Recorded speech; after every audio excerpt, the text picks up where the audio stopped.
We're ready to begin. Welcome to the International Day of Hope and Healing with the mission of helping people find hope after loss. I'm your host, Dr. Gloria Horsley, with my co-host, Dr. Heidi Horsley. Hi, Mom. Hi. Well, Heidi and I are really pleased to report that Open to Hope had a wonderful year. We've had over 7 million visitors, Heidi, and Open to Hope has over 3 million podcast downloads. We're now the #1 grief and loss recovery site and podcast on the internet today. Absolutely, Mom. And we couldn't do it without our phenomenal guests that come on and our speakers and all the people that have had losses and found hope again. And don't forget, we have done over 240 television shows, which air in New York City on Sunday nights at 9 p.m. And we want to thank all of you out there that have supported us through the years and for our 400 authors, their dedication and service. Yeah, Mom. And this is our 5th year of doing this conference, as you know, which is amazing. And this year we are excited because we have 6 outstanding presenters, as well as 5 interesting panels. And we will finish off the day with a candle lighting that Alan Peterson will give us. It's going to help you honor your loved ones and remember them. And we want to also, Heidi and I want to give a shout out to John Rampton, Rebecca Barra, Heather Horsley, and Neil Chethik, and our other staff for being so supportive of us for all these years. We couldn't do it without them. Well, today, Heidi, our first guest is going to be a good friend of ours that we have known for many years, a terrific guy, David Kessler. And we'd love you to introduce him. I know this is going to be a real inspiration to start the conference. Absolutely. David is absolutely incredible. He really talks the talk and walks the walk because he did have a son that died and has gone to find hope after loss. And David is a renowned grief expert and author, Mom. He has co-authored books with Dr. Elizabeth Kubler-Ross and written extensively on finding meaning after loss. His latest book is Finding Meaning, the 6th Stage of Grief. David's personal experiences with grief has deeply informed his compassionate approach to helping others. So welcome, David Kessler. Hi, thank you both. Thank you so much. I'm so grateful to be here with you. I'm really honored. It's interesting. I am scrambling, folks. Before everyone came on, the internet went down, and I'm in someone else's place, and the internet went out. And it's fascinating. I'm sure many of you have had this feeling where people go, oh no, we're in trouble. Something went wrong. Those of us who have had to deal with profound loss, when the internet goes out, we're just like, okay, I'll do this on my phone. It's not the worst thing that's ever happened. And I know many of you get that concept if you're here. So I'm so grateful to be here. And I have to tell you, I'm so honored. Thank you, Gloria and Heidi. Just for a million things that you have done over the years. We have a annual grief certificate educator training that I do, and we're about to do it next week. And it's therapists and coaches and people who have wanted to turn their pain into purpose. And when I think about people who have turned their pain into purpose, like a guiding light for all of us has been Dr. Gloria. I mean, just over the years, and just on a personal note, they mentioned my own son dying, my younger son, David. And I'll tell you, as many of you know, when you go through loss, it feels like life is over. And I can tell you, I certainly felt that way. And one of the things that I hope we are for one another is evidence that we continue, that life goes on.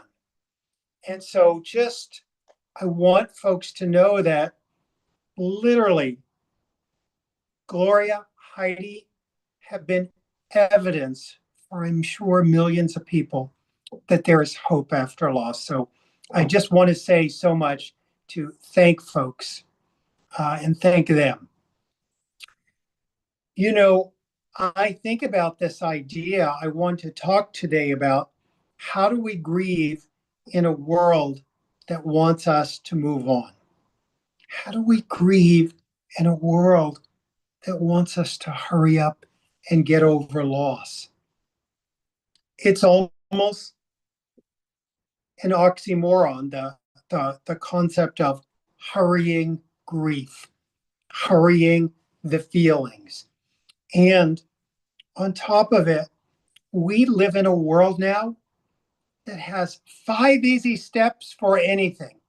Just go on your social media. Just look at your um, uh, TikTok, your Instagram, your Facebook, your Pinterest. There's a remedy, a quick fix for everything.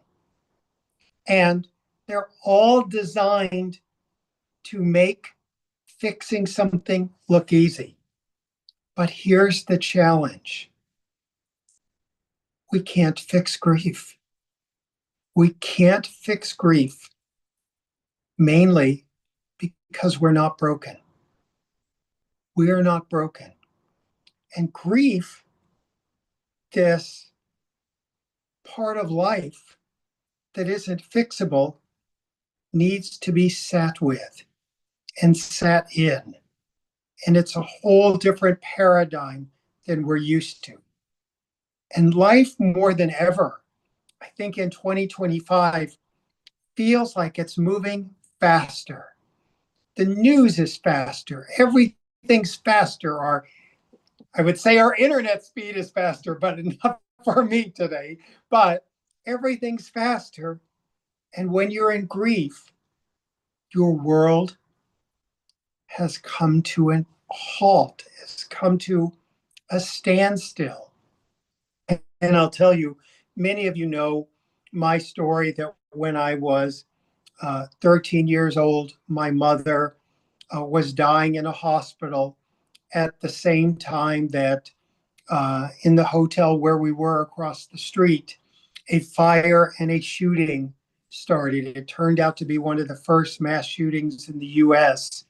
And so just to deal with all this kind of pain and all this kind of loss is really, really brutal. And here's the thing. When I was going through that at 13 years old, I thought I was the only one. Like, I thought I was the only one that ever had a mother die. I know that seems like a ridiculous thought now, but people in grief feel that way. You know, one of the things that many of you are helpers here, if you're a helper, you have people say to you all the time, my sister, my brother, my spouse, they're isolating in grief. And I often say, we isolate people without realizing it. We isolate people. They're not just people who are deciding to purposely isolate. We often isolate them. And I have been fortunate, as was mentioned, I've done 7 books on grief now, a workbook, and even with all of that work I did, 8 years ago, my younger son David died. And when that happened, being a grief expert changed nothing. I have to go through it like everyone else. I had to walk through it like everyone else. And what we need, that's really hard for folks to understand, is we need other people to see us, to witness us, to be with us, to tell us they see our pain, they see our struggles, to help us understand what we're going through. And, it's fascinating. How do we hold this outside world with the inside feelings we have? And the external world doesn't realize grief has a very long shadow. Grief has a very long shadow. And as Heidi mentioned, I wrote a book, Finding Meaning. And I'll tell you, at times, that title is challenging because the book is really about helping people through the pain. But a lot of people go, oh, I'm not ready for finding meaning. Or the opposite, they think it's a book that's going to get them to meaning right now and not have them go through the pain. Here's the thing. You can't skip ahead to the meaning. And people have thought, oh, that David, he just wants people to find meaning. Oh, believe me, if there was anything that I could hand anyone to skip the pain, I would. But I couldn't skip my pain, and you can't skip yours. And those we serve can't skip ours. We all have to walk through that dark night. And here's the thing. We have to walk through that dark night in our own way, at our own pace. You know, I think about the great artist, Michelangelo. People would say, how do you create such amazing statues? How do you create such amazing statues? And he would say, the amazing statues are already within. My job is just to chip away the excess to reveal what's inside. I think of meaning and hope that way. We have to chip away at the pain, and then the meaning can be revealed on the inside. But you really have to chip away. And I have always loved the title, Open to Hope. I think it's so beautiful because they've never said, get hope, be hope, do hope. It's, can you be open to hope? And one of the things in my online Tender Hearts group, we have 26 different groups. And one of those is for folks who are newly bereaved. And I always say for that group, that's the group when you've been thrown into grief and you don't want to hear about hope, you don't want to hear about meaning. Those things come later. And when people tell me in their grief, they have no sense of hope for a life after loss, I often talk to them about the death of their loved one is tragic, that the physical death of their loved one is permanent. But here's the thing. The loss of hope is temporary. The loss of hope is temporary. And I tell people, I will help hold your hope until you can find it again. I have hope for you. And so it's interesting to think about that idea of holding hope for one another, but never forcing hope or meaning on everyone or anyone. People have to find it.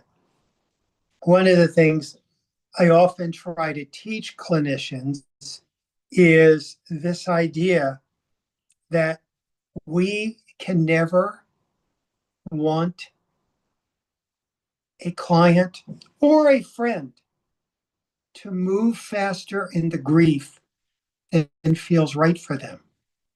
Literally, people have to go in their own speed. And I know for me or any other clinician, when you are wanting someone to be further along, that client, that friend in grief can smell your agenda, that you're wanting them to be different than where they are. And we really have to accept things as they are. We can't rush the grief. So it's interesting when I think about the outside world rushing us in our grief. I think, what does that look like? What does that look like to us? And here's the thing, because the external world has these expectations on us, and they can be contagious. We can rush ourselves. Now, what does that look like for the person in grief? Sometimes it looks like judgment.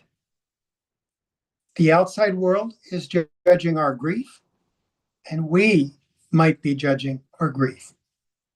Now, the fascinating thing about the whole judgment of grief thing is we can feel like we should be further along.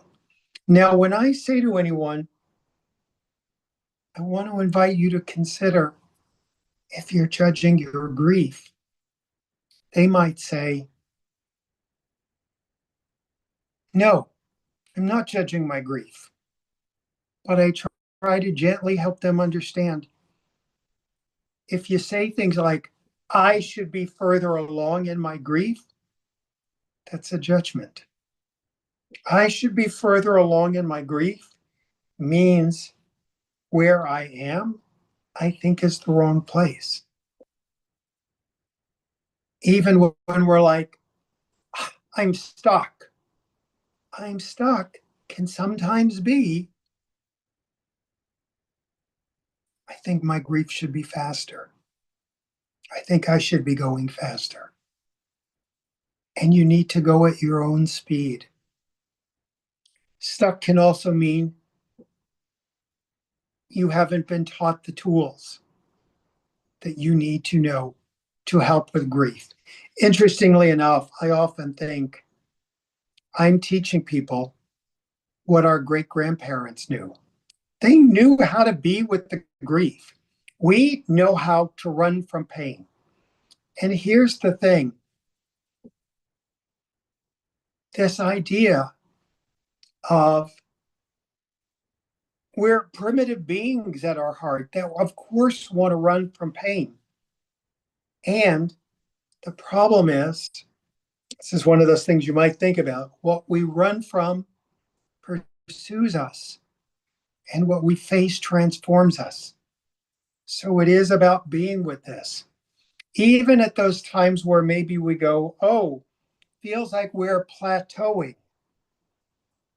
Plateauing can be part of grief too.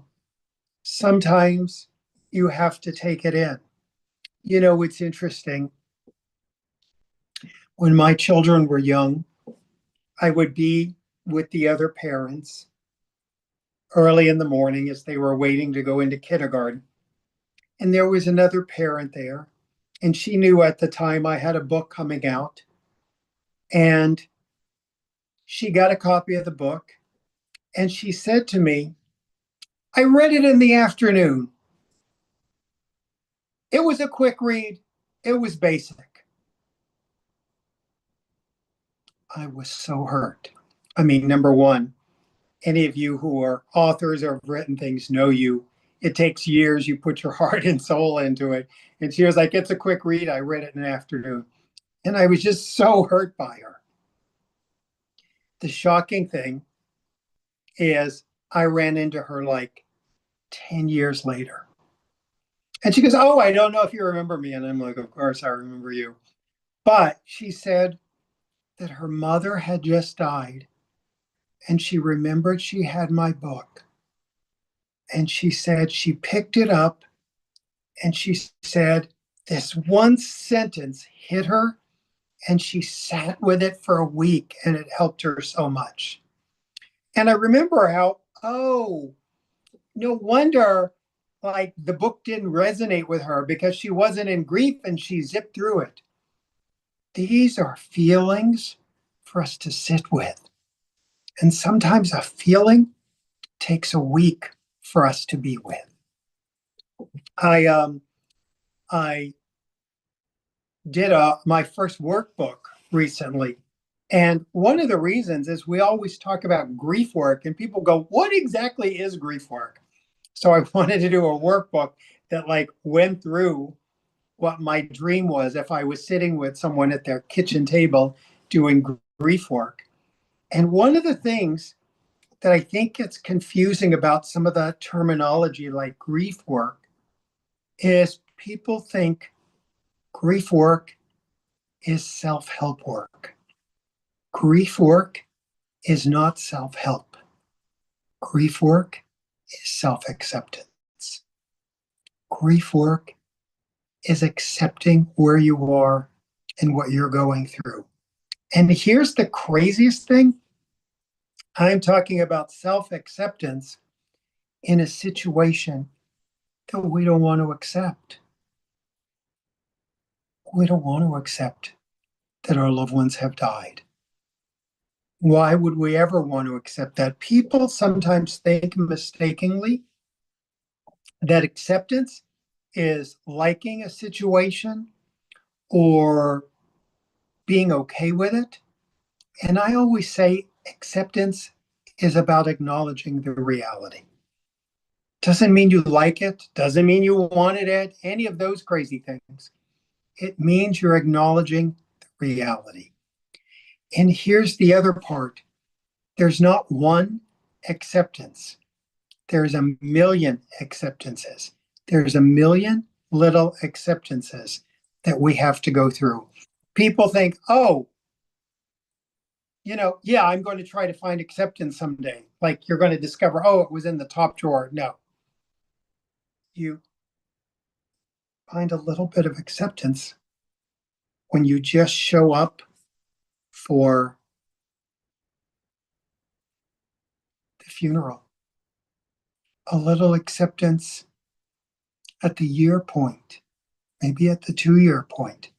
I often think about people ask me, is there a timeline in grief?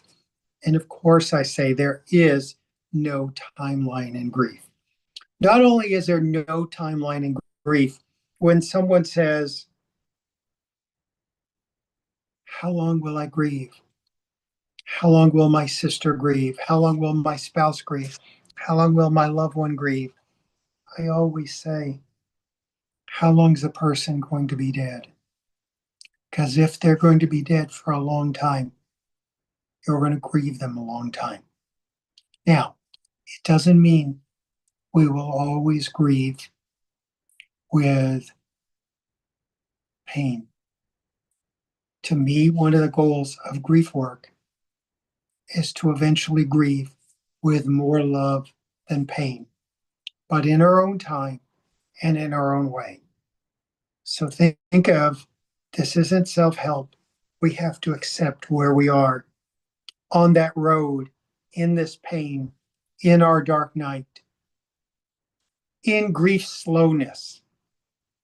And I also try to invite people to tap into that inner wisdom that they have. All of us become reluctant grief experts. When people go, oh, you're a grief expert, I go, yeah, anyone who's been through that dark night becomes a grief expert. And it really is understanding that we have been built for grief.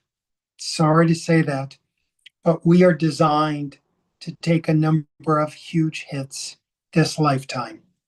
If you think of anyone you've admired, anyone you thought was remarkable, courageous, I promise if you look at their life, you will see that they have gone through their dark nights of the soul. They have gone through their dark nights of the soul. So to think of all these experiences and how so many things can come up that are very confusing to us. And yet, there's so many different ways that we can continue in life, continue walking. And it's a very confusing thing. And one of the things when we talk about this external world, the external world says to us all those things that I mentioned. You should be over it. You should be further along by now, all those concepts that come up. And sometimes I see people looking for agreement. Like, can you believe what they said to me in my grief? How my friend said this?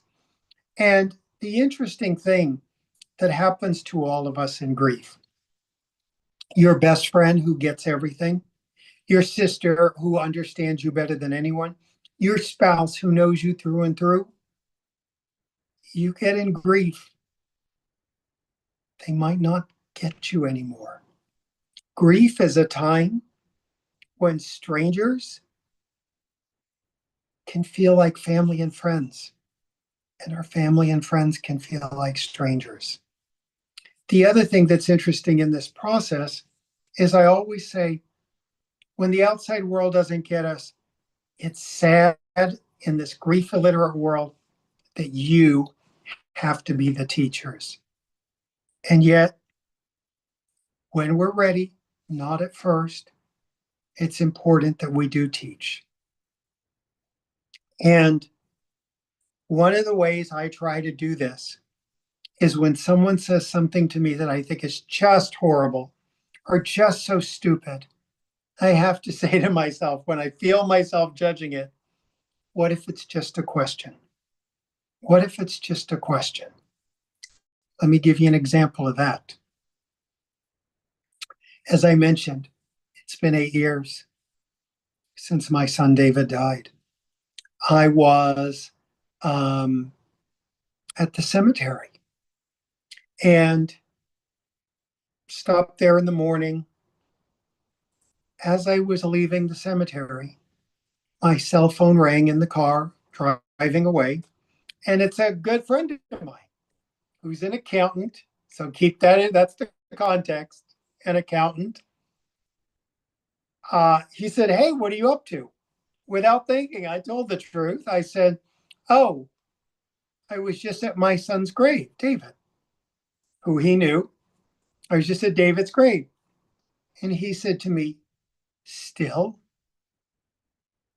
Now, when I heard "still?" question mark, on the inside, I wanted to go, "Yes, still. Do you not?" And I had to rein it in and go, what if it's just a question? And he said, "Still?" And I went, "Yes, still. In fact, I think I'm going to be going to his grave for the rest of my life. That's what grief looks like. I understand it's his body. I understand it's not him, but it's a focal point for me. For some, it might be where their ashes are. But yes, still, that was my way of teaching him about grief for just a moment. Another thing I suggest sometimes is when people say those wrong things, those things that don't make sense, to understand it hasn't happened to them. They don't know. And sometimes I say, ouch, ouch. When you do that, people go, "Oh, what?" And they think about what they just said. Ouch. So keep that in mind. And it's really important that we understand we get to define what our grief looks like. We get to define our experience of trauma and healing. We get to define how we heal. People sometimes think like healing's a bad word, and I'll go, "Oh, could you have a story that healing means forgetting?" To me, there's no forgetting in grief. Healing for me means remembering with more love than pain. Remembering with more love than pain. And it means that those losses no longer control us. Another thing that comes up for people as I wrap up, I want to leave you with something really helpful, is disloyalty. We often think about disloyalty, and disloyalty is a very subtle thing we don't realize is happening. And laughing again, smiling again someday, when you're ready in your own time, actually honors them and honors their memory. And one of the things I wanted to give folks is I have a disloyalty worksheet for free to help you identify a place where you might be disloyal or your clients. So you can find that at disloyaltyworksheet.com. Disloyaltyworksheet.com. I'll make sure I get that right. I do.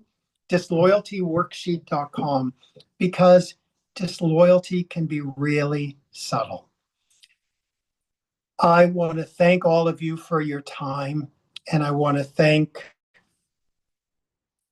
the Horsleys, amazing Gloria and Heidi, because I'll tell you, one of the things that they know and I know is this work makes us realize the most precious thing we have is our time.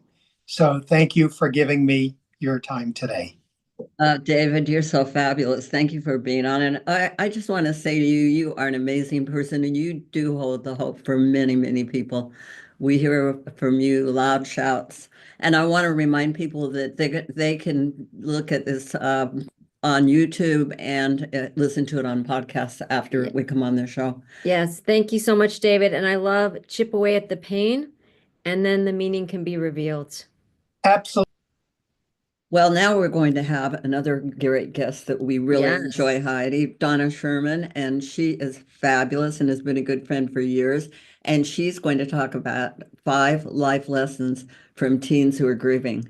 You want to introduce her, Heidi? Absolutely. Donna Sherman is one of my mentors. I have learned so much about working with teens and children from Donna. And as you said, she is going to be speaking about 5 life lessons from teens who are grieving. Dr. Donna Sherman has a 35-year history with the Dougy Center, the first bereavement center for children in the United States. She is an internationally recognized authority on grief and bereaved children, teens, and families. Donna is the author of Never the Same: Coming to Terms with the Death of a Parent. Donna served on the board of directors for the Compassionate Friends and is a founding board member of the National Alliance for Children's Grief. Welcome, Dr. Donna Sherman. Thank you, Gloria and Heidi. It's so great to see you. And tapping into David, I love the how do we grieve in a world that wants us to move on? And that's a question for us as adults, right? As well. So when you start looking at what about teens?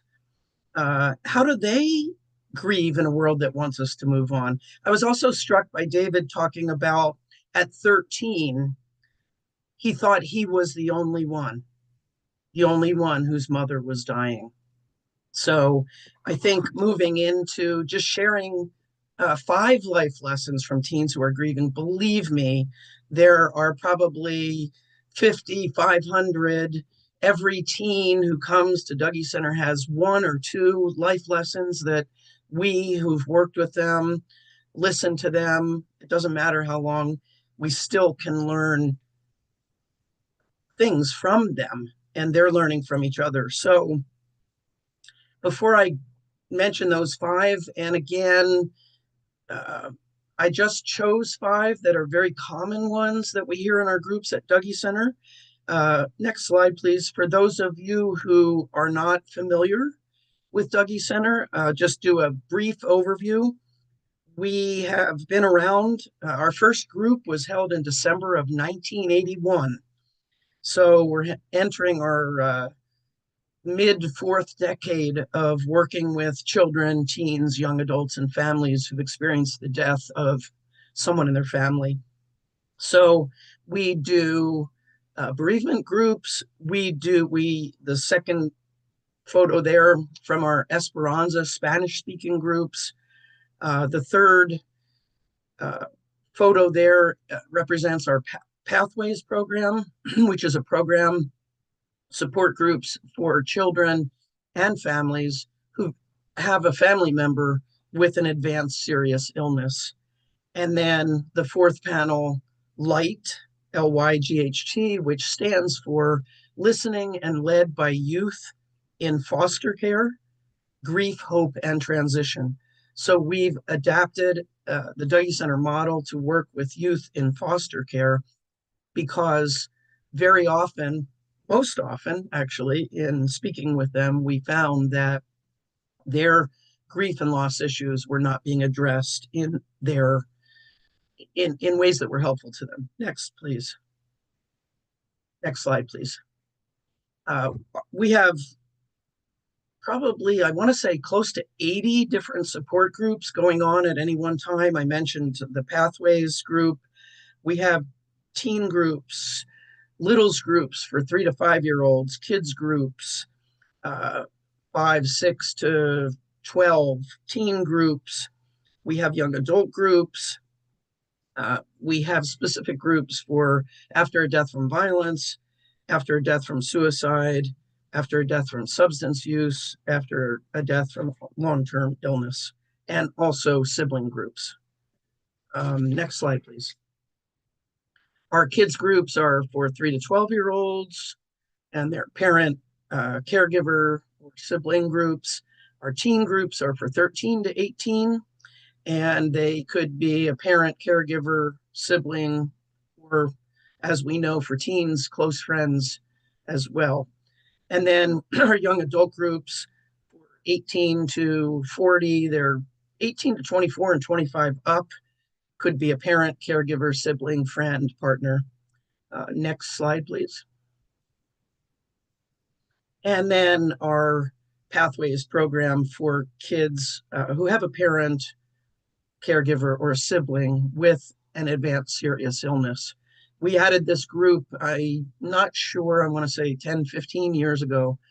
I think it was 15 actually, for moving kind of upstream for families who have a family member who's in the hospital. And prior to having these groups, we would only have families once the death had occurred. And they had so many issues that it was evident could have been addressed while the person was hospitalized or in hospice that now couldn't be addressed. And so we started those groups, and they're really amazing. We also for teens. The next slide. Just a little slide about how we want grief to work. We want to get from here to there, wherever the imagined there is. And how it really works is like this tangle of things. The metaphors are everywhere in terms of waves of grief or all different nature metaphors. But the reality is that there's no one way to do it, no correct way to do it, no standard way that we should do it. And that's really evident when you start listening to teens and their experiences. Next slide. One of the things I want to mention before I share the five lessons that I've selected from things teens have said is that we often hear, and honestly, if you Google grief, for example, you can go to the American Psychological Association, American Psychiatric Association, all kinds of places, and they will very often say grief is an emotion. And I think we need to understand and really broaden that. Grief is not just an emotion. When we are grieving, our bodies, our physical bodies, our brains, our immune systems, our relationships with other people shift. We have physical symptoms. We sleep and we can't wake up, or we can't sleep. We have nightmares. We have stomach aches, headaches, all kinds of things. So we need to really broaden that grief is not just an emotion. And we also need to look at the social factors that influence how people grieve. And I just have to throw this in because in the field of thanatology, the study of grief, death, dying, from the Greek god Thanatos, the god of death,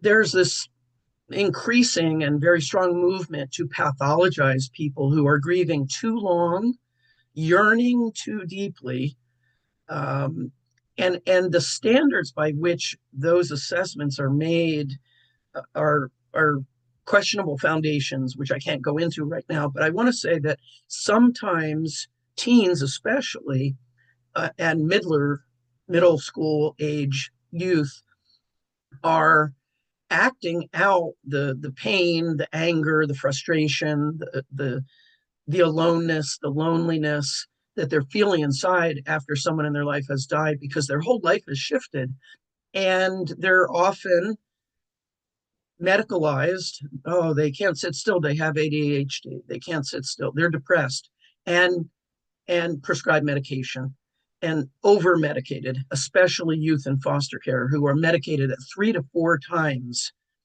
the rate of youth their same age and same social factors who are not in foster care. So we have to understand, and we also know that populations that are marginalized by dominating populations have increased risk and decreased access to support. I love how David said just in his talk that knowing he wasn't alone at 13, or thinking he was alone at 13, what a difference it would have made for him if he had really conceptualized, I'm not the only one, and I can get through this at 13. Next slide, please. So some of these factors that influence how children grieve. Next slide, please. Thank you. Their age, their maturity level, prior experiences with death, the circumstances of the death, the relationship with the deceased, the response of others, which is huge, especially in this age group,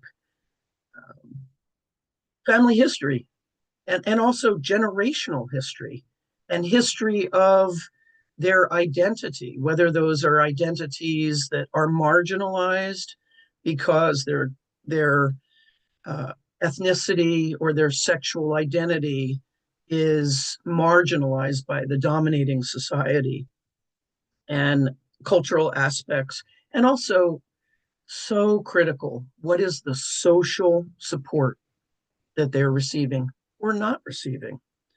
So I'm going to jump into, here are the 5 statements that we hear frequently in our teen groups. The first one, next slide. We prefer that you listen without judging or telling us what to do, think, or feel.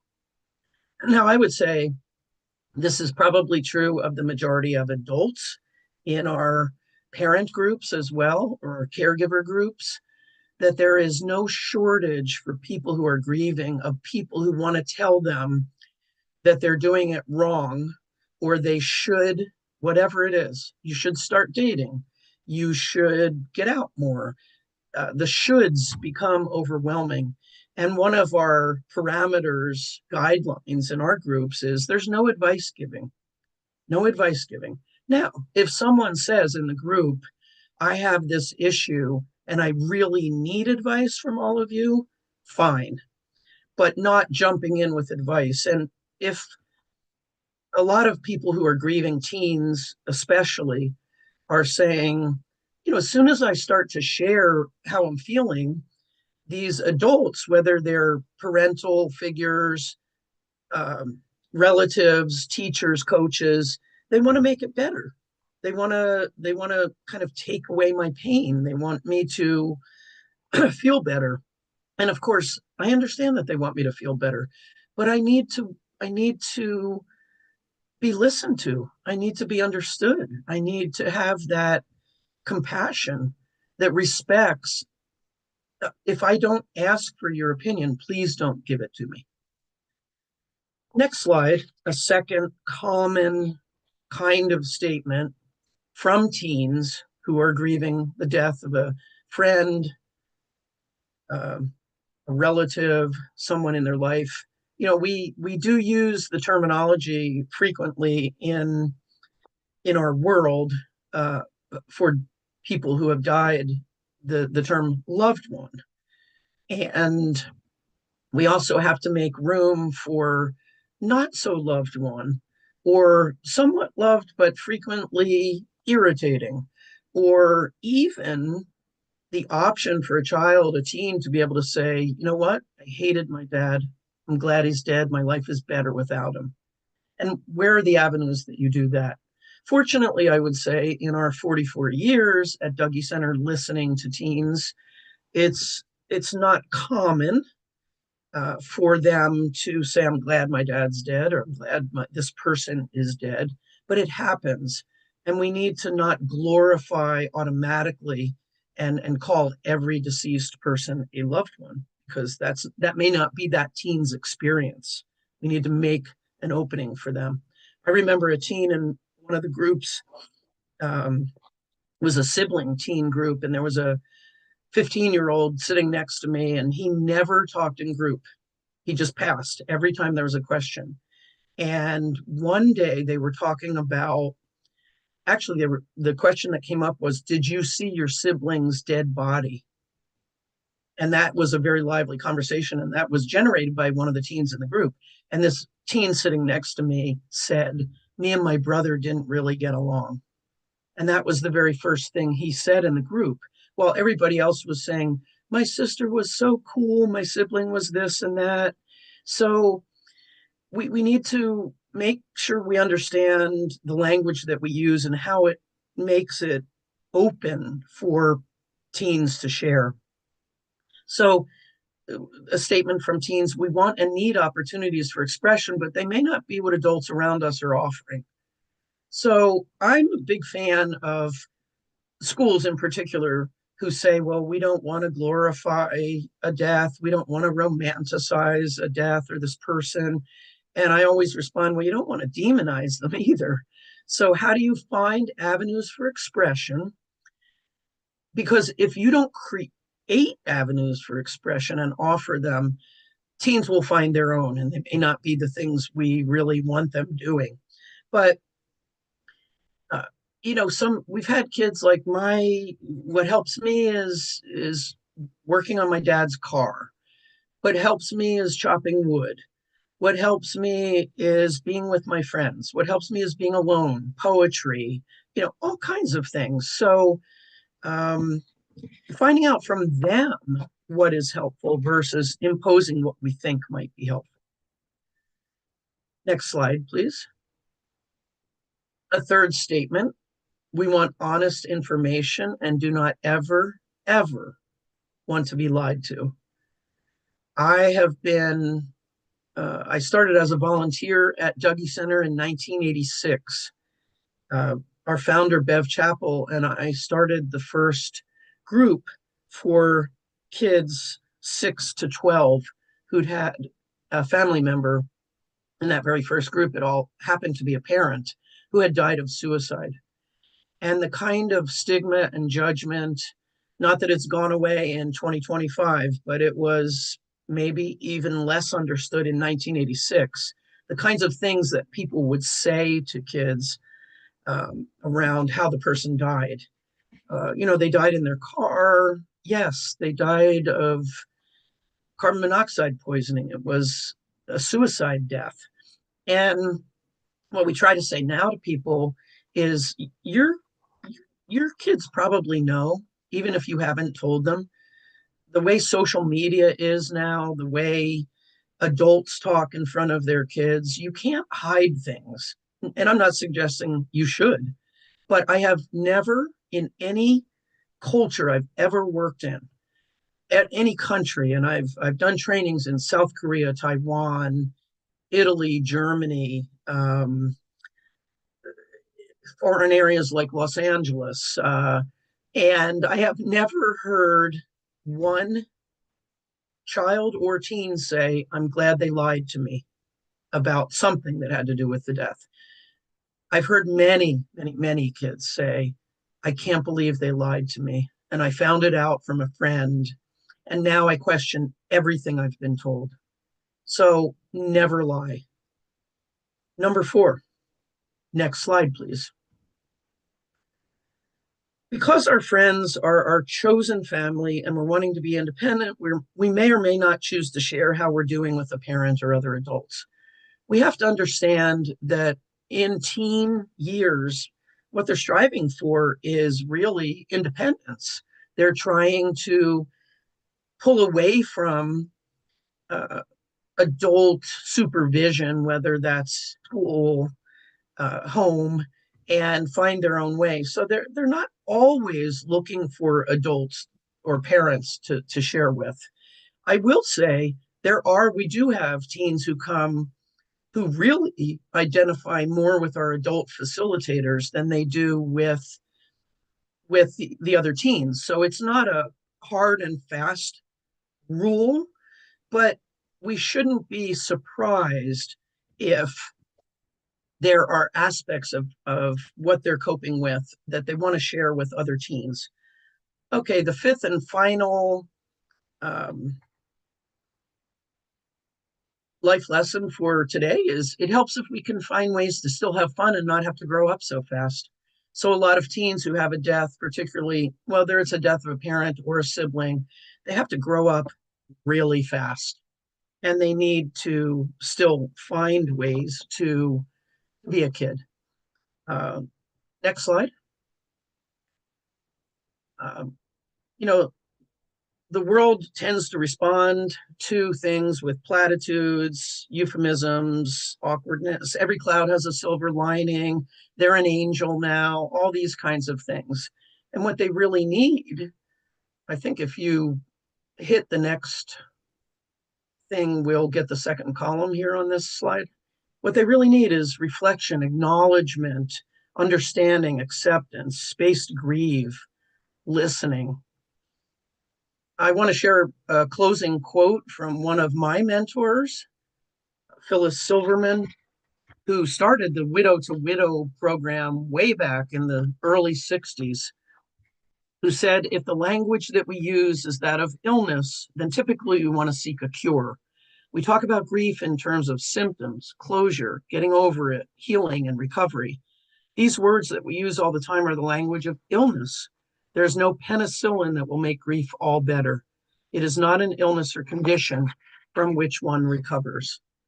And thank you, Phyllis, for those words of wisdom and all the legacy that you have left to us. And my final slide, Dougie.org, we have tip sheets, a podcast, all kinds of things on our website for you to explore and invite you to. Thank you so much, Gloria and Heidi, for the invitation today, and have a great rest of the day. I know there are some amazing speakers coming up, including my supervisor, boss, and dear friend, Brennan Wood, who is the executive director of Dougie Center. So thanks so much.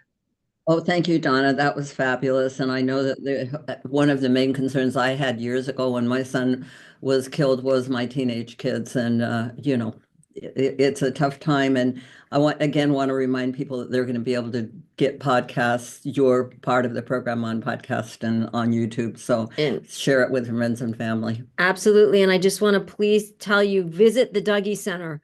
There are so many invaluable, amazing resources there for kids and children and families that are grieving. So thank you, Donna. Heidi, now we're going to do a parent loss panel. And this is really interesting because that's our number one visit to Open to Hope is people who have lost their parents. And there's not a lot of support for adult people or teens or, a little older that have lost parents. So we're going to have a great panel. Well, would you like to introduce them? I would, but I just want to give a shout out to this panel. They are near and dear to my heart. I have learned so much from the people on this panel today, because y'all know that in 2020, my own father died and I'd never had a parent die. And I knew the people on this panel and had watched them and taken life lessons from them. And then now I'm in it. So thank you so much for building awareness for such an invaluable topic. We are going to have this parent loss panel, and it is going to be moderated by Megan Reardon Jarvis, who is here today. And she is going to be joined by Barry Leonard Grant, Brendan Wood, Ken Ross, and Heidi Gessner. So I will quickly introduce all of them, and then I will turn it over to Megan. So hello, everybody. So let's start with Megan. Megan Reardon Jarvis is a clinical social worker and best-selling author of the memoir, The End of the Hour, and the book, Can Anyone Tell Me? She is also the podcast host of Grief is My Side Hustle. So welcome, Megan. So good to be here. Joining her is Hope Edelman. Hope is a renowned author, speaker, and TV personality. Her best-selling books include Motherless Daughters, Motherless Mothers, and The After Grief. Welcome, Hope. Joining her is Barry Leonard Grant. Barry is a grief specialist and founder of the Memory Circle. Her work has been featured in the Washington Post and Psychology Today. Barry utilizes writing as a healing modality, honoring her late mother in all of her endeavors. Hello, Barry. And joining her is Brendan Wood. Brendan is the executive director at the Dougy Center, devoted to supporting grieving children and families. She does her work in honor of her mother's legacy by making every day a celebration of life. Welcome, Brennan. And last but not least, my favorite name, Heidi. Hi, Heidi. Hi. Heidi is a board-certified chaplain specializing in bereavement support. She provides spiritual care to families facing end-of-life issues and educates healthcare professionals on compassionate care for the grieving. So welcome to this dynamic team. Please follow them on Instagram. They have amazing posts. And I am going to turn this over to Megan. Thank you, Megan. Thank you, guys. Thank you so much to both of you for having us and putting this on. This is such a special day.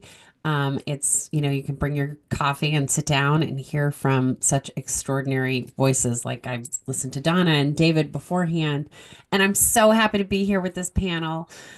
Folks who I adore and others who I'm getting to know better. Ken couldn't be with us at the last minute, so we're sorry and hoping he's going to be feeling better soon. I would love for folks, our panel, to be able to take a minute to introduce people to our work, and also, I think maybe use us as those guideposts. When people are coming into the grief and loss space, they're carrying their own pieces. And with parent loss, often folks have a piece that was from a while ago, a piece that is new, some that they're carrying that it feels heavy, some that maybe it even feels more like a relief. And I know that each of us in our own work have been informed by our experiences with parent loss.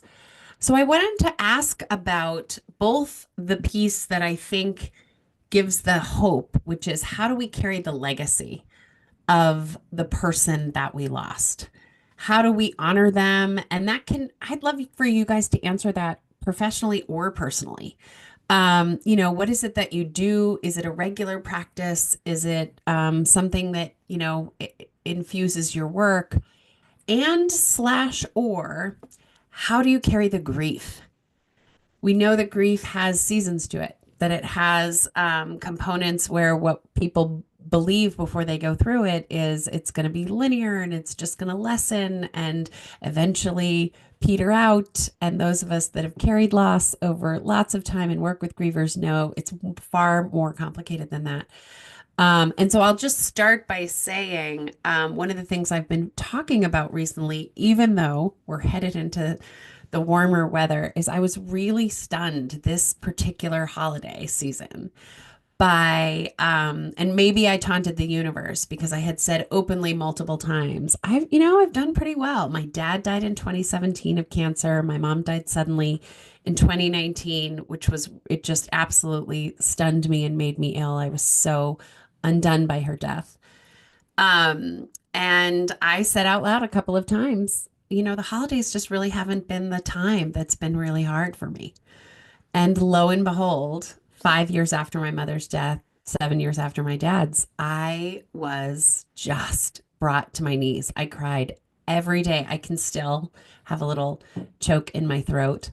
And I was really stunned by that. I was really stunned by just how much I missed them. I was so sick of not talking to them anymore. I'm so tired of that. I often text that to a friend. I'm so sick of my mother being dead. And I did find as I came out into the new year that there was this little fire in my belly about feeling really deeply connected to them through that loss. And that it led to some writing that I was doing, and it led to some, this kind of a conversation and a speaking engagement. So that was my experience. And I would love, maybe Hope, I'll pass it to you. Will you talk to us a little bit about your work, a little bit about how the legacy and maybe the loss shows up in those things, and anything you might want to add to it? Sure, sure. Thank you, Megan. Thank you for moderating this panel. And thank you to Gloria and Heidi for all of the work that they do. It's an honor to be here with my esteemed colleagues. I'm fresh off of a 4-day retreat that just ended yesterday afternoon for women who lost mothers up to age 18. I work in a very specific niche in the bereavement world. I work with adults who were bereaved as children, which is a very underserved population in the bereavement world. So most of my clients and most of those that I work with were children, teenagers, and young adults when a parent died, specifically a mother in this past retreat. Though my most recent book, The After Grief, is about losing a parent or sibling, whether you're male, female, non-binary, at any age up until young adulthood. I was 17 when my mother died of cancer. I was the oldest of 3 children. Here's a photo of her. My mom, Marcia, this is probably in the early 60s.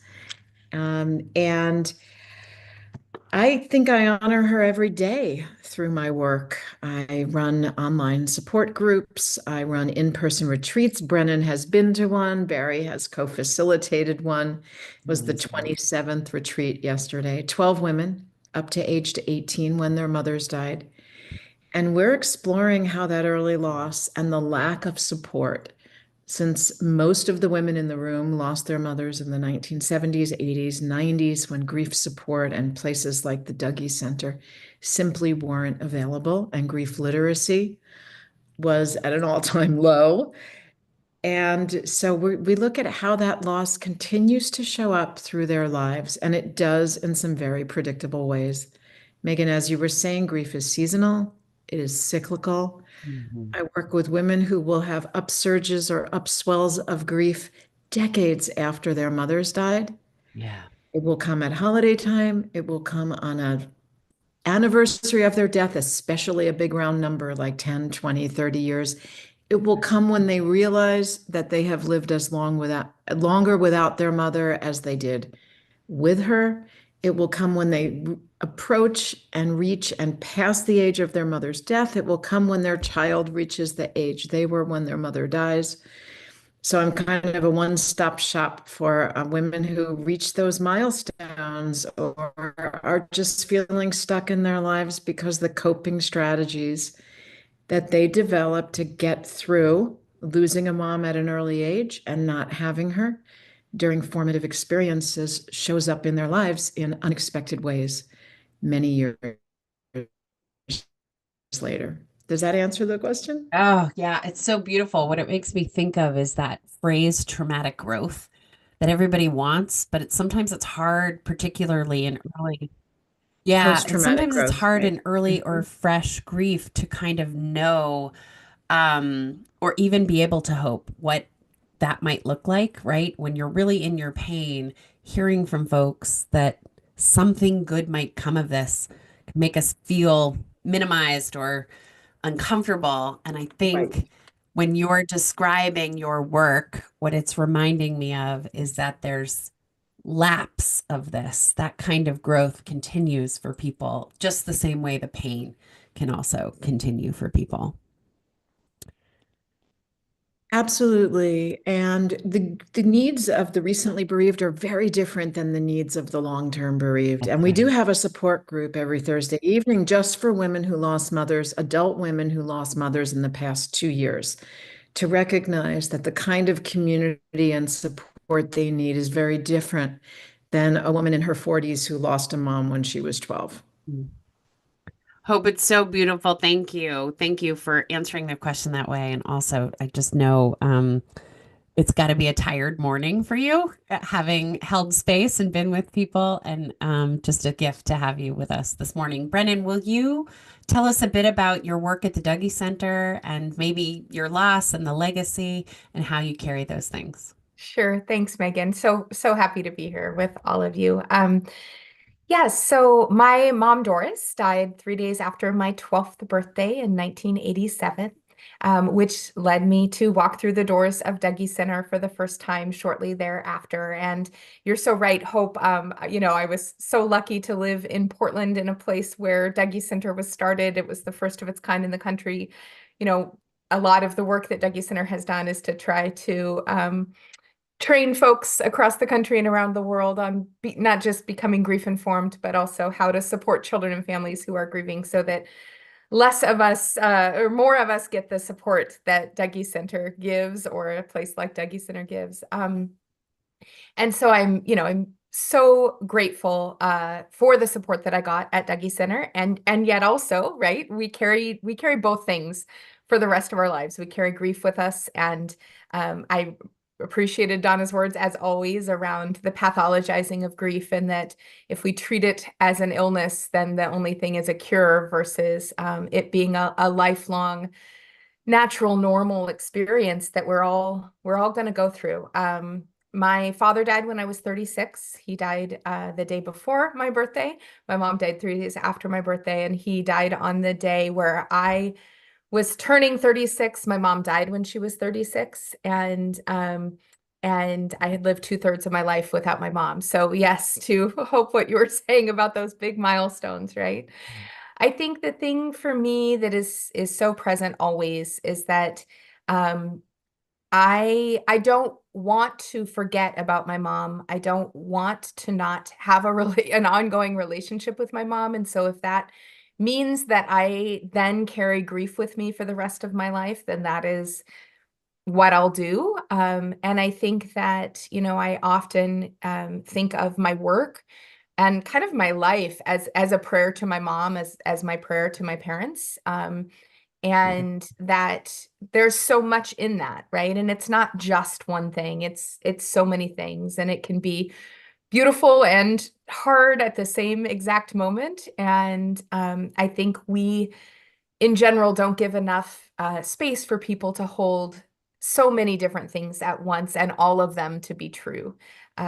So through my work and my story, I just hope to offer that, especially, I think, to folks who are newly bereaved. It's not a matter of a cliche or, find the silver lining. Those things can minimize true pain, and those are awful. But how do we encourage people to lean into their own internal, whatever that is, however we create shift in ourselves, and maybe that's through for a lot of folks, that's through advocacy, that's through community work, that's through creativity, it's through writing, it's through, there's all sorts of ways that we as humans express deep pain and deep grief and deep love.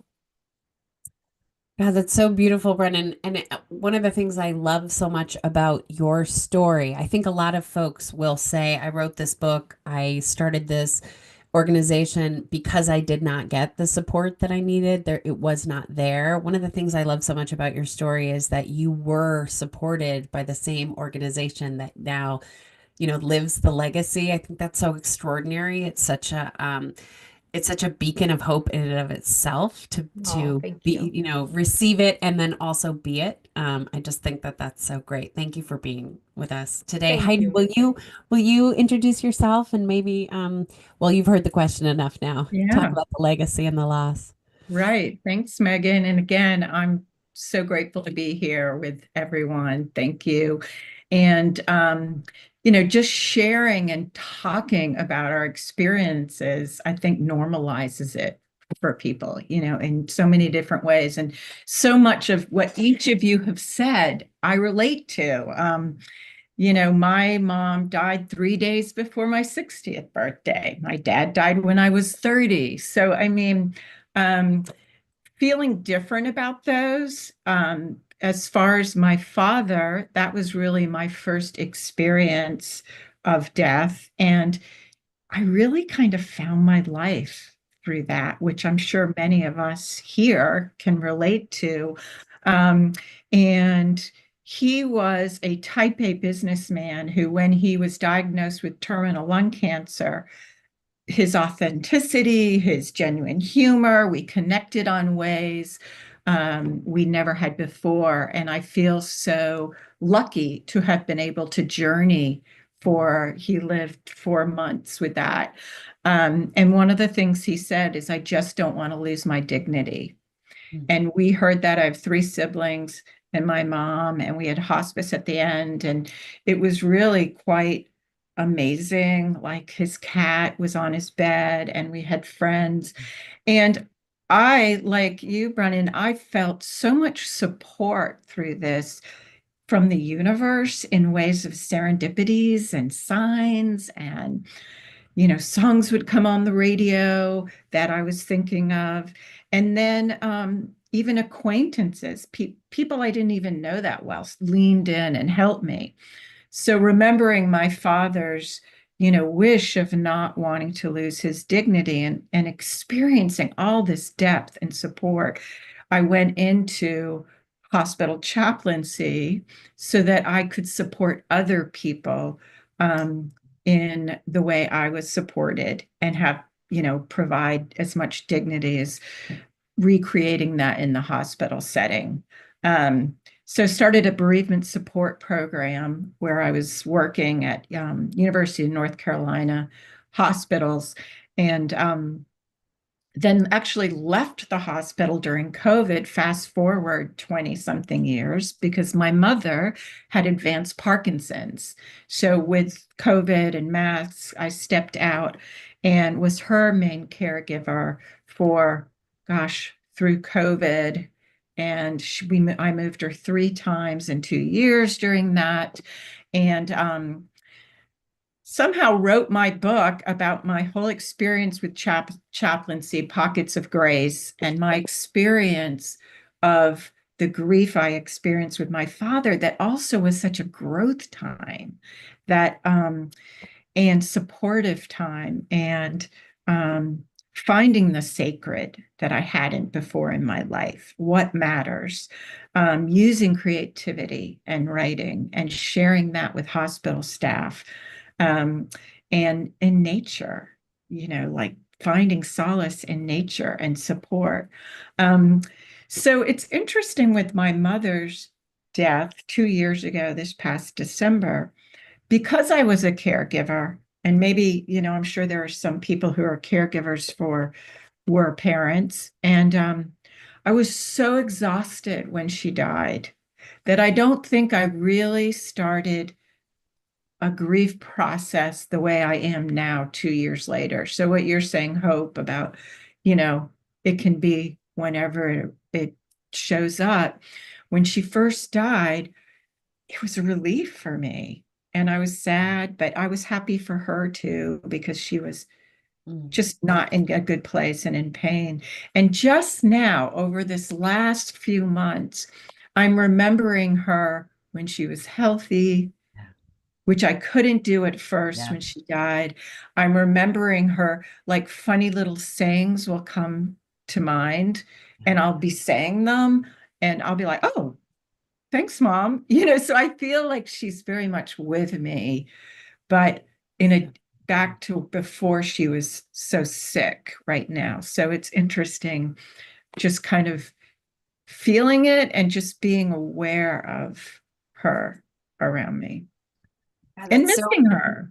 It's so beautiful what you just described. And what I'm struck by when you're talking, Heidi, it feels like talking to somebody from my hometown that's referencing all the landmarks and the experiences that like, oh, the playground at the, but the grammar school and the library, that when you're talking about the elements of spirituality, that's such a common thread that grievers need to talk about. When you're describing what it's like to care for someone over time, that thing where like your mind can only remember them in illness for a while, and then it just wakes back up and brings, people are so afraid they're not going to have that memory of their healthy loved one. And when you've been through it and also held people in that space, you can offer them sort of that hope and, that joy.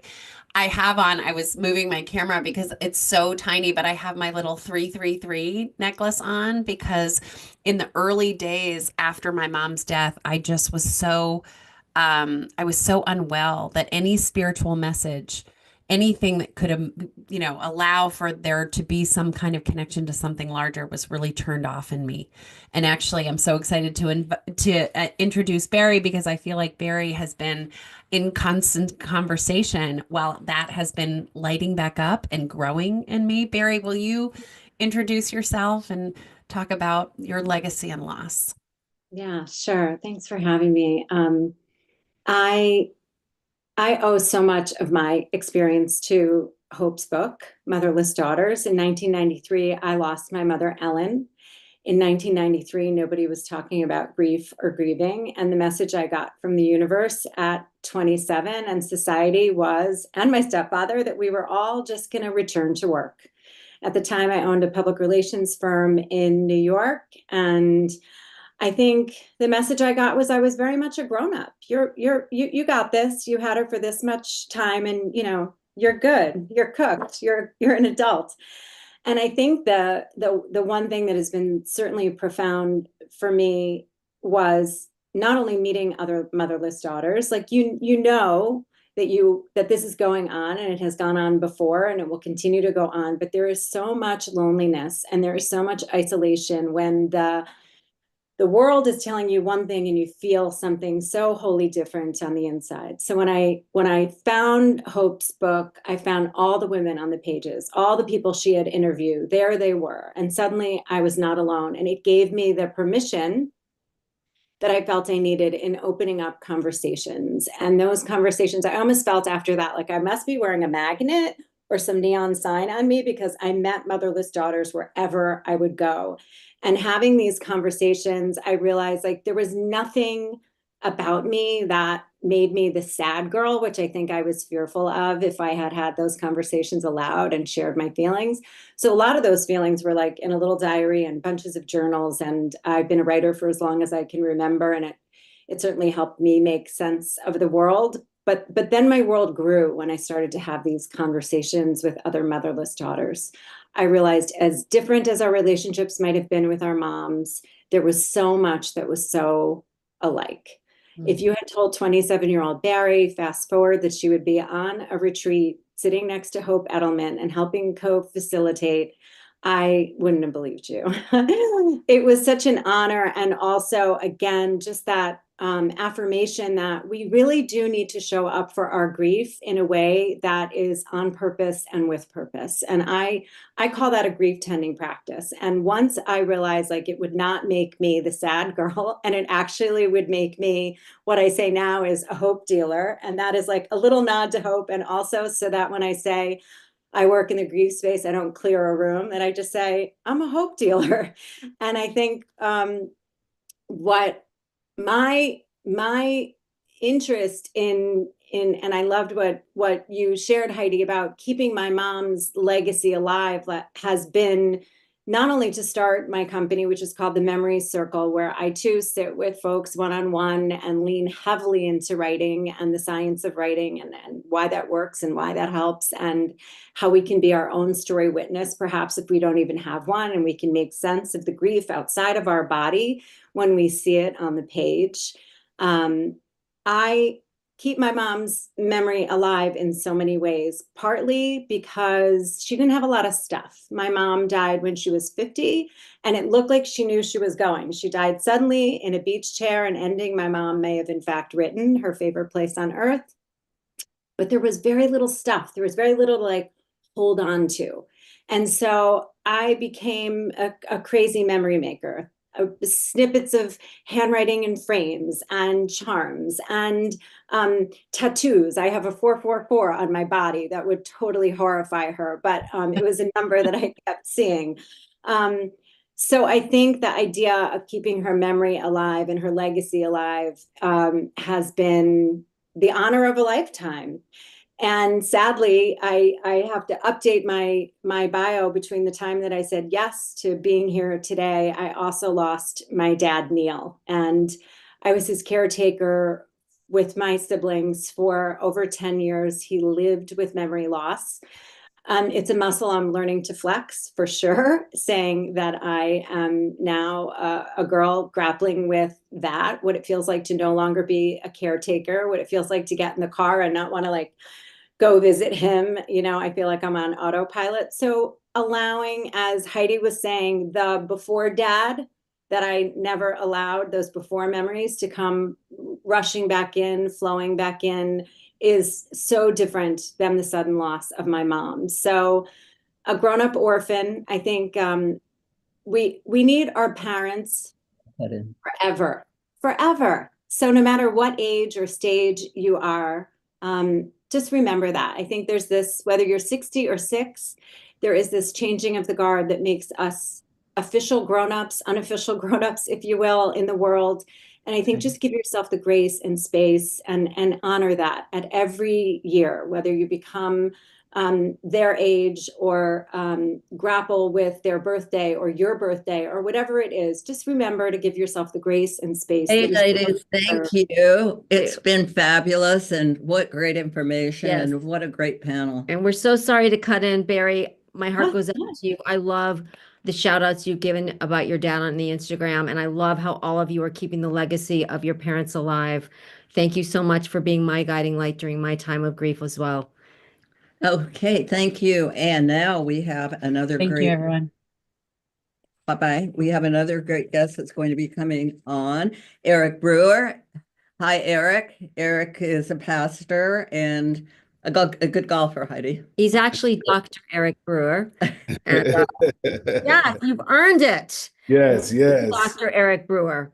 Yes. So this is a very, very established person, and we've gotten to know Eric, which has been amazing. Like you said, he's also a great golfer, I have to say. He parred my course. And has a great Dr. Eric Brewer is going to talk today, Mom, about navigating death and loss, life transitions, trauma, and faith. Dr. Eric Brewer is a grief counselor and the pastor of Transformed Church Global Ministries. He is also the director of field education at Howard University and the author of the groundbreaking book, From Grief to Growth. Thank you, Eric. Thank you for the opportunity. Well, great morning, everyone.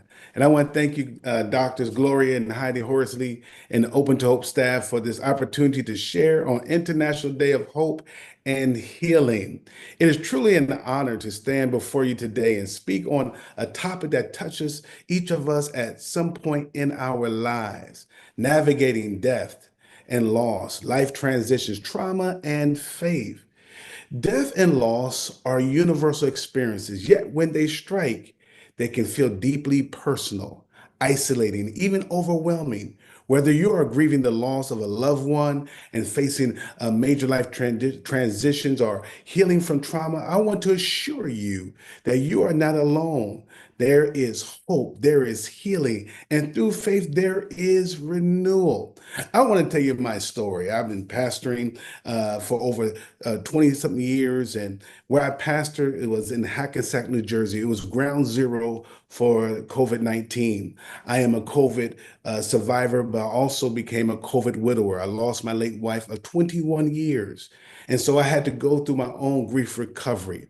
And I had to lead a church while the church was grieving, the community was grieving, this nation. It was so much loss, doing services and grieving myself. And I had to take a sabbatical. I had to step back. And I decided to go back to school and get my doctorate. And I was trying to figure out, what should I study? And men were being referred to me from around the nation who had lost their wives. And so I started a support group for African-American men who have lost their wives, eventually to all men who lost their wives, because grief is universal. And I had to process my own journey and help my daughter to go through her grief journey. And today I want to share three key areas that I learned that will help us to navigate this journey. Number one, understanding the impact of loss. Number two, embracing the process of healing. And number three, relying on faith as a foundation for resilience. Grief is the deep emotional response to loss, particularly the loss of someone or something we deeply love or value. It is a natural yet complex process that affects people emotionally, mentally, physically, and even spiritually. And so grief is love in another form. Grief exists because love exists first.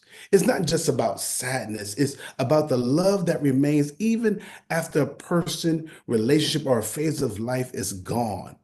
Grief is a journey, not a destination. There is no timeline for grief. Some days are easier than others, and healing does not mean forgetting. It means learning to live with the loss in a new way. Grief can be unpredictable. It does not allow a linear path. Some days you may feel strong, while other days a memory, a song, or a familiar scent can bring a wave of sadness. Grief is personal.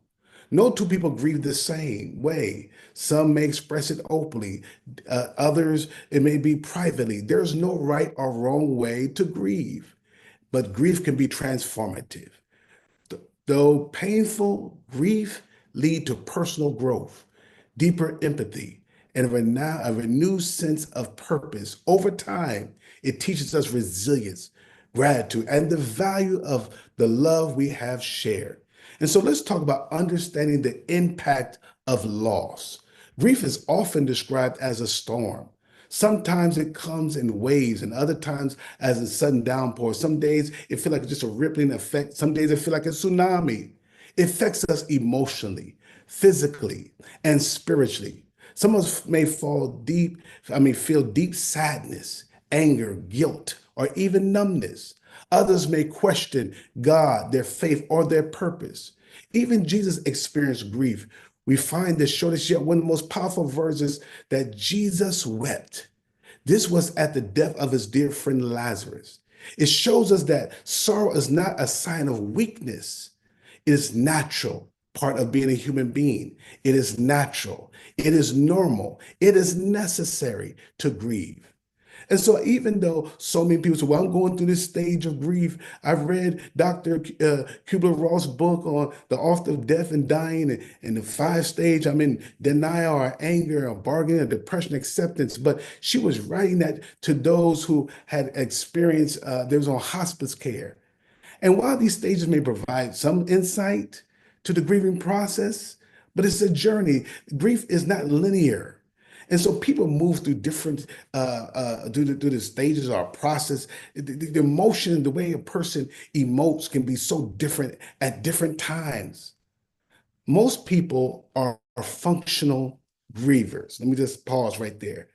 You are functioning and grieving at the same time. And it's okay not to be okay. An inspirational quote that speaks to this truth comes from Helen Keller. Although the world is full of suffering, it is also full of overcoming it. So you have to decide, are you going to be an overcomer? Because grief does not mean that we are stuck. It means that we are in the process of healing. And so we have to, number two, embrace the process of healing. Healing does not happen overnight. It is a journey that looks different for everyone. In Ecclesiastes 3, verse 1 says, to everything there is a season. Go down a few verses, a time to weep, a time to laugh, a time to mourn, and a time to dance. One of the most important things we can do in this process is to give ourselves permission to grieve. There is no right way to mourn, and there's no set timeline. We must allow ourselves to feel, to express, and to process the pain without guilt or shame. Another step in healing is finding community. Grief can make us withdraw, but healing happens in connection with others. I believe it's Alan Waldorf that says companion, support groups, counseling, trusted friends. And family can provide strength when we feel weak. And we must learn to honor the memory of what we have lost while moving forward. We're just not moving on. We're going to move forward, intentionally moving forward. That could mean creating a legacy for a loved one, starting a new chapter in life, or turning pain into purpose. A powerful quote on healing comes from author Rumi. The wound is the place where the light enters you. Our brokenness is not the end of the story. It is the space where transformation can begin. Number three, we have to rely on faith as a foundation for resilience. Someone asked in the chat just saw, is there another word for recovery? Yes, resilience. Faith does not eliminate grief. Let me say it again, faith does not eliminate grief, but it gives us the strength to endure it. Psalm 34, verse 18 says, the Lord is close to the brokenhearted and save those who are crushed in spirit. God does not leave us alone in our suffering. He walks through it with us.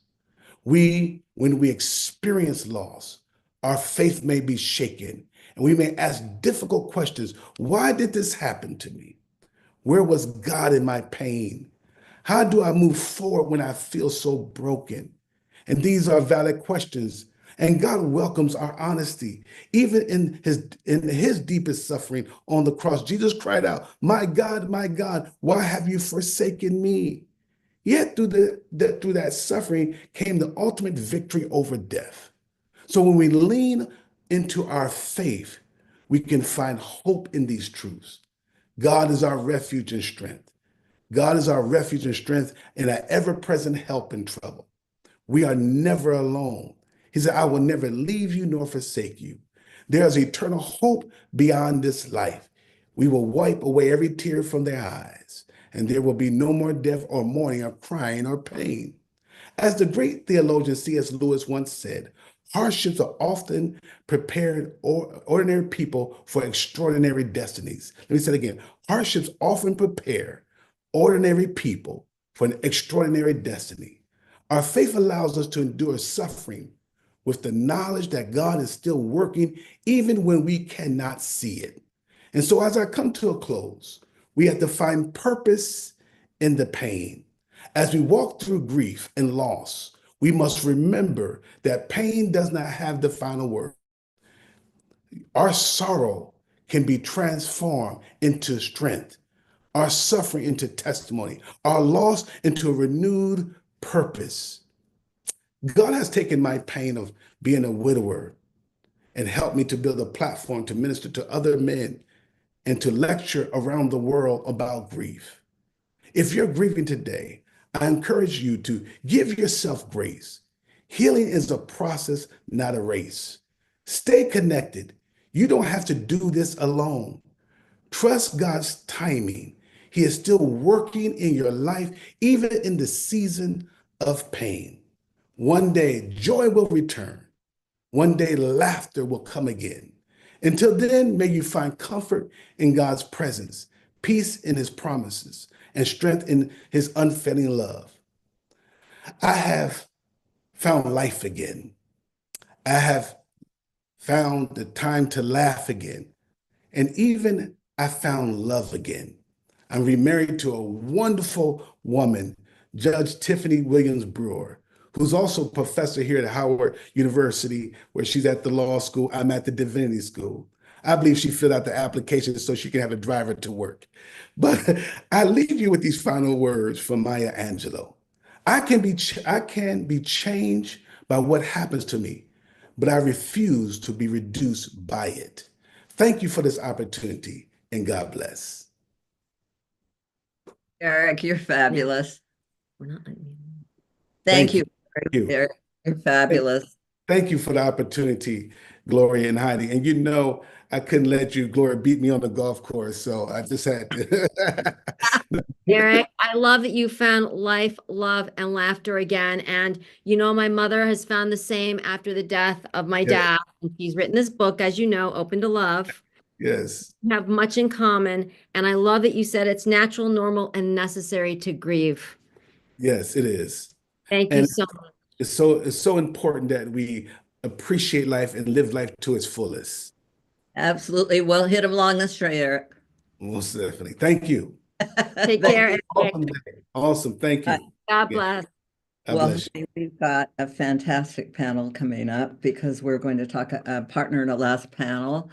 And Eric's an example of a person who's lost a partner and how he's dealt with it. So it's been great. You want to introduce our panel? Absolutely, Mom. And I know this is near and dear to your heart because my father died in 2020 and my mother lost her life partner and has since gone on to find 60 years. Yep. 60 years and wrote the book that we just showed.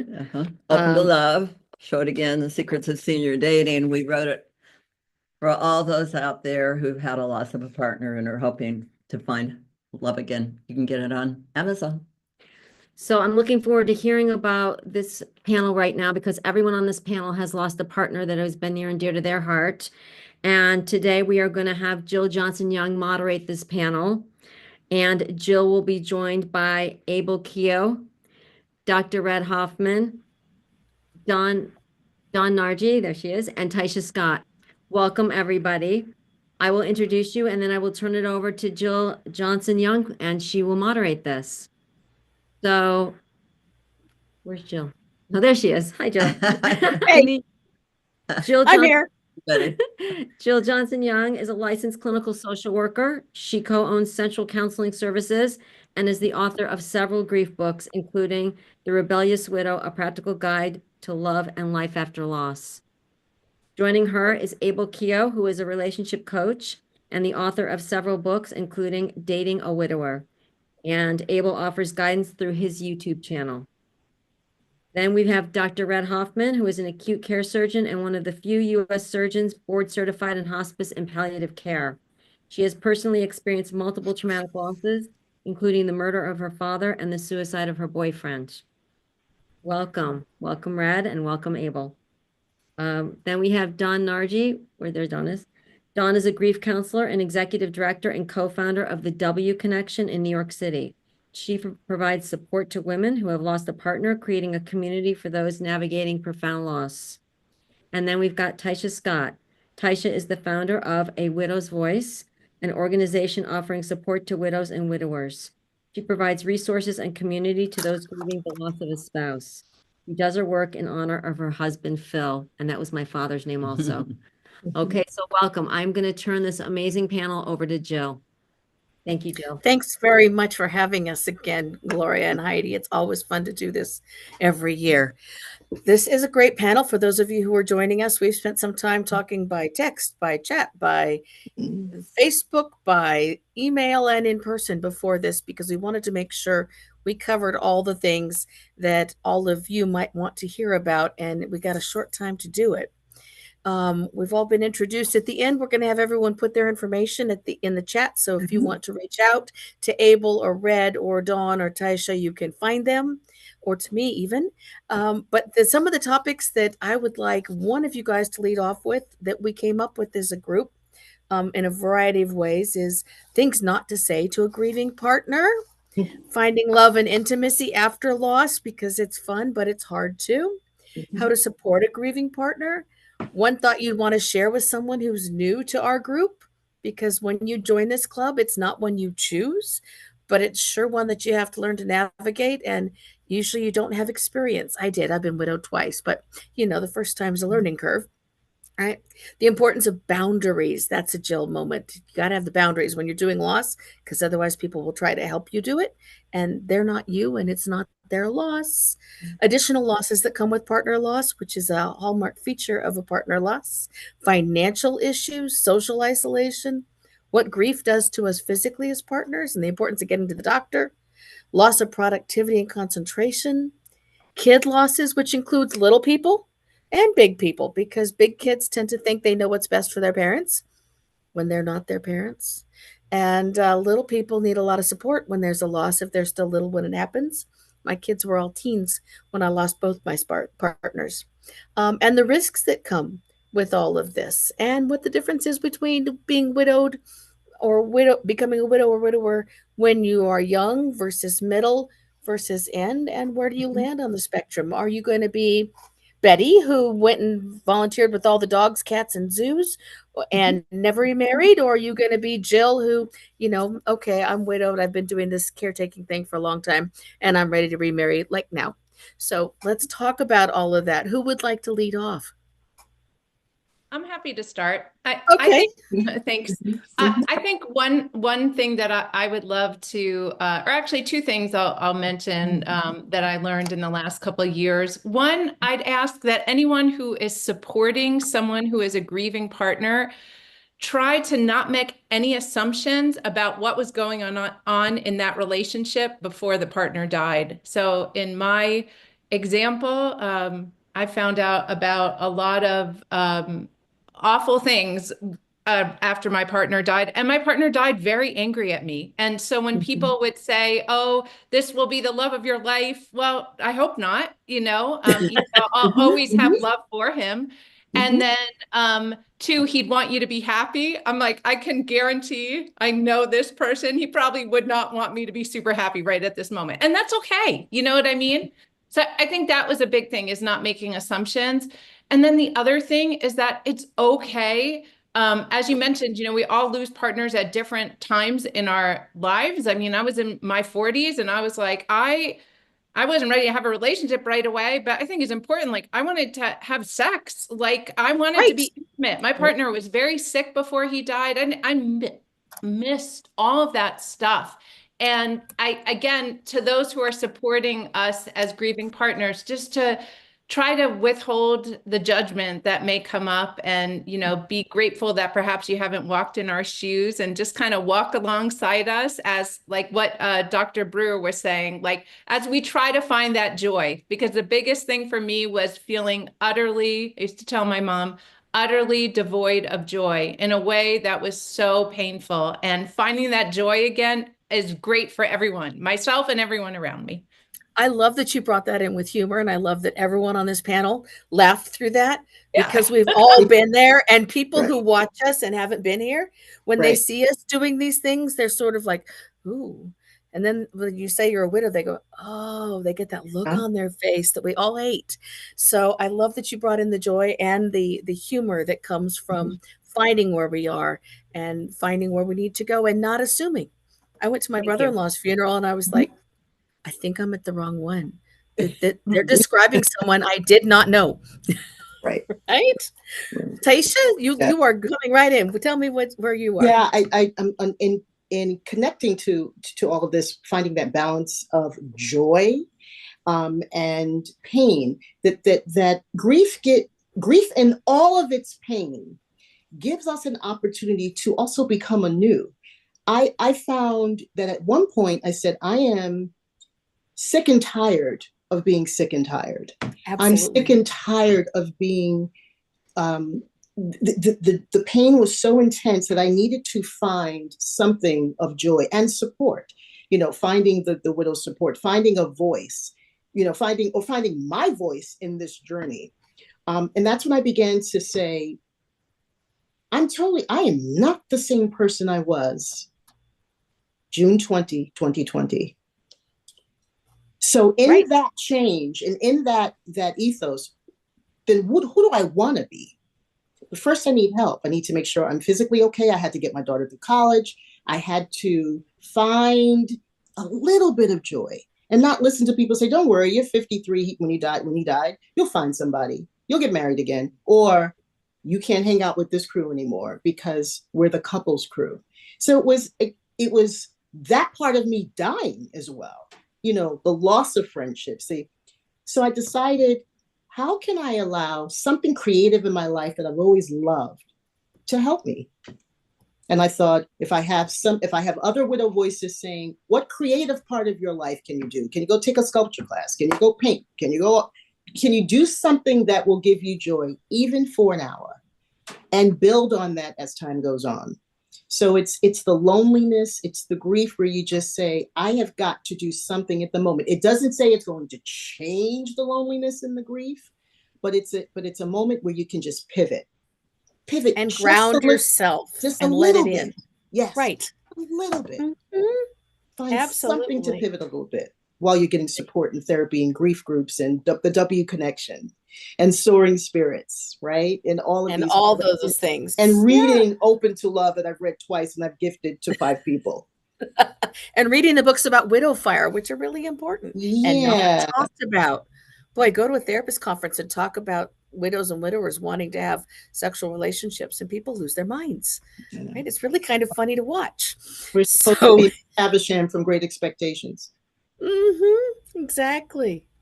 Thank you for bringing that in. I think that when you become a widow or widower, you get the ace of all grief cards, and you get to decide now, my life has been changed without my permission. What am I going to do with that? What did I want to do when I grew up, and what did I like doing when I was little, and all those things? Abel, you're the man in the groom. Tell us how this fits for you. Yeah, I think the biggest challenge I see is, yes, you should go out and figure out what you want in chapter 2, but a lot of people, they don't know what that is. When I talk to widowers, especially, a lot of their identity is tied up in their spouse and in their job and things like that, and that gets kicked out from under them. And one of the first questions I always ask them is like, where do you see your life headed, or what do you think the next chapter of your life looks like? And I usually get a deer in the headlights look. It's like, I don't know. And I think it's okay not to know, but I think a lot of people, they don't spend the time to really kind of take a step back and maybe, and really decide what it is that they want to do, right? It doesn't have to involve dating or relationships, but it's like, it's like figure out what it is that you really want to take this next chapter, because I mean, it's awful and it sucks to lose a spouse, but at the same time, there's an opportunity there to kind of reset your life and figure out what is it that you want to do. And your second chapter can be just as wonderful as your first chapter, but it's also very different. I've remarried, and I have a wonderful chapter 2. It's very different than chapter 1, and that's okay, but it's still just as wonderful. But I think to get there, it took me consciously kind of thinking and figuring out, at least having the general idea of where it was I wanted to go. Absolutely. And you're right. The chapter 2 can be anything. And Betty didn't remarry ever. Her chapter 2 was dog rescuing and zoo helping and all those things. We've got lots of places that we can apply our grief and take our loved one with us. And it doesn't have to be remarriage, but that also shouldn't be out of the question. Depends on when you're ready. Everybody's prior relationship with their deceased partner is different. Everybody's process is different, and everybody's what I'm going to do from here is different. And sometimes we muck it up and we have to start over again, even in chapter 2. Dawn, you're the W connection. Tell us about where you sit with this topic. So I think you see me shaking my head yes to you guys are so many amazing things. I think one of the things that I want to take us back to is don't assume that you know where the widower or widow is. So when I was before I was widowed, before I started the W Connection 17 years ago, I was working on Wall Street as an executive. I was just married. I just bought an apartment, and I just had a baby who was 2 months premature. My husband was diagnosed with cancer when my son was 1 month old and died when he was 3 months old. So I think, hearing all of you, sometimes people get the grief, maybe not as deeply as they should, right? We heard that from Dr. Kessler earlier. But there are also these additional risks and losses that people do not understand. New mortgage, 50% of my household income was gone. Really had this fear that I was not going to be able to stay in my apartment. I was on maternity leave. I went back to a job on Wall Street that expected, 100% of me, and that changed. Right. So I think widows and widowers also face a decrease in productivity. Some widows and widows have even lost their job during this time. If you have children or aging parents, it's taking care of those people on your own. And also there's physical health impact to widowhood, right? So we recently, or my board member recently, did a study on the physical effect of widow and widowhood on that surviving spouse, and of course, mental health and grief, like we're sharing here. So I just want to reiterate on some of your points that you're not in those person's shoes, right? And you don't know what they're dealing with. And if they're talking about, oh my God, I have no money, don't judge them, because they're not grieving right. So that's just what I wanted to add. Those are so important. One of the first things I do when someone walks into my office is after a major loss is send them to the doctor. And I tell them I want them to go get all the blood panels, and I don't want any of the results because I'm not practicing medicine. That belongs to Dr. Red. But I want their doctor to get the results. Right. And typically caregivers have also put off all of their own needs. So they haven't been for the mammogram or the colonoscopy or any of those things. And they need to. They need a cardiac workup because they've been under incredible stress. And they put all that off because they're so used to doing all the things and they're busy with all the other demands. But if we're not healthy, we can't survive this at all. And we know that grief can actually kill people if you don't manage the physical symptoms. It's hugely important. I had a stroke 4 months after my second wife died, partly because of job stress, but partly because there's a picture of me online from my former employer, a hospice, the day after my second wife died, standing at my desk with my dog in my arm because the dog could no longer stand up because she was so traumatized by the second loss, with a Diet Coke in my hand. And they captioned it, "Look how dedicated Jill is." Her wife just died. And my wife was one of their nurses. So there are expectations that go with, you can be so strong, and strong is not healthy for us. Right? And strong financially, if we don't have money, we have to make decisions. And it's not your business what the life insurance amount was, or if there was any. Don't ask that question, right? That's where the boundaries come in, right? The term strong to a grieving, a widow, oftentimes made me feel like that they didn't know what else to say. And that they looked at my situation. My daughter graduated high school June 13th, 2020, which I thought the worst thing in that year would happen was that she wouldn't have a normal graduation. 7 days later, to the hour that she graduated, on camera, my husband dies of sudden cardiac arrest right in front of me. 2 weeks later, we buried him. And 4 weeks later, I sent her off to college in a pandemic. And then I'm back home alone with the dog.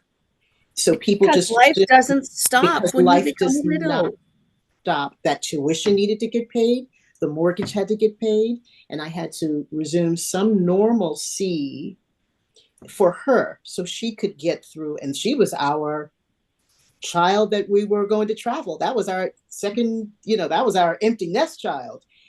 In an instant, your life can change. So don't ask a widow or a widower, well, you must have life insurance to pay the tuition, which I got. Well, I'm sure if you and Phil set yourselves up, I can't imagine, or you're so strong. And I know it's hard to find the right words to speak to us, but sometimes the best thing you could do for your person who has lost a partner is to say, "I'm holding space for you." Yeah, my favorite is let me just hold space for you. Or "my heart is with you" is something that I just say a lot, because I find anything else I want to say, once I start saying it back to myself, it somehow falls short. Right. Let me just take you out for coffee in another town so nobody knows you, so nobody has to talk to you. Right? That was one of my rules as a young widow, was anything I did outside of 30 miles from home, because otherwise people would know me and stop and chat. Right? Let me hold space. Let me just support you. Yeah. I'm sorry, Taisha, what'd you say? I thought I was having a heart attack 3 times. Yeah. Yeah. Anxiety. Yeah. I think it's hard for widowed people as well to even ask for help. I think sometimes we have a lot of things that we need, right?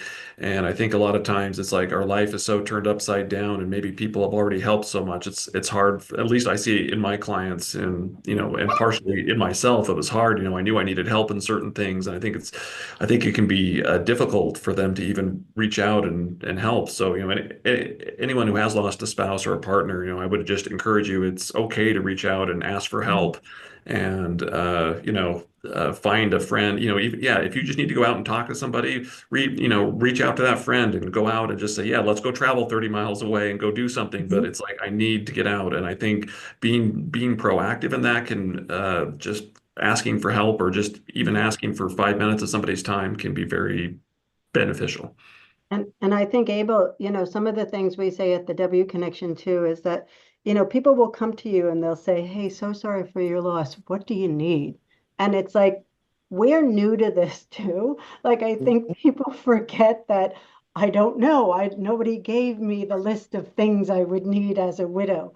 So I think sometimes, if anybody who's seeing this, who's helping a widow or widower, please just do what you think they might want. Make a meal, walk their dog, take care of their child, because I had no idea what I needed. I think the other thing that I wanted to share too is what David Kessler said. Like, it was beautiful that he said, we say it at the W Connection too, there is no timeline, right? Depending on where you are in your journey, depending on, where everything is, where your parents are, if you have children, all of those things that you might be dealing with before you're dealing with your grief. And then, there's no playbook either. We each do it in our own way. And, I've seen, just to make it positive, I've seen so many women in my organization, men and women, that are amazing. Like, I am blessed to be with all of you and see that you found purpose. And, I always say I will be sad that my husband died, but I'm very, I'm no longer the executive on Wall Street anymore. I'm a person running a nonprofit who gets to see so many amazing people move through my programs and find growth and joy. It's just a beautiful privilege. Isn't that a gift? It's a gift. It's totally to do this work. I want to point out in the chat, somebody named Kevin has just put in 10 things you can do for me while I'm grieving. And I love that. I have a list on my websites of things you can do to help people. I know all of you probably do too. So that when someone is in the process of losing a partner or has lost a partner, they know what to do so they don't do that. What can I do to help? Nobody wants to hear that. Right? Let's have everyone tell the audience where they can find you. We're coming up on the hour and I don't want us to go over. Abel, how do we find you?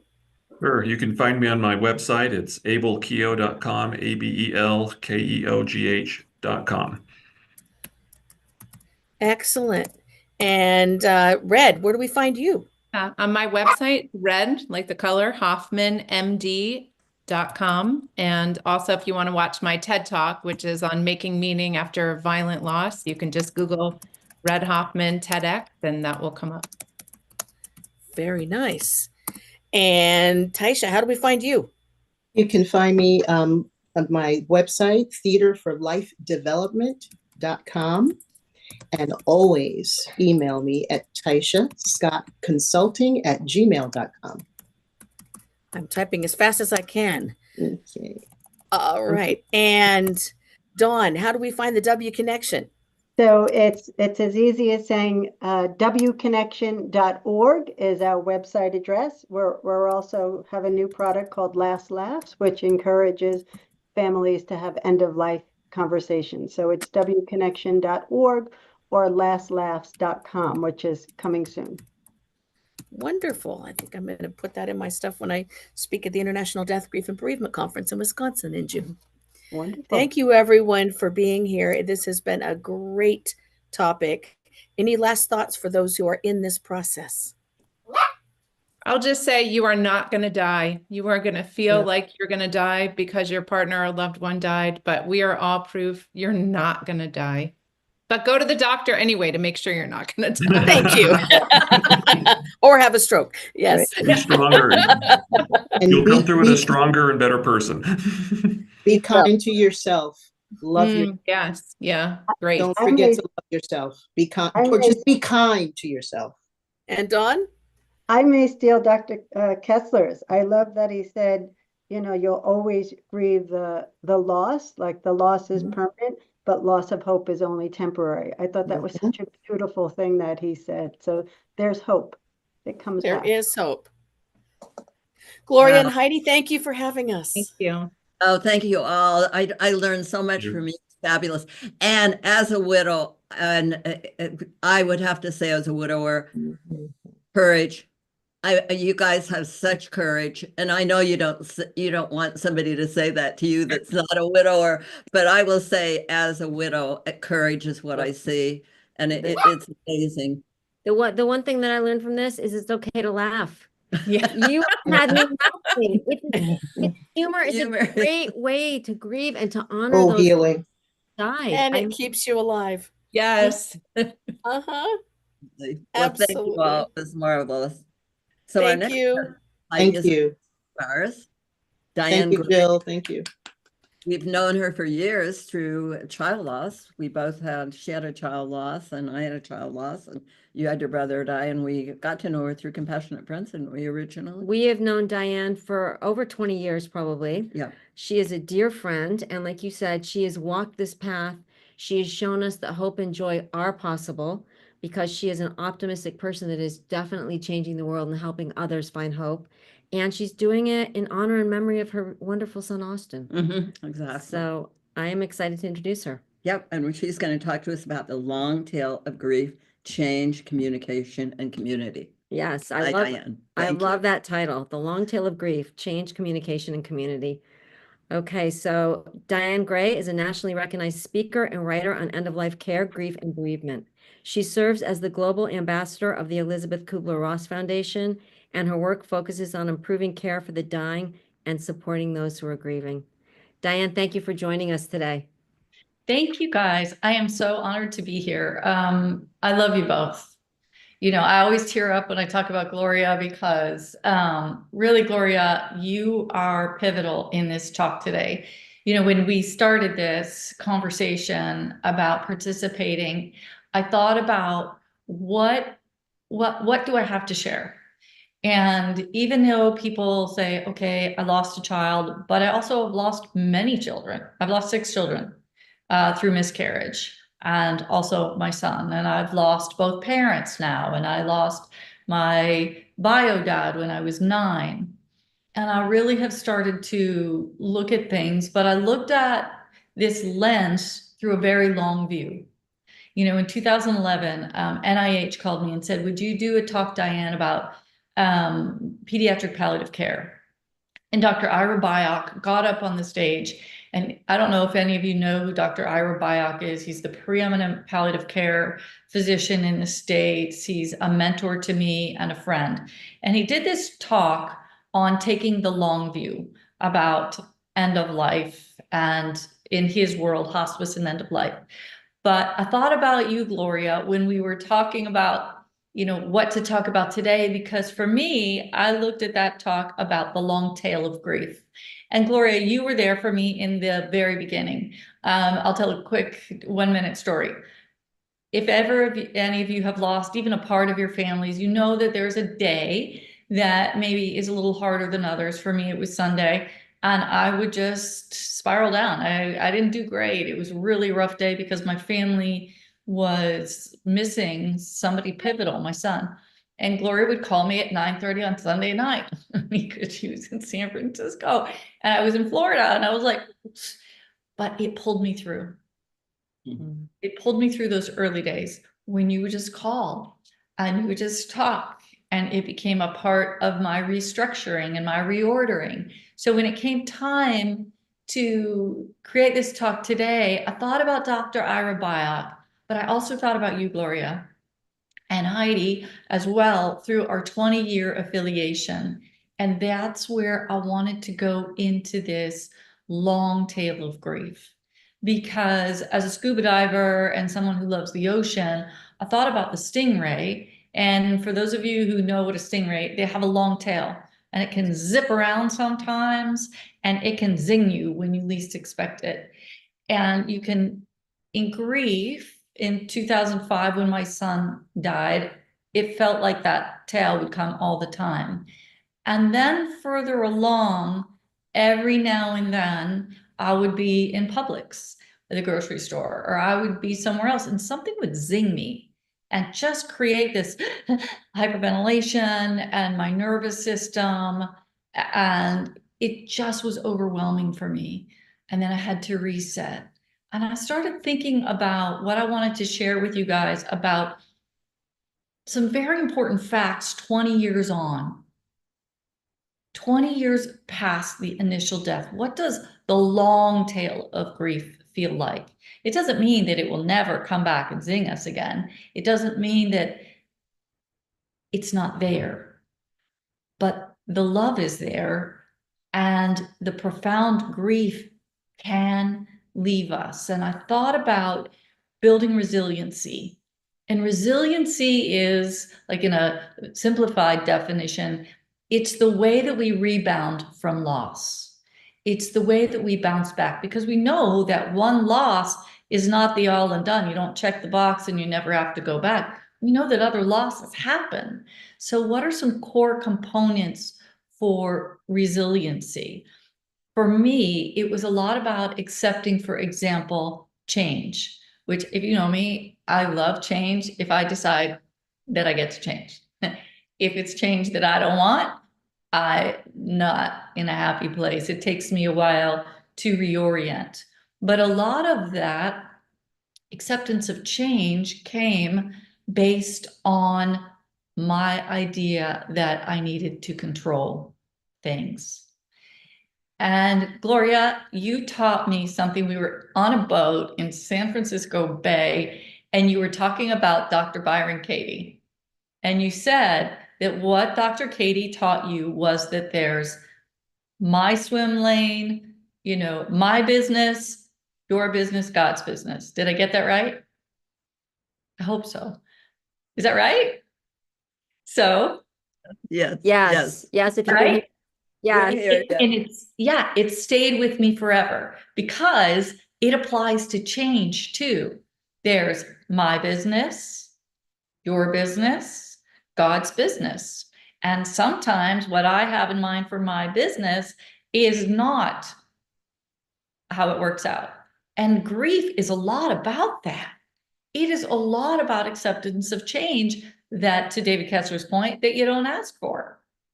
But there it is. So when I take my hands off the steering wheel and try to stop controlling change and just say, look, I need to stop resisting this because this is what happened. And Gloria, you especially have been pivotal in explaining to me that change is life and life is change. And that the more I can just stay afloat and malleable, and that it's my business, your business, God's business, that the more I can let change flow through me, including my grief. But also too, the more I adapt to love more, I've noticed for me, I can grieve less if I let go of control. And that once I open my heart, that more love comes in. And that's not to abandon my grief. That's just to be open to love, which, Gloria, you also reminded me, sitting on a blistering hot day in Florida, that I need to date again, but that we'll save that for another day. But you know it's true. So another thing I wanted to share with you all is about communication and being open to communication as it pertains to the long tail of grief. Monitor your listening ear. There are a lot of people out there who want to convince us that grief is eternal. I call them the isms. Watch the isms, the euphemism. You will grieve forever. But then they leave off the tail end of the sentence, which is, you will not grieve the same way forever. Sure, I miss my son. After 20 years, I still miss my son. But is it as painful as it was 20 years ago? No, and I don't want it to be. It's okay to say, I don't want to be the same person in grief that I was in 2005. Again, this is accepting change. I have to accept that I'm changing. I have to accept that I'm moving forward, maybe missing him, but that whole, you will always grieve. I really hope that people can start to bring the tail end of that sentence which is you will not always grieve to the same extent or with the same amount of pain, always and forever. Change is our friend sometimes. Communication is important. The other in the isms I'm going to ask us to apply critical thinking to, which I'm a huge fan of critical thinking, which is grief is love with nowhere to go. I've heard it. I get it. I appreciate it. My son's not here. My dad's not here. Both my parents aren't here. But I can take what I learned from them and the love that I have for them and apply it outward. Open to hope, compassionate friends, mothers against drunk driving. I mean, the list goes on. Kathy Eldon's Creative Visions Foundation.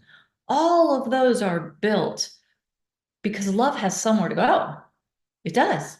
All of the founders of those organizations, including this one, are doing profound and great work in the world. And I think that if we start challenging the isms, the euphemisms of grief, saying, oh, is that really true? Some of them are not really true, or some of them can be adapted to have a new way of looking at things. So grief is love with nowhere to go. There is always somewhere for love to go. Always. We can love our people differently. We can love our grandchildren in a new way. We can love new spouses. And I love that last session, by the way. I thought it was great. We can love ourselves and pay more attention to our health and our wellness and our well-being. We can love others. We can apply. It just goes on and on and on. And even if you don't want to start a foundation, you can bake brownies, share them next door. You can acts of kindness. Joan Cacciatore started something amazing. She called the Miss Foundation after the death of her daughter. So grief always has a place in our hearts, but love always has somewhere to go. And I'm going to ask us to really look at where love is rooted in your life. Where is love rooted? Because that's where your grief can go to. If your love is rooted in small acts of kindness in your loved one, for example, with my son, I'll give you my quick Venn diagram formula for it, okay? Here's what it looks like. What did my son love? What did your loved one really love? So my son had some odd connection to Africa. He had a soft spot in his heart for children that were abandoned or left behind. He also loved getting dirty and growing things in the mud. And so with Kathy Eldon's help, we built a Venn diagram of all those things. And in the middle of it was this idea for a garden. I thought it would be a nice little small kitchen garden. And what happened is that it grew into a multi-acre tract in Africa. It's still there. It's called Austin's Kitchen Garden. It's a part of an orphanage because that was a part of Austin's missing and caring for other children who were abandoned. So it's called Austin's Kitchen Garden, and it's in Kenya, and it still grows to this day, 6 different crops. And now the other part of my grief and grief in general is letting it go. We can start things out of love, but then we can send them out into the universe to grow and do their own thing. So a secondary school took over this farm, and now I needed to make the decision to let it go and let the secondary school help it to move forward in community. And that's where I want to close and wrap this. While grief is personal, it's also communal. And this is a powerful thing. This day and this conference is exactly to the point. But choose your communities wisely. Here's the amazing thing. We can participate in grief and grief communities, right? But this title is so important about a day of healing. You can also focus your healing and your grief together. You can blend them. So for example, if you want to do it through educating others, you can become a grief educator through David Kessler's Grief Educator Program. You can also participate in Open to Hope. The community is huge, ginormous, right? There are also tech apps, grief yoga, wellness, book clubs on healing and hope and joy and all of these other things. because we know now there's a national movement afloat to study isolation. Grief and isolation are not a good mix. Grief and community are a beautiful mix. And in the beginning, I wasn't necessarily the largest community person, because the communities that I went to, I would go and I would feel pretty good on a day, and they would say, "Oh, you look so tired," or, "Oh, they were at a different place than I was." It's okay to meet with other people that are at your timeline of grief, early grievers, people that have moved forward, not on, but forward. It's okay to be a beautiful part of these healing communities that will also better your health, which is really where I wanted to have us focus on something here. The difference between early grief and grieving later has a lot to do with self and the journey. And that's a beautiful thing, because you can completely choose your path. I went to keynote a conference, and oh gosh, 2013-ish. It was a huge grief conference. And I sat in the lobby like I always do, and I listened to where people are. And there were some people who had lost a child 40, 50 years ago. And they felt very much at the same space. There were other people who had lost a child 20 years ago. At that point, I was 8 years out. And the common thread we had was love for our children. But the difference was the focus on resilience or the focus on the grief. And I think sometimes it's okay to focus on your wellness and your well-being. Focus on your health, focus on community, choose grief yoga, choose movement-oriented activities, because there are also studies out there that talk about bereavement health and your general well-being.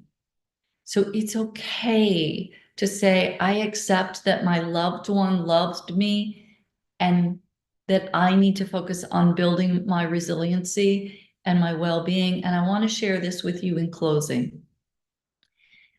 While we are grieving, and I've been listening to the other beautiful keynotes, I also want to share that I'm an end-of-life doula. And I've been doing this for 30 plus years, helping people pass.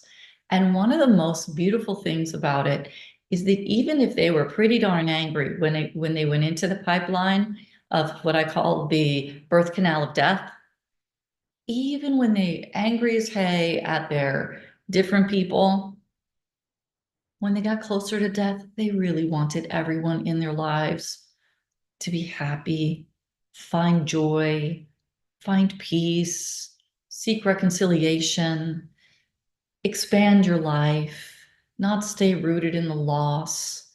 Feel free to grow, just grow. And so I want to thank you, Gloria and Heidi, for being an important part of my growth journey. And people like John Edward, who have an app too, called Evolve Plus, who talk about connection and spiritual connection. It's really a long, long journey. I suspect that as we all move forward and grow and endure other losses, one loss will feed the next one, but not in a negative way. How we heal is also endemic of how we'll heal in the future. So I'd like to encourage us to sort of keep growing, keep searching, and find what works for you and for all of us. Thanks for allowing me to be a small part of your day. I really appreciate it. Thank you, Diane. So great to see you. You're so fabulous, and we miss you and hope to see you soon. I would love that. I would love that. I hope this was helpful. My goodness, there were so many takeaways. One of them that I loved is you will not always grieve with the same amount of pain. Change is our friend. Such an important message. Thank you. Thanks, Diane. Thank you. Take care. Thanks, guys. All right, Heidi, now we've got a sibling loss panel dear and dear to your heart. We do. I love my Sibs. Thank you so much for joining us. So yes, one of the reasons that I am so passionate about Open to Hope is because of the death of Scott and he is my guiding light. And I know that all of your siblings are your guiding lights. So this is such an important panel because I feel like everyone on this panel builds awareness for our losses. And the worst loss that can ever happen to us is the one that's kicked us to the ground, the one that we don't know how we're going to survive with. And for me, that was the death of my brother. So with that, I'm going to introduce my Sibs. I'm not sure if one of them is going to join us. Oh, there she is. Hi, Elizabeth. I wasn't sure. Hello, everybody. Okay, let me introduce everybody. I've known all of you for 20 and some more than that years, for a long, long time. You are my siblings. You are my part of my chosen family, along with my other two sisters. So today we are going to have a sibling loss panel, Mom, and Xander Sprague is going to be our moderator. Hi, Xander. Hey, how are you? So Hey. excited to be here. And you're joined with our fabulous crew. Okay, here we go. Elizabeth DeVita Rayburn, Dr. Chris Lorenko, Cindy Tart, Jason Wander Fronicky, and Jordan Ferber. Hello, hello. I'll give you all a quick intro, and if you want to add anything else while you're speaking, go for it, because we want to get all the sibling resources out there. You all know this in big ways so that the siblings do not feel alone, and I know you all are part of doing that. So let me start with Xander. Xander Sprague is a licensed professional clinical counselor. He wrote Making Lemonade, Choosing a Positive Pathway After Losing Your Sibling. Xander serves on the National Board of Directors as the sibling representative for the Compassionate Friends. Yes, and he's our moderator today. And then joining him, I'll just do this in order, Elizabeth DeVita Rayburn, who I've known for a bazillion years, one of my besties. She is an author and journalist who wrote The Empty Room, Understanding Sibling Loss. And she interviewed me for that 20 plus years ago. Wow. Elizabeth's personal experience with the loss of her brother Ted informs her compassionate approach to the subject. Welcome, Elizabeth. And then we have Dr. Chris Lorenko. He lost his two brothers together, Zach and Alex, in a boating accident. And Chris serves on the National Board of Directors for the Compassionate Friends to honor his brothers and by supporting others navigating sibling loss. Welcome, Dr. Chris. And then we have my Fab Five sister, Cindy Tart. Hello, Cindy. Hey, Heidi. I always get a Southern accent when I introduce Cindy.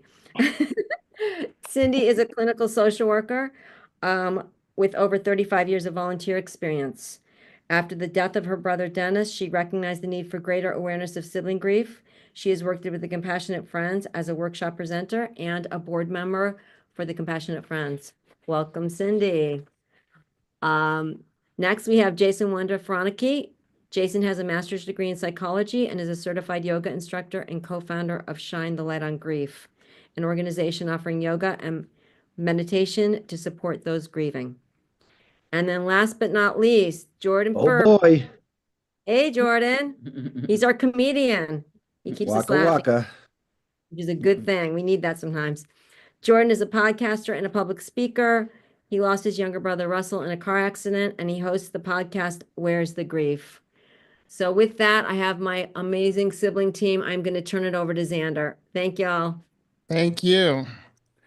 All right, Sibs, and all the people out there who are Sibs, we're going to have a little discussion here. So let's try and keep our answers short because I got quite a lot of questions. But I'm going to start off with Jordan. Here's the question. What have been the most challenging parts of losing your sibling? Well, the most challenging part is not having him here to help me deal with it. I feel like he was my person, and for so many of us, all of the hardships that we have had to deal with in our lives, we've had our sibling there to help us figure it out, and to deal with my parents. It felt like what used to be 50% of attention from my parents now became 150% of attention.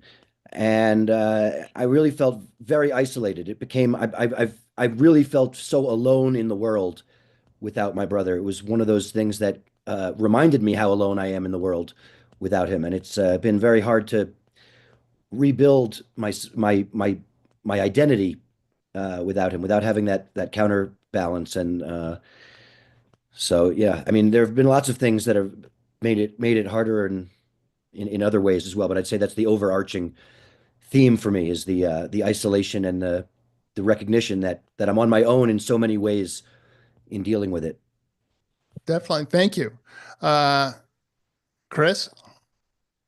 I think I would totally agree with Jordan in terms of being alone.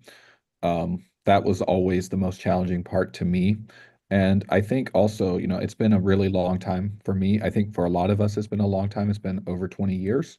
I think navigating all the challenges of life by without having my siblings here to help. I was the youngest, so I'm not supposed to be the trailblazer, but I've had to become the trailblazer, right?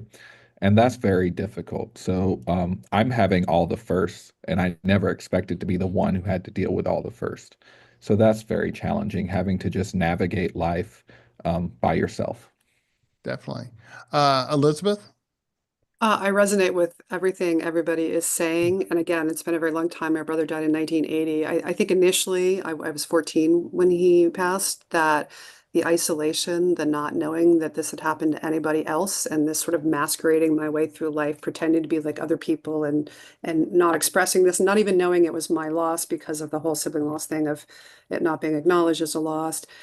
As I've grown older, what I've discovered is that there's a different loss at different stages of your life that I wasn't anticipating. It was a loss when I had kids and realized that, my kids were not going to know their uncle. Now I'm helping or have been helping elderly parents, and I'm on my own doing that because there was just the two of us. So it was, the initial stuff and then, growing with the loss that unfortunately in some ways keeps on giving. But yeah. Definitely. Jason? For me, it was this really confusing dynamic, especially in the beginning where my parents were very overbearing, where they would want to know and text me, and I needed to let them know every single minute of every single day. Yet they were also absent at the same time, where I was the only living child and they almost forgot about me because they were so overly consumed with my sister Lauren's death that they forgot that I'm still alive and I still have a life that I'm living and successes that I'm going through and challenges and all these kinds of things. And it took a very long time for them to even acknowledge that I was still having my own experience, even though they were having theirs. Definitely. Cindy? So I think in the first 3 years or so after my brother died, I think I, as the oldest, kind of the opposite of Chris, I tried to hold the family together, both parents, my other surviving sibling, and then the grief hit me like a ton of bricks about 3 years into it. And then now at the same time, I can agree with Elizabeth, because raising your parents is not fun without your sibling here. Yeah, absolutely. Yeah, and I would just quickly say that, one of the most challenging parts, we've all said it, but it's those major life milestones that I know I personally expected Lucy to be there for. And, graduations, children's, all of these things, and she's not there. So, all righty, moving along. This is a big one, guys. How do you deal with the lack of validation of your grief by the world? Something I think we all know, and part of the reason we love our TCF Sibs so hard. So I'm going to start off with Jason. Yeah, so the first thing that comes to my mind when you ask that question is the fact that we're here right now and telling our stories. That's one way in which I most recently have come to terms with that if society is not going to validate our grief, then we better be doing it within our own community. And so it got me much more vocal about telling my story and getting out there on different podcasts and different other platforms and sharing my story so that other people can not feel less alone. And in fact, it's kind of what also prompted the Sibling Online program that we've been kind of doing for I can't believe it's been like 6 years, but yeah, it's crazy. But that's what was the impetus, because if we can't, we have to be able to support each other. Yeah. Hey, Jordan, how about you? Well, yeah, I feel like I've gotten to a point where I've gotten really good at normalizing the way that I talk about my grief and about my brother, so that it's not like if somebody is uncomfortable with me talking about it, that's a problem for them. But I try to make it to be like a teachable moment when people don't acknowledge it. I remember the first book that I read on grief was from a bereaved sibling, and the woman who wrote it would take a bus into the city every day, waiting for somebody to strike up small talk with her so that she could unload her grief on them. People would say, "Oh, what a nice day it is." And she would say, "Oh, really? I just lost my son in a car accident. What's nice about today?" She would do that 20, 30 times a day, just ruining people's days left and right. And I laughed so much at that because I understood it so much. Like, you want to shake people to, it's not even just about the unacknowledgement of our grief, but in grief in general, people are so uncomfortable. And as siblings, I think we bend over backwards so much to make people more comfortable or not more uncomfortable with our situation, that we don't want to make it weird. We don't want to create drama. Our parents are going through a thing. Like we almost voluntarily sit in the corner with our feelings. So, I find that being able to talk about it in a way that makes people more understanding and realize that it's a universal experience, and that it feels good to be able to talk about our sibling. Like, it's not always about the sadness and about the missing them. It's being able to share the stories about them that I think is the most important. And I think that's always the way that I get over it. It's like, people don't get that grief isn't a lifelong experience. I'm going to miss him for the rest of my life. I'm going to love him for the rest of my life. There's no reason why I wouldn't be able to talk about him for the rest of my life. Absolutely. How about you, Cindy? So I think in the early days, because my brother died in 1986, it was almost taboo for a sibling to speak up and share anything, because honestly, it was hard to find somebody who wanted to listen. Yeah. Whether it's professional, whether it was an adult, nobody wanted to listen, because they were more concerned about how my parents were doing than they were about my grief. So I think the validation that's come for me is just, as everyone else has said, continue to share, continue to tell people. And my joke is now, as a single woman, is when you go on those dates and you get asked those questions, how many siblings do you have? It's kind of like, yeah, let's test this one. Well, I want to just add one thing, is that, one of the workshops that I run at National is called "How's Your Mother?" because that's the number one question you always get as bereaved siblings. I remember so often in the beginning, people would say, "Oh my God, your parents must be devastated." And my response was always, "Yeah, I imagine they're doing about as badly as I am." Yeah. Elizabeth? Well, again, I was 14 when my brother passed, so it took me a good while, years to grasp the fact that this loss had actually happened to me, because the message was so strong that it didn't, that it was about my parents and all that. Once I started to engage with that and recognize and realize that this was my loss too, then it became an exercise in setting the example and acknowledging, as the others have said, there's a tendency to want to not mention your siblings sometimes in the early days when people ask you how many siblings you have, because then you create an awkward situation, or you take care of the other person's discomfort, or it's painful for you. And I got past that. And now I just say, I have a brother, or I had a brother, depending on how much I want to go into it, but I never don't acknowledge him. And so for me, that's been the right place to land. But it did take a while, because I did pretty strongly absorb the message at first that this was not my loss. So it's an evolution. Absolutely. Hey, Chris, what about you? I would second what everyone else has said. I agree that nowadays I don't really care about making people uncomfortable. If they don't like to hear it, too bad for them. I think early on, though, I would agree with Elizabeth that I was very reserved in telling people. And I think it's natural to kind of do whatever's healthy for you. If you're not comfortable going forward and having those conversations, then that's okay too. I Yeah. think it's really important, even though we don't get external validation, to try to find at least one person who will validate your grief. I was very young when I started being involved with the Compassionate Friends, so having other siblings who had gone through the same thing really helped me, even when I wasn't ready to go and tell the rest of the world about what was going on. And I think having these types of online supports and Facebook groups and all kinds of different options at least gives us someone who will validate our feelings, even if the world itself doesn't validate how we feel. Absolutely. And I know my own experience when I started off was like everyone, people asked how my parents were. No one asked how I was. I certainly had about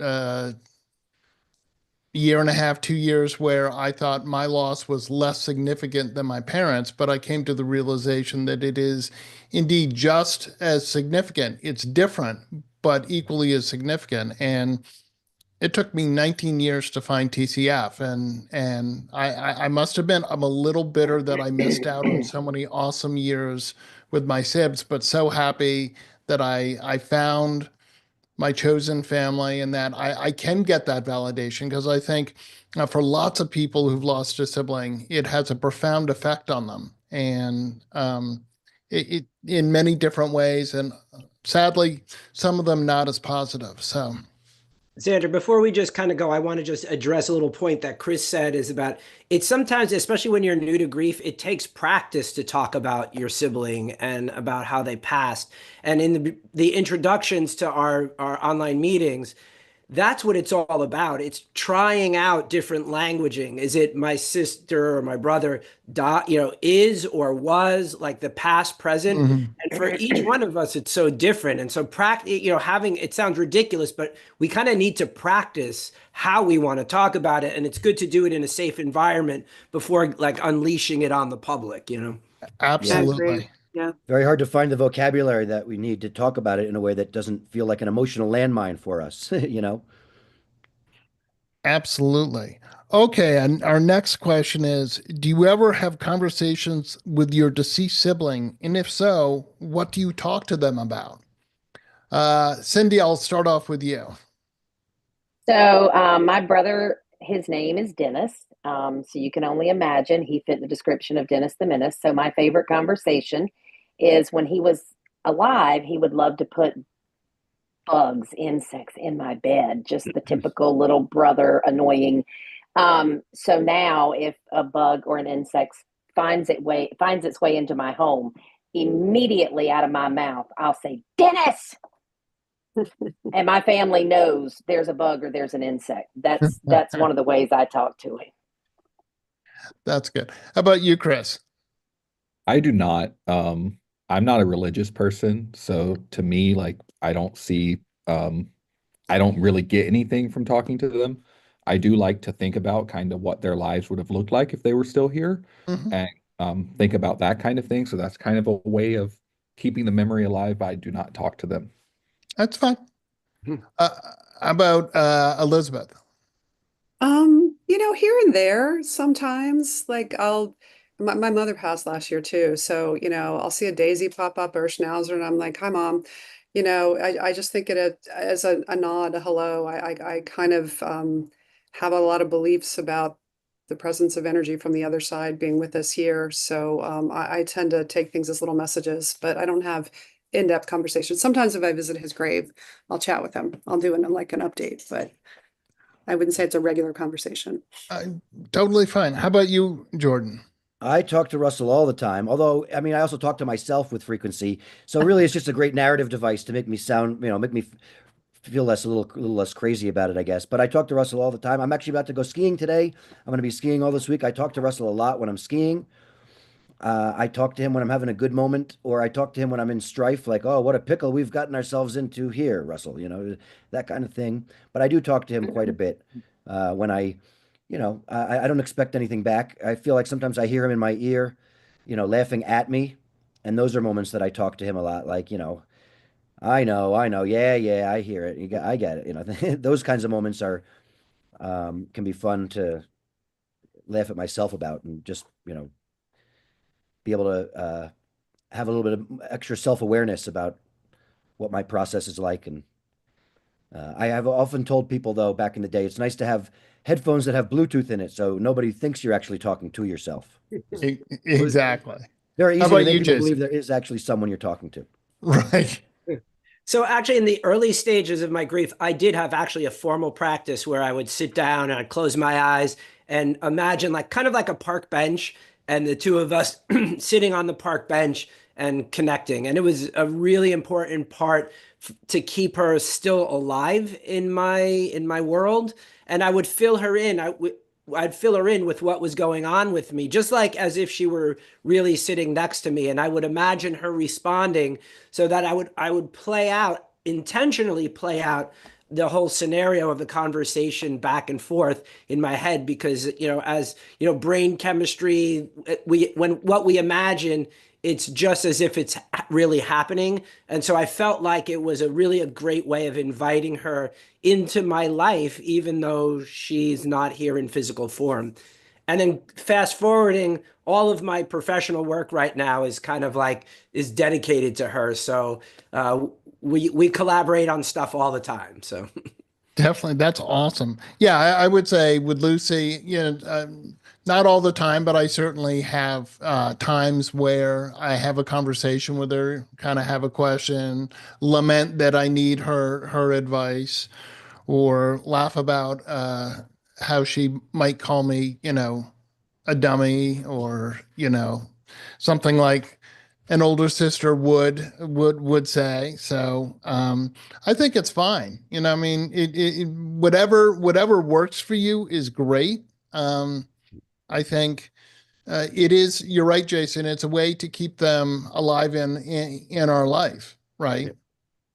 And that's why I liked the intentional practice of it, because I would literally say, okay, we're going to meet on Tuesday and put it in my calendar, and then sit down on a chair or a meditation cushion, and it was our time together. So right. One of the things I've done in the last 28 years, but I haven't gotten answers, I keep asking her for her phone number, but so far I haven't gotten it. But if I do find out how to get our siblings' phone numbers, I'll let you know. All right. How do you feel that you have grown since the loss of your sibling? I'll start off with Jordan on that one. Oh, well, I feel like I've gotten so much better at recognizing what's important. I think the immediate perspective shift that happens after a loss like this, it really shows you who the people in your life that you have are. Mm-hmm. That the people that you have expectations of sort of seem to let you down, and the people that you don't really know come out of the woodwork and are supportive.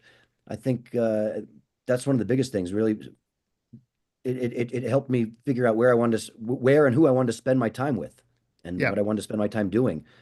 I feel like there's been so much.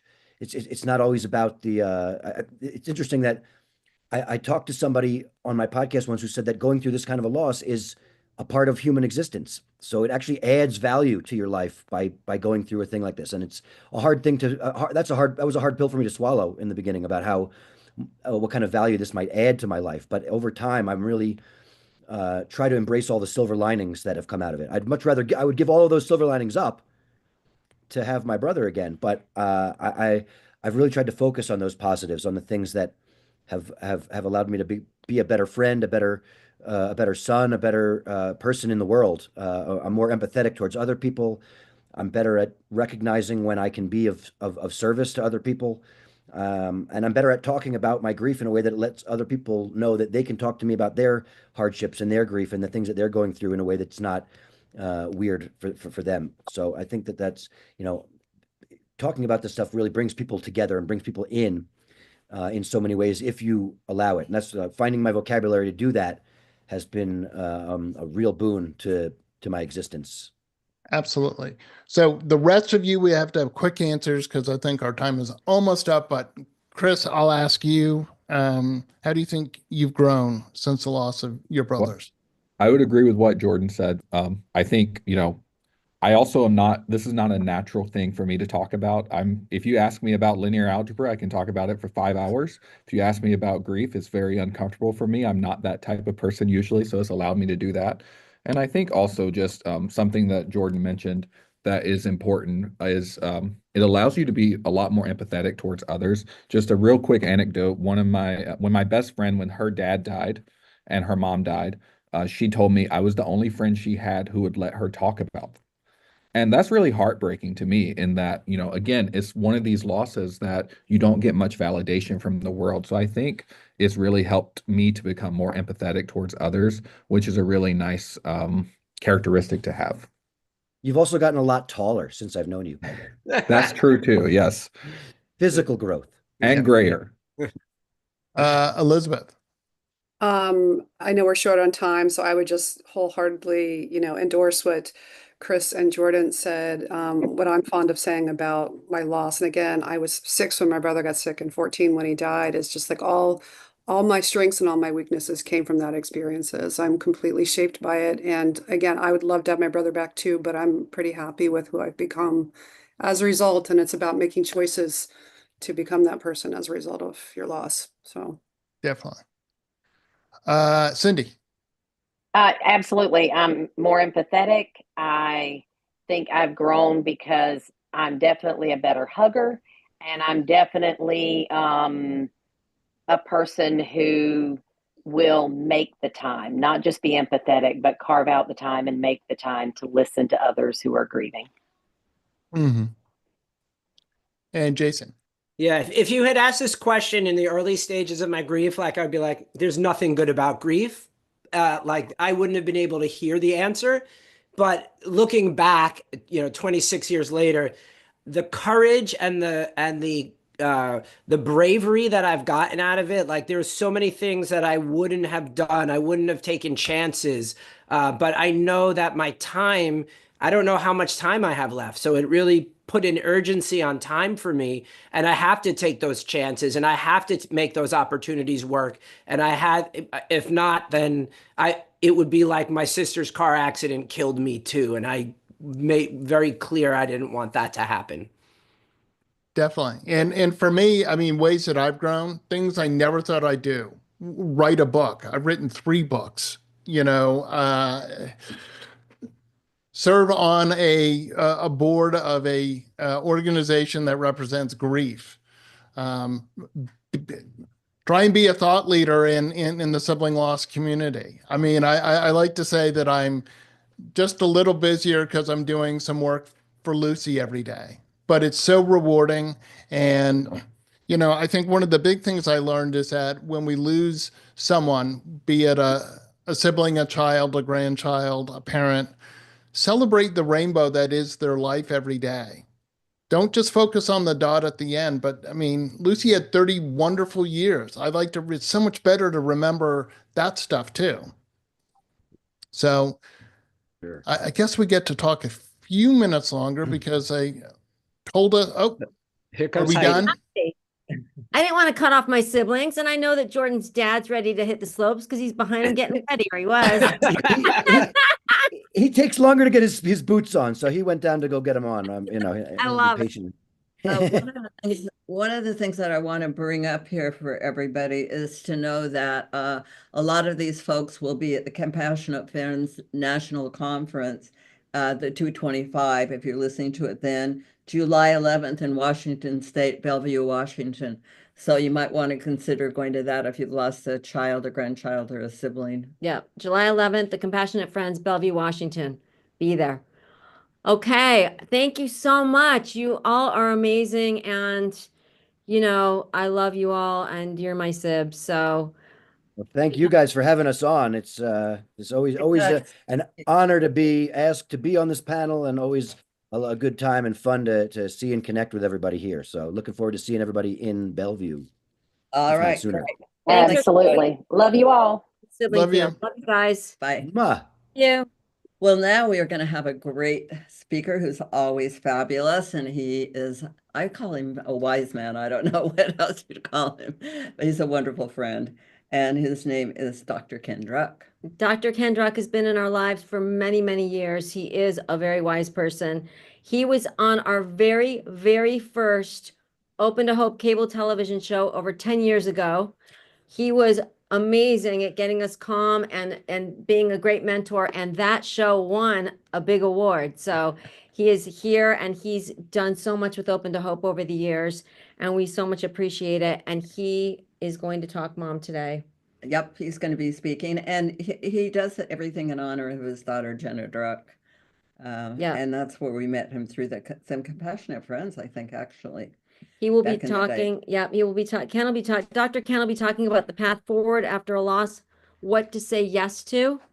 He's got a huge list of accomplishments. I'm going to shorten it because it would take more than the keynote to go through it all. Dr. Ken Druck is an international authority on courageous living and healing after loss.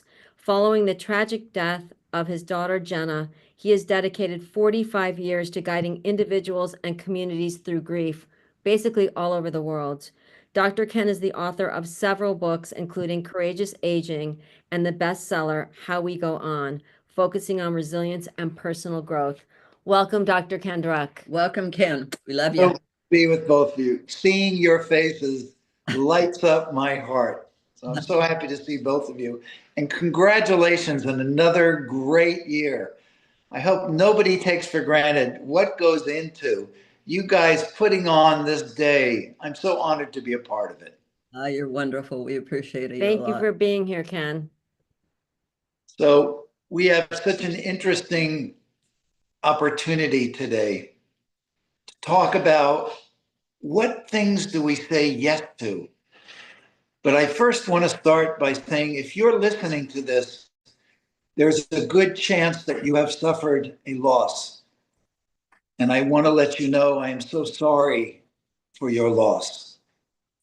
I am sorry that you even have to be here. But I'm also glad that you're here and you made the choice to really show up.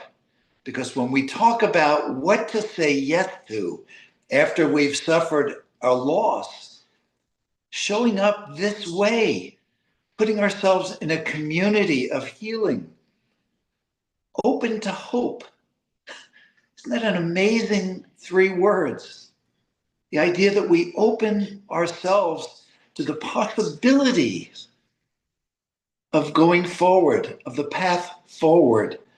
So I want to talk a little bit for a few minutes about what it means to say yes and what to say yes to. And the first thing I'd start with is, on this path forward after a loss, is to say yes to giving yourself permission to be a human being, to have taken somebody all the way into your heart, to have dared to love that deeply, because now you are in a place of suffering a loss, of inescapable sorrow. And so what to say yes to is being a part of a healing community and being with people who've suffered comparable losses and talking about what we're all doing to help ourselves. And in so doing, supporting one another on this journey, because none of us gets through this alone. So the first thing is to give yourself permission to be human. What does that mean? It means saying yes to being more messed up or as messed up as you've ever felt in your life. Some of us pass judgment. We look at ourselves in the mirror and we think of, my God, look at me. I'm awful. I'm a mess. Not only have I lost somebody I love, I'm going to lose the world because nobody's going to want to be with me. I can't even function, or I'm functioning so much less. I can't function in the ways that I'm used to. So I think giving ourselves permission to say, of course, changing the conversation from look at you, you're a mess, to how could I not be a mess? How could I not be so, I've had my future obliterated, the future that I've been working, that I've put my life into creating. How could I not be in such deep sorrow and so unable at times to function the way I'm used to? So that's the first thing. The second thing is say yes to the possibility that you're brokenhearted, that what's going on is that you're suffering an inescapable sorrow. So saying yes to that kind of permission to be brokenhearted. I often have people say, Ken, it's been so many years for you since Jenna died. How are you? And I tell them, you know what? I walk with a limp in my heart. I've stopped being ashamed of my brokenheartedness. As a matter of fact, my brokenheartedness and the way I take care of my heart is the greatest and single most important part of my wholeness is my brokenness. It's the part of me that has risen, that has summoned the courage and the faith and the strength to somehow go on, even when I walk with a limp in my heart, even when I have a huge gaping hole in my heart as I go forward. What else to say yes to? Saying yes to not knowing, not having all the answers is so critically important. Some of us beat ourselves up. We have our foot on our throat, criticism. What's the matter with you? You don't know what to do? How could you be so confused? How could you be so disoriented? Getting our foot off our throat and bringing our hand to our heart is the most essential element of how we go on. Not knowing is a part of it. How could we possibly know how to go on, how to go forward, how to live on? We're in the process of learning that. And the other yes is saying yes to being a work in progress. One breath at a time is how we move forward. It's how we clear that path forward. And we summon the courage to take steps forward. So giving ourselves permission to not know, to allow the parts of life that are such a mystery, that are so impossible to know with 100% certainty, giving ourselves permission to not know is an essential element of what to say yes to. Let's also talk about having it be okay that it's not okay. Sometimes we're looking to be home free. We're looking for closure and for it to be over and to get past this and to get through it. Yeah, it's great to want to move forward. It's in our DNA to live, to survive, to go on. But it's also part of that is saying to ourselves that it's okay, that it's not okay. It's not okay. What happened is not okay. But I have to stop trying to make it okay. It's not okay. I need to allow it to not be okay. And for that to be okay, that it's not okay. Saying yes to the unwelcome emotions that come with grief and loss is also critical. Saying yes to those emotions, the things we're not used to feeling. Maybe we're somebody who doesn't feel anger. Where we hardly ever feel confused and don't know what to do, or feel lost, or feel broken, or feel so compromised or scared or uncertain. So saying yes to all the unwelcome feelings, keeping the faith that behind our lostness, if we stay with it, if we keep our hand on our heart, behind our lostness is a new kind of foundness.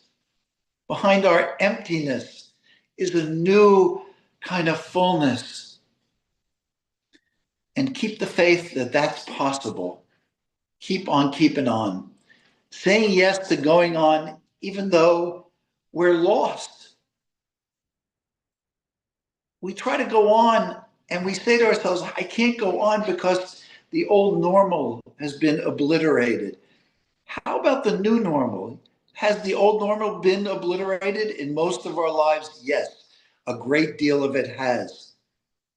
But that doesn't mean that there isn't a new normal. Every season of life, every chapter, every corner we turn in this life forces us, inspires us, causes us to have to find a new chapter, a new way of going on, a new element of courage and strength, a new element of faith. Well, that's where we are now. as big as it is, as huge, as impossible it is, we have to find that ability. We have to look for that light in the darkness. What else to say yes to? I often talk about the path of honoring.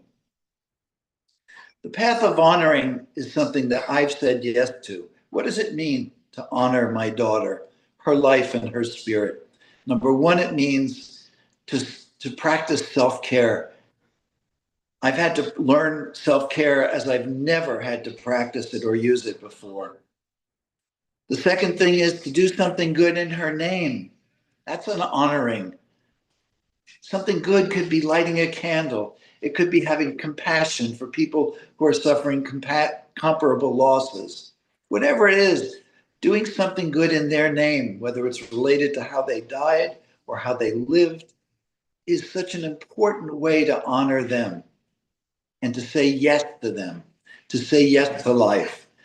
Another one is to cultivate a spiritual relationship with them, to honor the love that never dies, to express it, to feel it, even though we have no degree of 100% certainty about what this life and what death is, we can still express the love that never dies. The other one I've mentioned before was keeping the hand of kindness on our heart, expressing patience and self-compassion, encouragement, support, giving ourselves these things to be able to go on, nurturing and caring for ourselves in that way. Another honoring is allowing ourselves the loving care and support that we all need. As I said before, we don't get through this alone. We need one another. We need loving care and support. We need to learn from other people. We need their company. We need to watch them on the path forward, moving forward, and see if that's something that might fit for us. Another thing is taking the high road. Sometimes in the rawness of grief, we end up on the low road. We feel vengeful. We feel angry. We suddenly forget about all the other blessings and gifts and opportunities of our lives. And in that rawness of grief, we can take the high road or the low road. Taking the high road is what honors us, the people that's in our lives that have survived this loss as well, and the person we've lost. And lastly, summoning the courage to begin writing new chapters of life. Summoning the courage. Maya Angelou used to talk about courage as the greatest virtue. She said, in all the great virtues, there's courage, but courage is the greatest virtue. It's summoning forward. It's not sitting around positive thinking.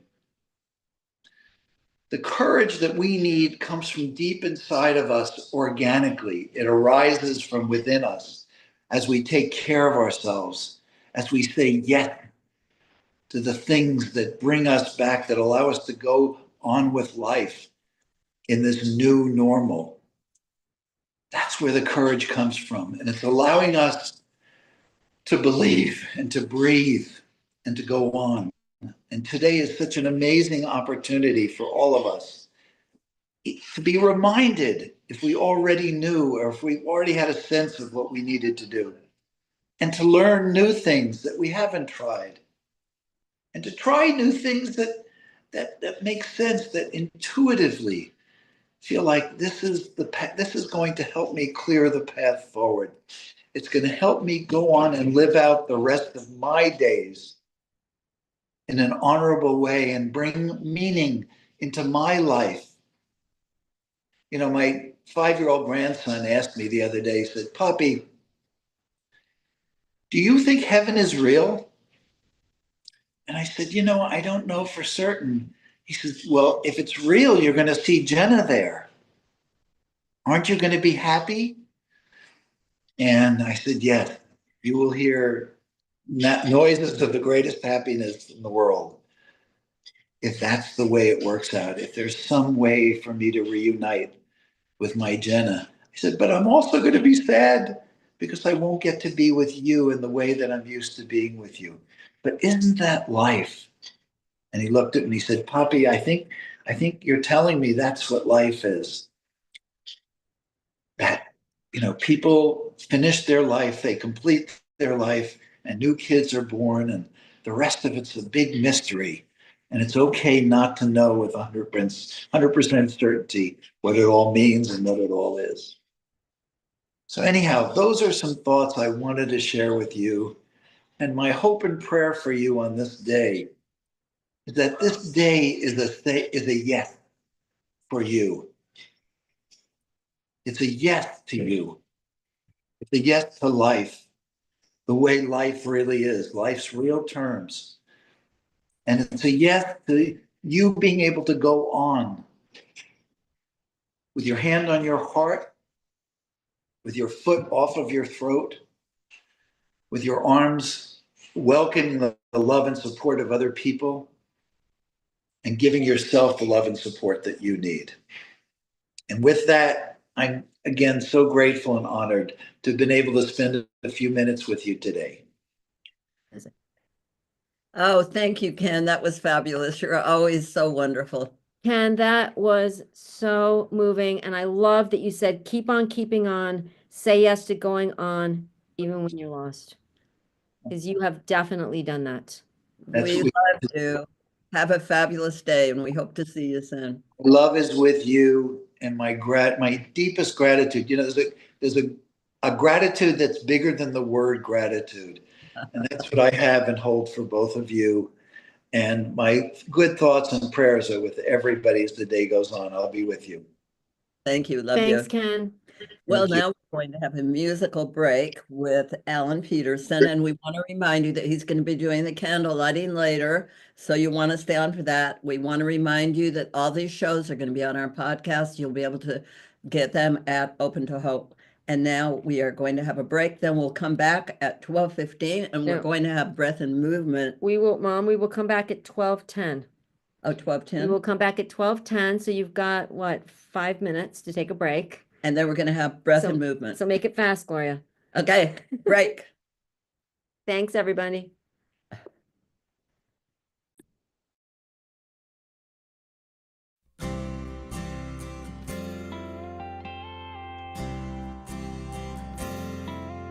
Friend, I'm sorry that we had to meet through this cruel twist of fate. Don't know where I'd be today. And friend, I do appreciate those times we've cried together and even shared a laugh or two. Through all the ups and downs, my friend, I could always count on you. Thanks for being there for me when I couldn't be here for myself. You've helped me get to where I am, so now I can be here to help somebody else. In my darkest hour, I was never on my own. Thanks to you, my friend, I did not walk alone. Thanks to you, my friend, I did not walk alone.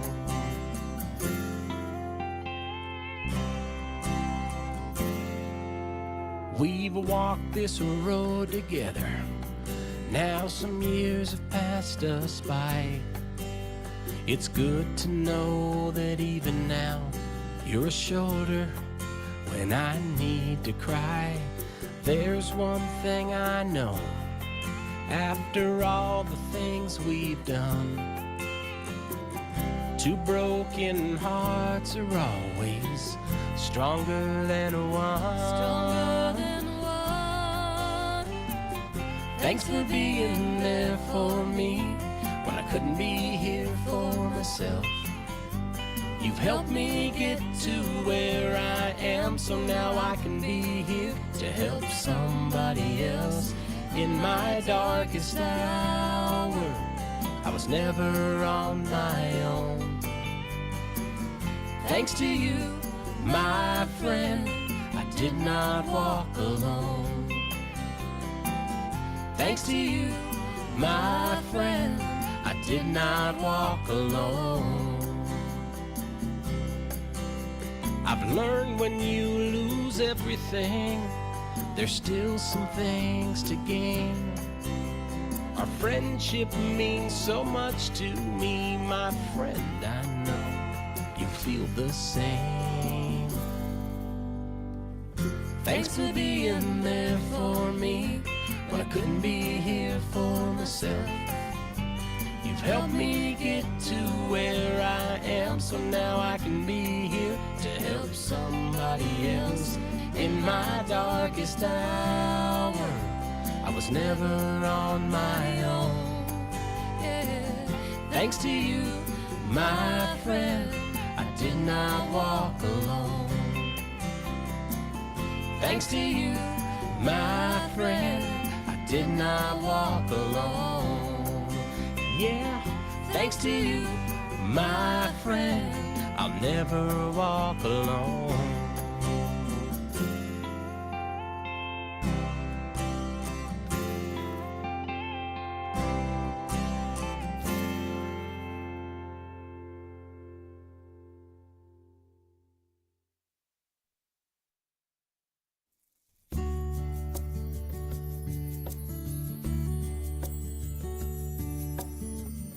I know those tears you're crying. I've been in your shoes. You feel like there's no use in trying, like there's nothing left to lose. You take one step forward and move 2 steps back. Okay, Mom, we're back. Welcome, everybody.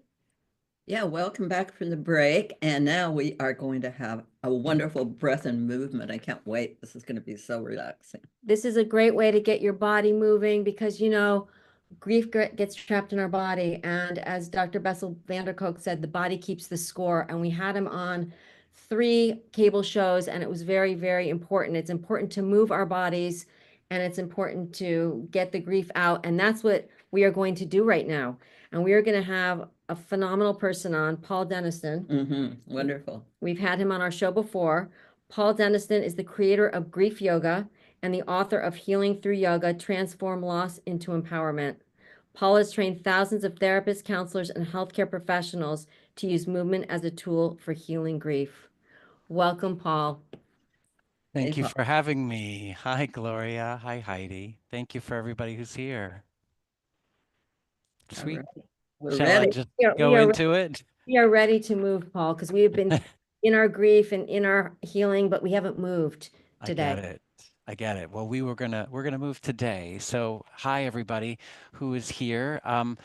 I know a lot about grief and loss, whether it be loved ones who have passed away, and I get how much we hold in our body, how it affects our breath, how it affects our body.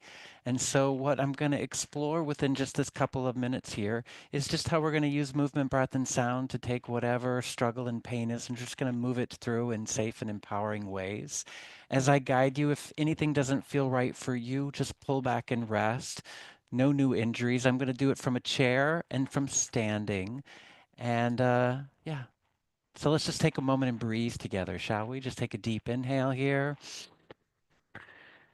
and a deep exhale. Again, take a deep inhale and a deep exhale. Take a moment and feel where you're touching the earth. Feel your sit bones in your chair. Feel your feet. And as a way of centering, I invite you to place maybe one hand on your belly and one hand on your chest. Just take a moment and say hello to your body here for a moment.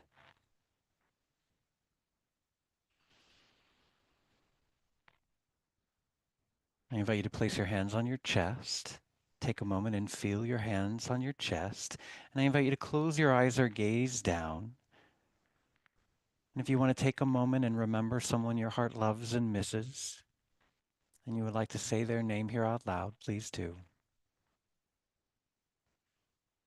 Ella. And breathe. Good.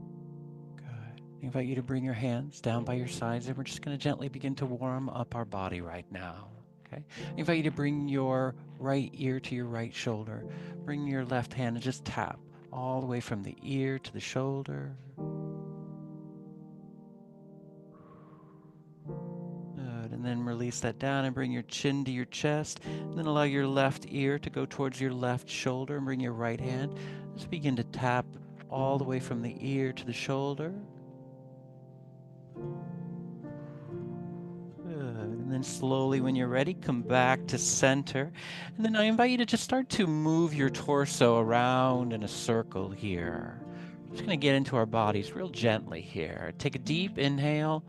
Just do a little gentle sigh. Just kind of, I'm going to use sighs and sounds just as a way of deepening the breath, just as a way of release here. I invite you to start to create circles now in the other way and take a deep inhale. Just do a little gentle sigh here.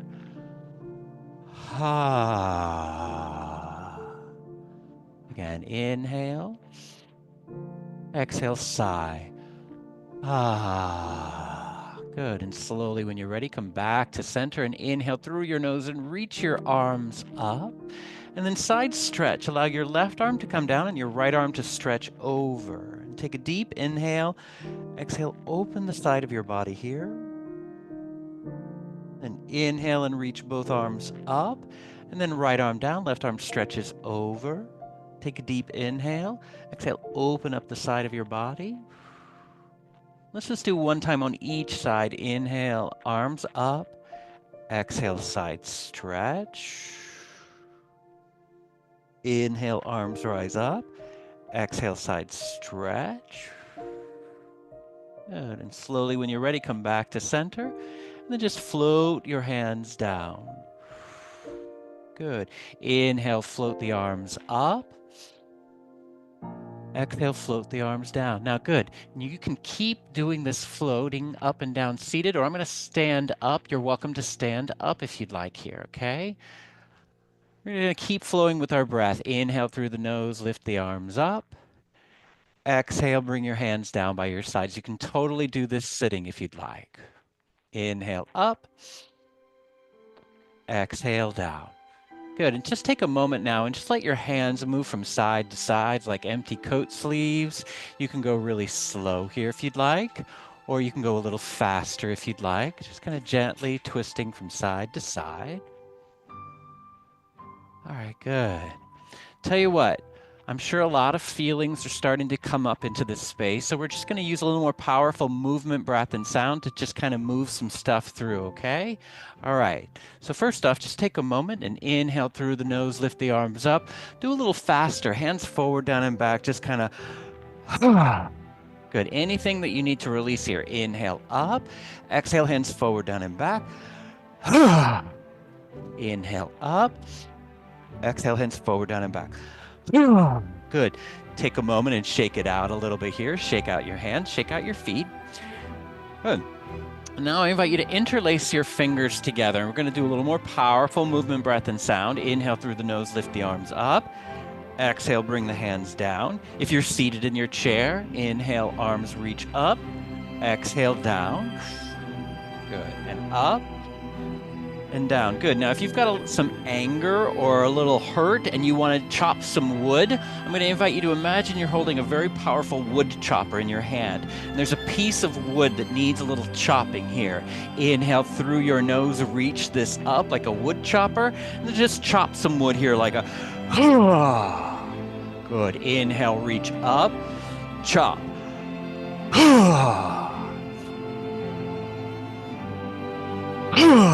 Good. One more time here. Good. Release that. Shake it out through the hands. Good. Let's keep moving some stuff around. I invite you to bring your fists right here towards your chest and just start to gently begin to punch out in front of you. And breathe through the mouth here. Equal inhalation and exhalation through the mouth, like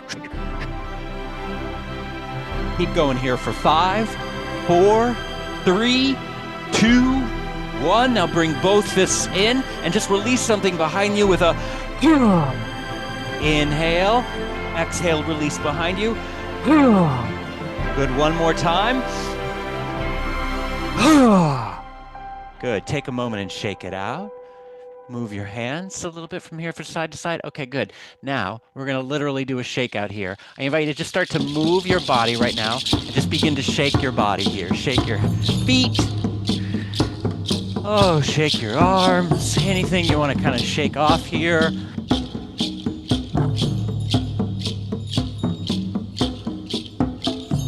Good. Get out of your head right now and just get into your body. Just begin to shake your body here. I like to tap my feet on the ground just as a way of grounding myself as I do it.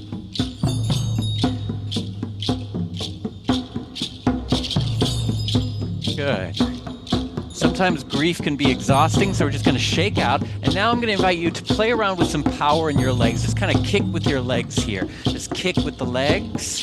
Use the power in your legs. If you're seated in your chair, just do a little kick with the legs here.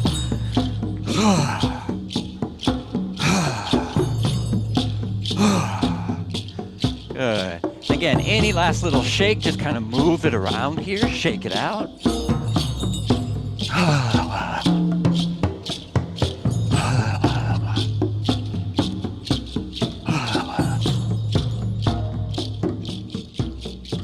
Good.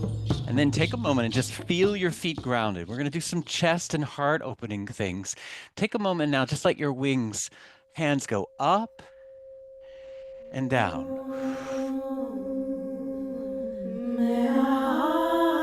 I invite you to bring your hands up and just bring your elbows down and open your chest here for a moment. Open your heart.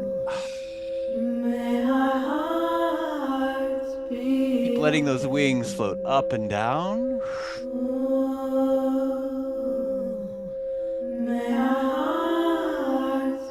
Open the chest, open the heart. Wings up and down. Good, one more time here. Lift up, elbows down, heart offering, open the chest here. Good, and slowly when you're ready, take a moment. Just come to a neutral seated position. Very good. Now just take a moment and just allow one hand to scoop into the chest and scoop into the chest with the other hand. Like a little heart meditation. Circle the chest now gently around. And I invite you to connect to someone your heart loves and misses. And as you circle the chest here, I invite you to say their name here out loud. Circle the chest and say their name. Ella. And now I invite you to bring your fingers and just begin to tap your chest here for a moment. And I invite you to speak to them here. I miss you. I'm sorry.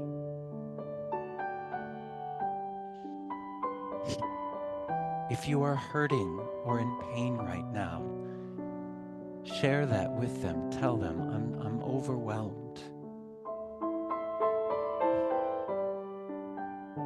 I miss your laugh.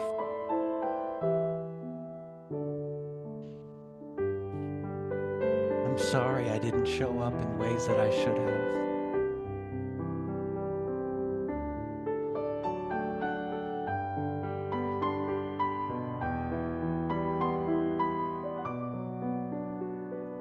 Keep speaking to them here as you tap your chest.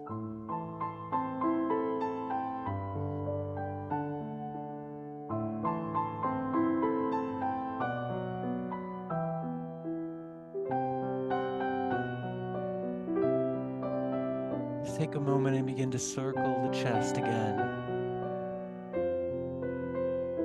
Just witness what came up to you in that space here. I invite you to take one hand and just scoop it in to you. just say the words here, I remember. And bring your hand around and I remember. And I invite you to just open your hands out wide as if you were open to just receiving a hug. And then bring it in, grabbing for opposite arms here. Breathe.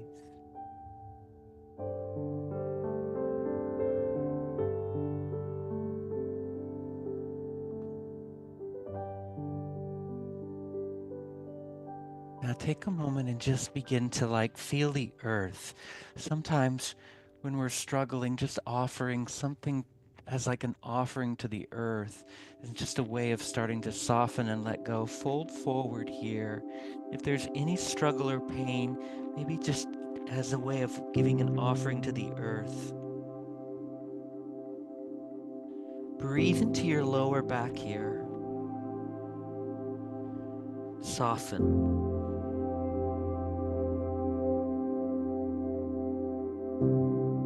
And slowly take your time. When you're ready, roll up one vertebra at a time.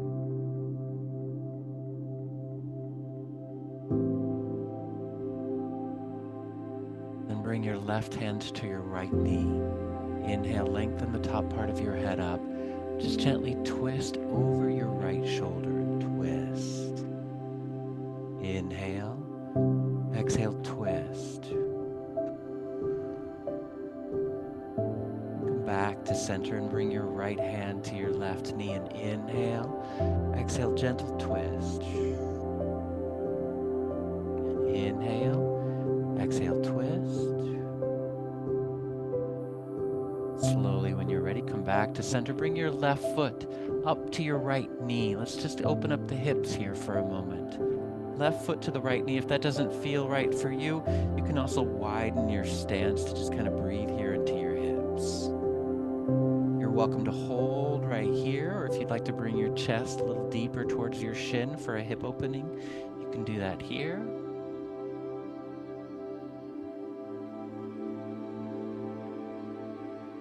Slowly, when you're ready, come back to center. Bring that foot down and then allow your opposite foot to go to the other knee.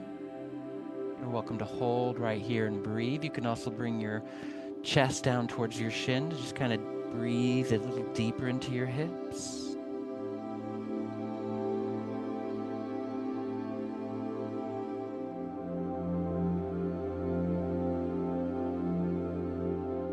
Slowly, when you're ready, come back to a neutral position, neutral seated position. I'm going to do a very ancient breath technique. It's very simple, and it's something you can always utilize even moving forward. This ancient breath technique is inhaling through the nose to a count of 4, holding the breath for 7, and then exhaling to a count of 8. If this breath doesn't resonate with you, just find your own way of breathing here, okay? Exhale all the air out of your mouth.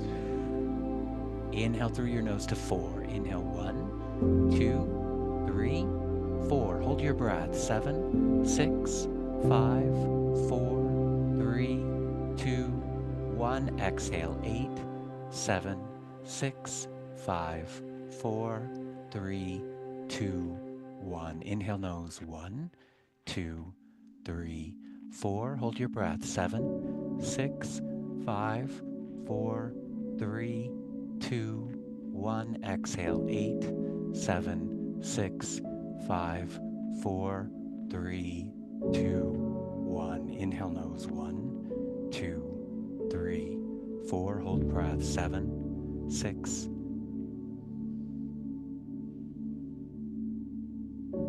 Exhale. 8, 7.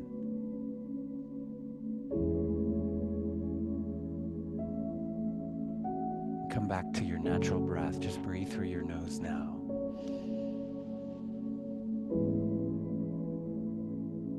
Let's just take a moment and breathe together.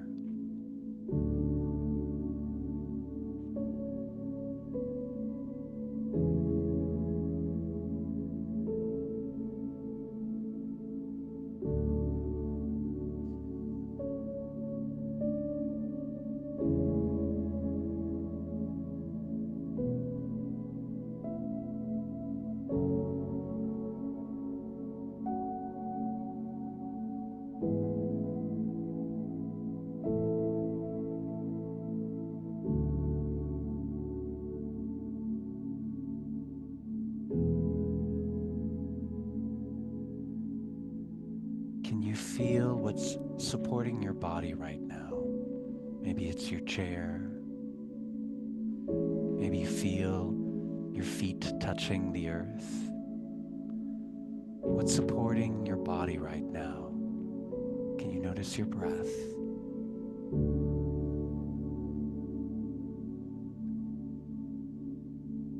Where's your center in your body?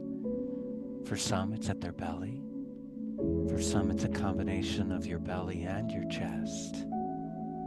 Where's your center?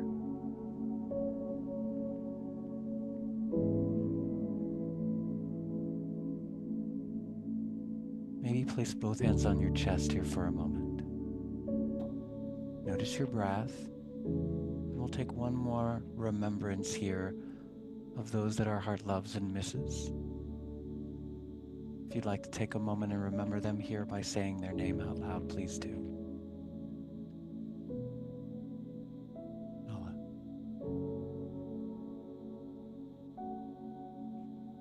Breathe.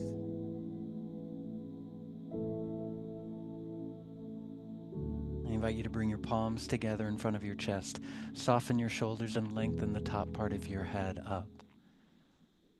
The light and teacher within me honors the light and teacher within you. Allow your chin to come towards your chest. Namaste. Namaste. Oh, namaste, Paul. That was beautiful. What a wonderful segue into our next panel, which is going to be an afterlife panel, Heidi. Absolutely. Thank you so much, Paul. To learn more, please go to Grief Yoga or get Paul's book, Healing Through Yoga, Transform Loss into Empowerment. I feel so different right now. I feel lighter. I'm It ready. just shows you how we need to do that movement. Movement's important with this, especially in the grieving process. So find your ways of movement, and griefyoga.com. Come and visit me there. All Thanks, right. Paul. Thank you, Heidi. Thank you, Gloria. Hey, so do you want to introduce our next panel? I do, and I'm in a mellow place to do it, which is good because we are going to be talking about afterlife with this panel. And we are here with an amazing person, Elizabeth Boisson, who started Helping Parents Heal. And she is going to be moderating. She is going to be joined by Gordon Smith, Dr. Mary Neal, Jacob Cooper, and Brian Smith. And I'm going to let her introduce her panel, but I want to introduce her a little bit first. And then she can say a little more about herself if you'd like. Elizabeth Boisson is the president and co-founder of Helping Parents Heal, a nonprofit organization dedicated to assisting bereaved parents. Elizabeth also hosts the Helping Parents Heal online radio show, sharing stories of resilience. And she is the author of Life to Afterlife, Helping Parents Heal. Thank you, Elizabeth. Thank you, Heidi and Gloria. It's always so wonderful to see you. And we're excited that you'll be back at the conference, hopefully in 2026. But also Paul will be there doing his yoga. So that's something that we're looking forward to. And we have very little time, so I'd like to just jump into this if possible. We're going to go in alphabetical order. So we're going to start with Jacob Cooper, who was also at our conference this past year. And he is a very enlightened soul for his just over 30 years. So he's a little bit older than 30 years. But he is someone who has written 2 incredible books about the afterlife. And unfortunately, I have a spinning wheel on my computer, which never has happened before. So I'm not getting to his information, which is just a little bit frustrating, but I'm going to get there. But anyway, he has written 2 incredible books. One of them is called Life After Breath, and it deals with his near-death experience that he had when he was on a playground when he was 4.5 years old. And then the second one is called The Wisdom of Jacob's Ladder. I am going to go ahead and bring Jacob on right now because, and Jacob, are you unmuted? Because for some reason, my questions are just spinning. This is just the funniest thing.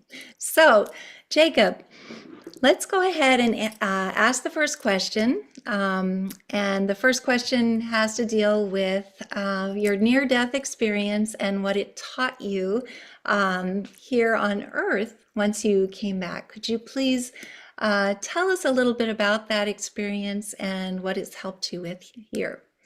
Yes. Well, thank you, Elizabeth Wasson, and thank you, Open to Hope, and all people who are listening and watching. I had a near-death experience that just when I was just a young infant. I had an NDE in a playground as a young child, and I completely suffocated. I lost all ability to breathe, but there was something else that I was able to tap into, a breath that went beyond my physical body that I now know as the breath of eternity that we're all created from. And I was just a child, in a playground when I had my near-death experience. So there's so many lessons that I've learned from my NDE. First being is this isn't all that there is. We are so much more than our physical bodies, our names, and just the stories that we walk around this lifetime. And there's such a beautiful guiding force for all of us.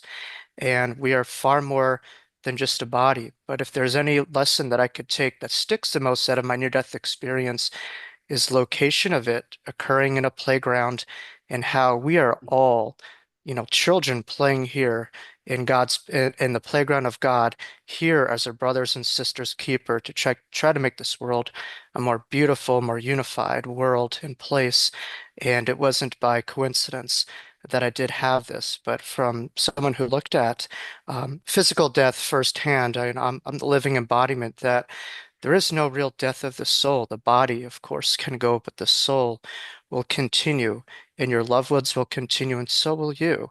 And so when you remember that your loved ones will continue, there's a way and a pathway for each of you to find ways for yourselves to continue on your own journeys and your own lives. That's beautifully answered. Thank you so much, Jacob. And I just want to say that Jacob is wise beyond his, as I say, 33, 34 years. He's also passionate about promoting healing. And so thank you so much for that answer. We're going to move on from Jacob to Dr. Mary Neal. And Dr. Mary Neal is an orthopedic surgeon who experienced a near-death experience when she was kayaking and drowned for almost 30 minutes. And she went into a near-death experience where she was told that she couldn't stay there and had to come back. She's written 2 best-selling books, and unfortunately, I am just not able to get into my information here, but I will go ahead and tell you a little bit more about those books after. But Dr. Mary Neal, could you tell us about your near-death experience and what you felt when you were over there and what you experienced while you were over there as well? And make sure you're unmuted as well. There we go. Okay.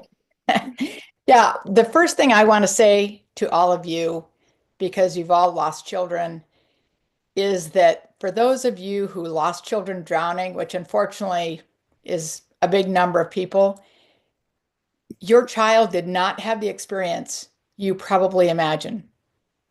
For my lifetime, I thought that drowning would be the most horrible, terrifying, miserable way to die. But I discovered that it wasn't that bad. That God's presence and mercy, I believe, saves each one of us from that fear that so many people imagine having at the end of life. The other thing I want to assure all of you of is that no one ever dies alone. God's messengers, people, spirits, beings, I don't care what you want to call them, there are always people who come to collect us, who encourage us, who lead us, who guide us, who love us. So no one dies alone. And I think that that's something that haunts a lot of people. So that said, yes, my own experience was drowning at the base of a waterfall. And during that experience, I was held and comforted and reassured by Christ that everything would be fine, regardless of whether I lived or died. My spirit separated from my body and I rose up and out of the river. and was greeted by a group of people, spirits, beings. I don't know what to call them, but they were people who had known me and loved me for an eternity. And I have to tell you, I had no intention of coming back because I felt like I was home, like we had gone on this long journey to Earth, and now my time was over and I was home. And I will tell you that the people who greeted me were whole, they were healthy, they were timeless. God's love was entirely pervasive, and it was beautiful. I was taken down this pathway that was more beautiful than anything I could have ever imagined. And the really wonderful thing is that it was a beauty that spoke to me. It made me feel individually known and loved and valued. And I really believe that's true for each one of us. We all talk about beauty, but the beauty is different, just like it is here on Earth. And then we got to the end of this pathway, and I was there for what felt like, many, many hours. And then, yes, I was told it wasn't my time, that I had more work to do on Earth, and that I had to go back. And, being a self-assured person, I said, no, I'm good. I don't have to go back. And when I was told, no, actually, yes, you do. I was also given a list of work yet to be done. And there isn't anything on this list that was something that I thought I wanted to do, was qualified to do, or had the time to do. But certainly the most challenging thing in the list was being given information about the coming and unexpected death of my oldest son, who at the time was a healthy 9-year-old. And when I asked the obvious question of why my son, I was immediately returned to my life review, in which I had been shown again and again and again the truth that beauty really does come of all things, and that there really is a plan for each one of us and for the world. And with that, then I was returned to my body and reunited, and there were a whole series of miracles that happened afterward, but we don't really have time to talk about it all. Well, there are so many other incredible miracles, and we love to hear about them. Let's see if we can get through the first question, and then maybe we can get back to you, though. And I am so grateful to have Dr. Mary Neal here. She has spoken at 2 of our conferences. She's coming back next time, and we're very, very excited about that. And she also is a Shining Light mom, as you will understand maybe later in this questioning. But moving on from Dr. Mary Neal, I'd like to move to Gordon Smith, who is a Scottish evidential medium who has been tested probably more than anyone else in the world. And he has written so many bestsellers as well. And he's also been a huge part of our Helping Parents Heal family. I would love for Gordon, if possible, to give us his own idea of what the afterlife is like, what it's like for our loved ones in spirit. And then after he does this, the next question was going to be something about if all of us can do this, or if it is only available to certain people. So maybe, Gordon, could you express what the afterlife, in your opinion, is like, what it's like for our kids in spirit? Sure. So hi, everybody, and from Scotland. It's a pleasure to come and chat with you guys. As a medium, I have given hundreds of thousands of contacts, messages from the other side. I've never encountered any that haven't been full of joy, love, hope, everything you can imagine. And it comes from our loved ones on the other side who are in their light life. And if you think of that, the light life, not this heavy jacket life. And I think Mary put it beautiful when she talked about her experience of being held and being loved. Everyone who comes through makes me feel happy because I feel the expression of their love and their joy. And it would appear that the spirit world isn't like a human world, it's a state, that heightened, most undescribable state, because we do not have words, earthly words, that can describe a true heaven. And that's really what it's like over there on the other side. It's just a state of grace. There's beautiful words, I think, covers it, grace. That's an amazing place. Can anybody be a medium? Well, I think everybody to some degree is a sensitive or psychic or whatever you want to call it. I think like anyone can be taught to play the piano or even paint a canvas. But I think some people are born to do it. And I think that gift then maybe accentuates through them differently or maybe more so. And since I was a tiny little boy, I had visitations from the spirit world, which I didn't know were different until I explained them to my parents or my school teacher. I was always seen as that creepy child that talks to dead people. But I didn't. I talked to the living, not the dead. They were very much alive. And as a child, you're innocent. Your mind is so open and innocent. And therefore, to me, when people even say, is it frightening? Never. And if I ever hear mediums saying, oh, I'm exhausted or I'm frightened, I have to question that, because touching the spirit world with your mind, and I hope a lot of you do this, whether you do it for the reason to meet your children again or you just do it to help others, I hope you do it, because that takes you beyond belief. If somebody asked me today, do you believe there's an afterlife? I'd say no. I know there's an afterlife. And that message in itself, I hope, brings the kind of healing that our lovely Jacob and Brian and everybody else brings to this, because it's all about healing those of us left behind, guys. So I don't really mind which level of mediumship people are on, if they're doing it for the right reason and with compassion to help and heal the minds of those who have been stuck by the loss of a beautiful loved one, but to give them the permission to carry on living and recognize that it's all part of a story. My sister's boy died 3 days ago, and I sat with him. He wouldn't die if everybody was there for a long time. And I just decided, I said, okay, son, come on. You and I are going to go somewhere. And I took his hand and I went into a meditation like that lovely guy gave us earlier and said to him, son, let go. It's beautiful. And he did. And it's like, wow. And I could feel my heart swell just with the experience that he had of, oh, I'm there. And there's no in-between place, guys. It's there. So remember this, my last little word, Elizabeth. You cannot die. You cannot die for the life of you. There you are. I love that saying. You cannot die for the life of you. It's so beautiful. And I hope that we can come back and maybe discuss a little bit more, but let's go to Brian now. Brian is a life coach, certified grief educator, and I finally am able to get into my document, and a small business consultant.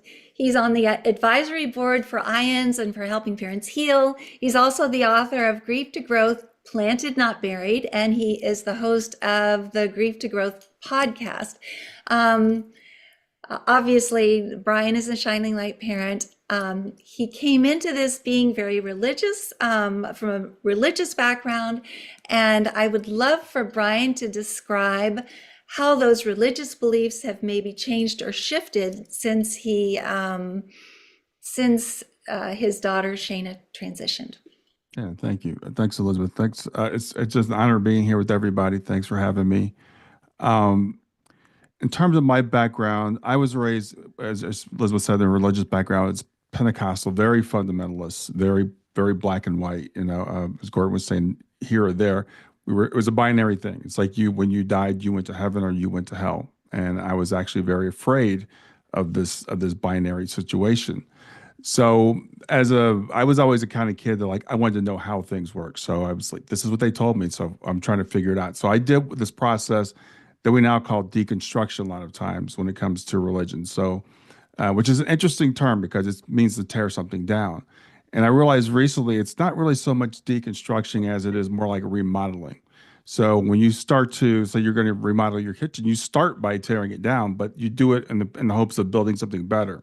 So I went through this process of deconstructing, and I did a lot of research, and I found out there's a lot of evidence of the afterlife. As Gordon says, we don't have to believe, we can know. And a lot of times in our religious institutions, they tell us just have faith. Well, people here, you guys have seen it. You don't have to have faith. You know. And I know that we can have that. So what's changed for me is having Shayna on the other side is I've learned how to connect with Shayna. I've learned that even because I thought, well, there is a heaven, but it's over there. It's like way out somewhere, and I'll see her someday. I had no idea that we could continue to have the connection that we have. So that's one thing that's really changed for me. And it's really wild because as I was going through the deconstruction and kind of tearing everything down, I thought, well, maybe there's not going to be anything left. And I realized as I keep going through, I'm actually recovering a lot from those ashes. There's a lot of good stuff in what I was taught, but maybe the language is a little bit different. And I don't believe there's a place of eternal punishment. I don't believe that anymore. So I think they got a few things a little bit wrong, but they got a lot of things right. So I want to just tell people that I don't think there's anything to fear. It's all good news from everything that I understand. And that my religion, my faith is still a part of me. It's just changed a lot in the last 35, 40 years. Beautiful. Thank you so much, Brian. And I feel so grateful that you're on the board of Helping Parents Heal and that you're always a speaker at our conferences as well.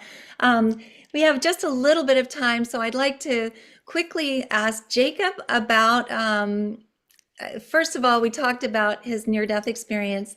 I'd like to be able to just ask him how one is able to connect to higher awareness of the afterlife without having a transformative experience. So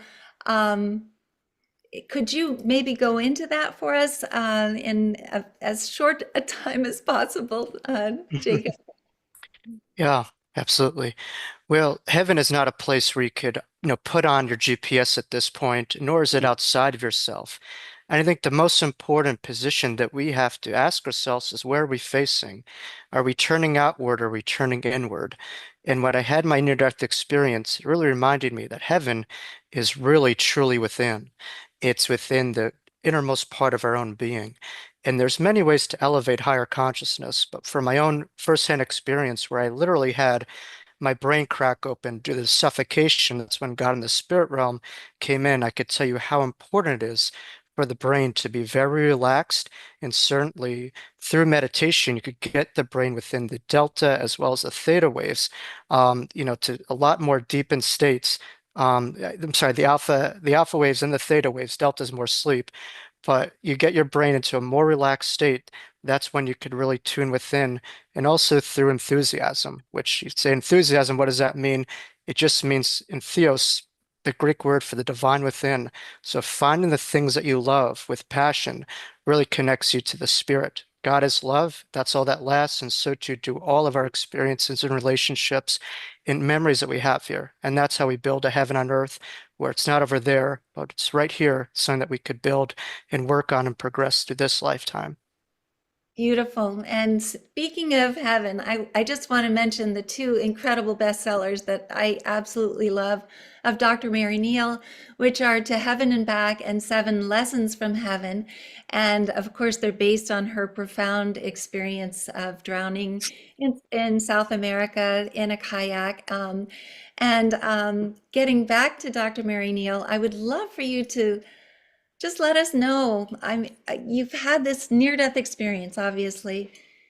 What effect did it have on you to know that Willie was going to transition, and then to have him transition? Was it at all more helpful to be able to know all of these things beforehand?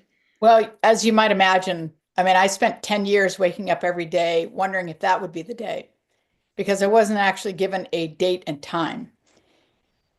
But I will tell you that burden is impossible to carry absent an absolute, I would say knowledge, but an absolute transformative trust that God is real and present, that there really is life after death, continuation of consciousness, whatever you want to call it.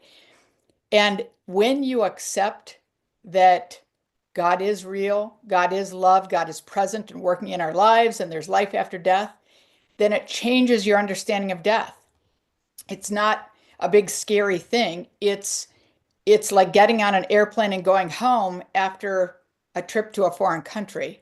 And so my transformational trust allowed me to experience great joy, even in the midst of my great sorrow.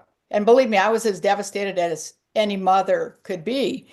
But it's, as Jacob said, heaven is not something over here and we're here. Heaven, I believe we exist within the spiritual realm. We don't typically have sensation to it. We are not sensitive to it. People like Gordon are. Most of us aren't that sensitive, but they're all around us. And I know without any doubt that my son wasn't afraid when he died. I know that he didn't want to come back. I mean, I know that he was welcomed with open arms, and he'll be the first one waiting for me. And, your children will be the first ones waiting for you, probably looking at their watch going, well, gee, how come it took you so long to get your work done?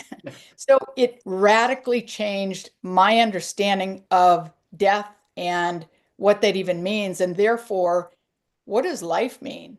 And I think that's really important. And the beautiful thing is, I don't think you need a profound experience to make that transformation. I think you do have to look at your own life. You have to collect the data. You have to do what Brian has done, which is try to deconstruct your own current beliefs and then collect data and reconstruct them. But everyone can make that transformation. And therefore, I think everyone can heal and everyone can actually live. So there it is.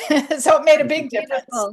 Oh my goodness. And you know what? I think that we might be running out of time. Gloria and Heidi, do we have any time for another question, or are you about to? I think we're about ready to move on. And I wanted to mention for sure that people should go to your website to Helping Parents Heal, because there's some, and sign up for all your information, because there's so much from all these wonderful people here, and you guys were amazing.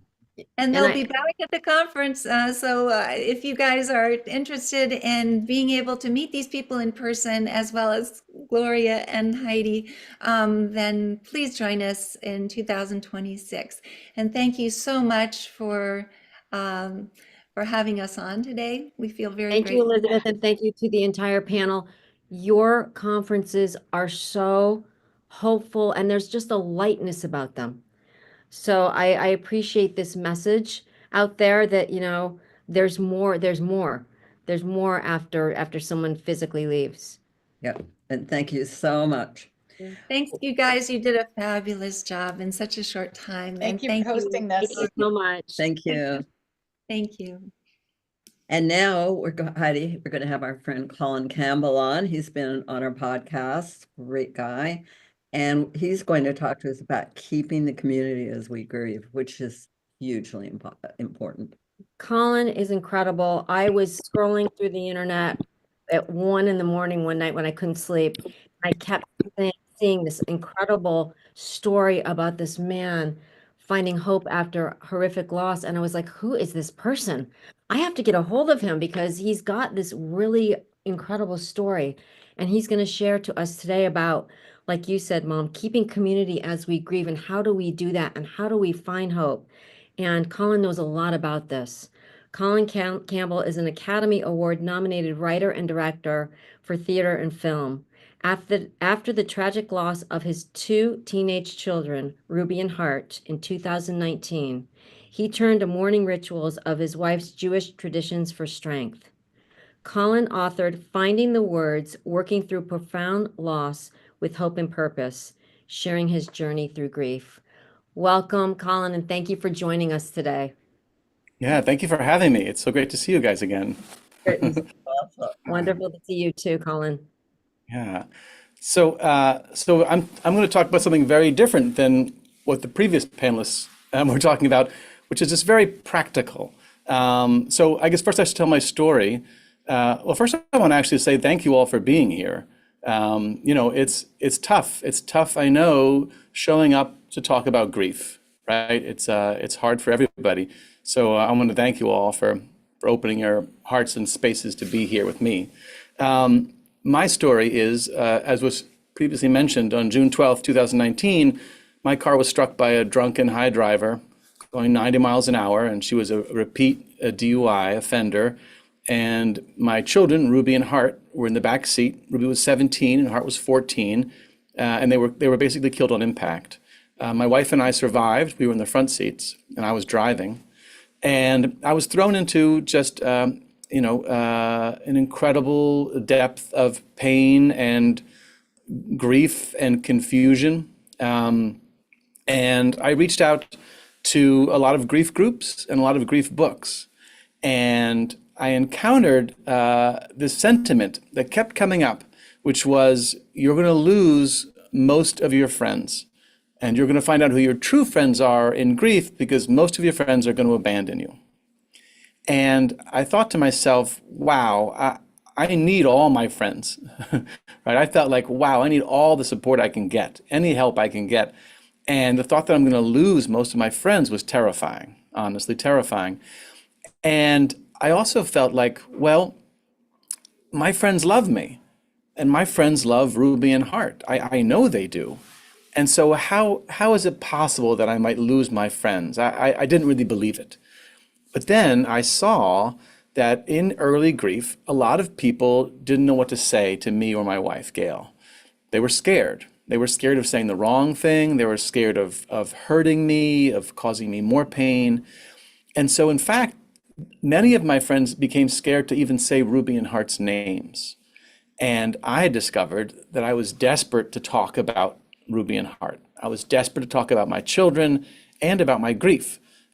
So as was earlier mentioned, I come from an atheist background. My parents were atheists, WASPs, and I was raised that way, and I had no cultural traditions for grieving as a result. But my wife, Gail, is Jewish. My kids were Jews. They were bar and bat mitzvahed. And so I listened to my rabbi.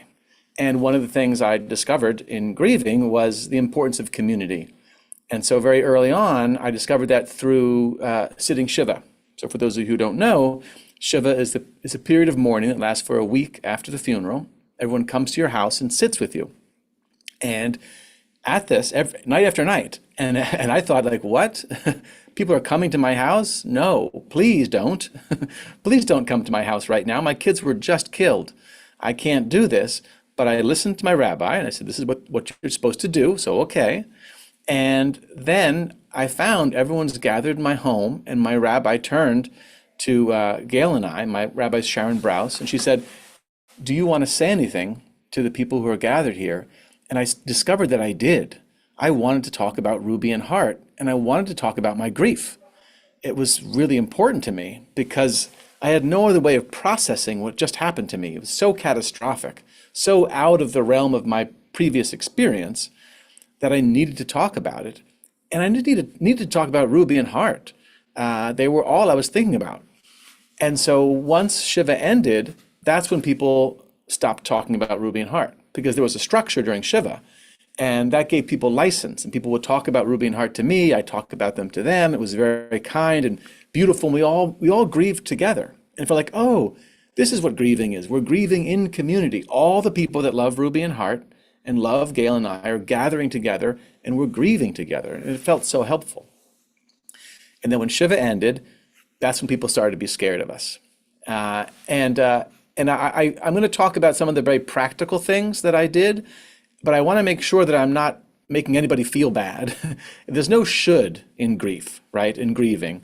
There's no like, you should do this or you should do what I did. Please don't interpret it that way. I'm just sharing what helped me. And I just would encourage people to take whatever seems helpful to them. I really honestly don't want to make anybody feel like they should be doing what I did. It's just I'm sharing what helped me. And so what helped me very early on was I needed to tell people how to talk to me because they were too scared to. And so I developed what I call my grief spiel. And spiel is Yiddish, and it means basically like a persuasive argument, but there's a sense of fun to it because spiel is play in German, so it's playful. So it's a playful, argumentative statement. So my grief spiel was I would take people aside one at a time and I'd say, here's the deal. I need to talk about Ruby and Hart, and I need to talk about my grief. And I need you to say Ruby and Hart's names. And we can talk about other things for a little while, but then we have to circle back to my grief and my kids. That's just my deal. And I found, I was nervous doing this, right? This is not what normal people do. You don't normally tell your friends like how to talk to you, right? But I was so desperate. I was so scared and lonely. Gail and I together were lonely that I had the chutzpah to do it, basically. Another Yiddish term. But, and what I found was my friends were so grateful. They were like, oh, Colin, thank you for telling us. We had no idea what to say to you. We were so scared. Thank you. And that empowered me. So I was like, oh, I can share my grief needs to my friends and they want to hear that. How great is that? So I started developing my spiel even more. So I found that a lot of people very early on would talk about other griefs of theirs as a way to relate to me. And I get that. I get that sort of, they would think that would be helpful, but it didn't feel helpful to me in my early grief. So I'd have someone say like, oh, I understand. My cousin died 10 years ago. And I think to myself, your cousin died 10 years ago. My kids died last week, both of them. It felt rude to me to have them talk about their grief. And in early grief, I had no room in my heart or in my head to think about their loss. And I think that's true for a lot of people in early grief. It's very all-consuming. It's very greedy, selfish, because it's so catastrophic, right? And so I didn't want to hear about their cousin who died 10 years ago, or their dad who died 2 years ago, or their grandma who died 5 years ago. And so as a sort of preemptive strike, I incorporated that as part of my grief spiel. So I'd say, I want to talk about Ruby and Hart. I don't want to hear about your cousin who died 10 years ago, or your cat who died, or your favorite grandma who died. And I said it kind of like a joke. I was kind of obnoxious. People would laugh, but they got the message. And people did not share their grief with me in early grief. And that was very helpful to me. And I found also people were scared to talk about their own children because they thought that would really upset me. And it was hard for me to hear about other people's children, but it was even harder for me to be left out, to be like, feel like I'm now no longer part of our community because nobody talks about their lives with me anymore. They only talk about me and my kids. And so I incorporated that into my spiel. My spiel basically kept growing. And so whenever I felt like I had a different grief need, I could change that into my spiel and tell people right away. And that's why I kind of love a grief spiel as a concept, because you can tailor it to whatever you need. That's the idea. It's like sharing your specific needs in that moment with your community because it helps them, because they don't know what to say to us in general. Most people are grief illiterate. Our culture is grief illiterate. They don't know how to talk to the grieving. And I feel like it's very helpful for us to tell them what we need. So I'll give another example. I also noticed that people wouldn't cry in front of me. So they'd come to my house and they'd try and stay like upbeat, like, hi, oh, how are you? To like kind of cheer me up a little bit, I guess. And then they would sneak off to the bathroom and I could hear them, weeping in my bathroom. And they'd come back and they'd dry their eyes and they'd be like, hi, Colin, hi. They'd put on this happy face again. And I said to them at one point, I said, like, why are you hiding when you cry? And they said, well, I'm scared that if I cry in front of you, it might make you cry, and I don't want to hurt you. And I was like, oh, okay. Well, let me explain what's happening to me. And again, this is just me, but it's an example of how to, how I communicate with my friends. I said, I cry every day. I need to cry. If I don't cry after a while, I start to feel kind of sick inside. And I kind of love seeing other people cry about Ruby and Hart, because then it tells me that I'm not alone, that other people are feeling some version of my pain and other people are aching for Ruby and Hart. I kind of want the whole world to weep for Ruby and Hart, honestly. Certainly in early grief I did. And that was very helpful. And they're like, oh, great. They were again scared to cry in front of me. Now, in my grief groups, that I've been to, I've heard people saying similar kind of ideas of like, oh, people are scared and I don't feel like I have to educate them. I don't want to educate them. And I've heard people say like, it's not your job to educate them about grief. Cut them out. If they don't know how to behave around you, that's a burden on you. Cut them out. They can't help you. And I feel like, personally, I feel like I was one of those people. I did not know how to talk to people in grief before I lost Ruby and Hart. I was grief illiterate. I was a bad friend to people in grief. So in a way, I have a lot of empathy for my friends who, quote unquote, don't get it right. And so I feel like, you know what? It's worth it to me to extend myself and to put out the energy it takes to educate my friends about my needs, because I need them. I need them in my life.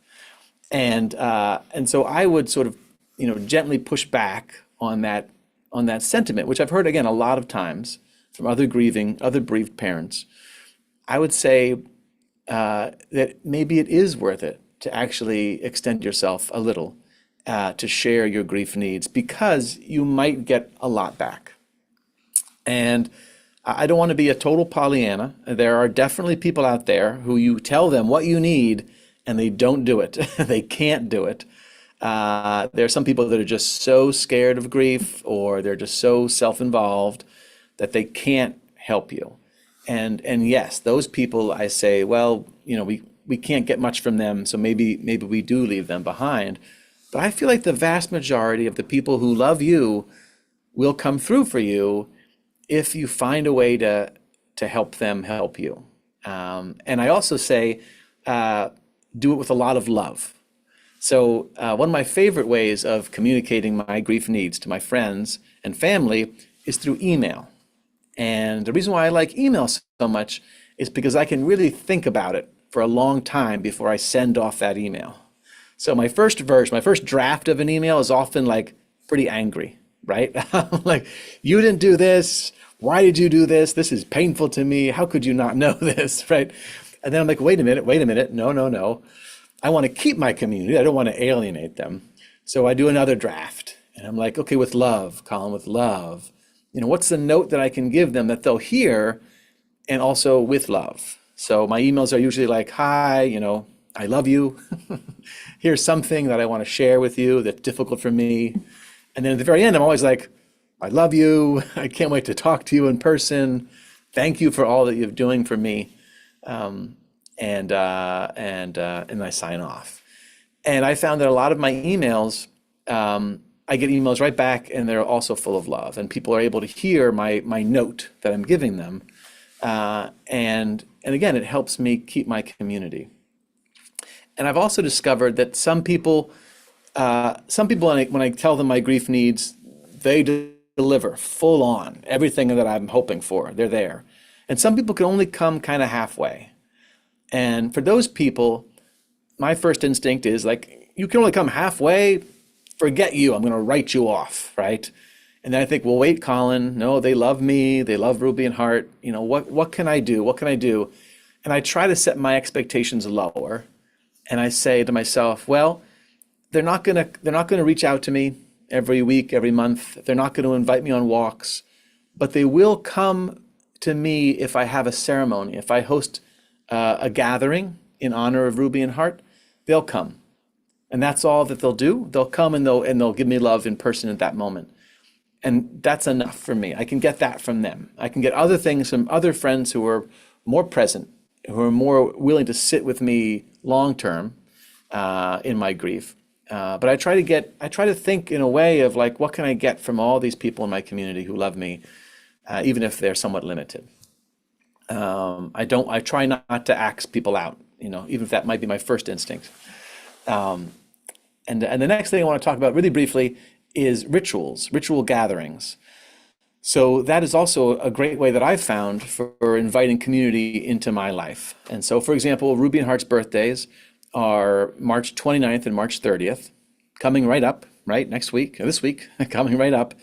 And those are hard days, right? The birthdays of the people we've lost are hard, can be hard. And my wife and I both try to gather people together. We try to have a little ritual. So this year, for example, we've just decided we're going to gather people together and have cupcakes. And we're going to eat cupcakes and we're going to talk about Ruby and Heart for a little while. And that's going to be our ritual gathering.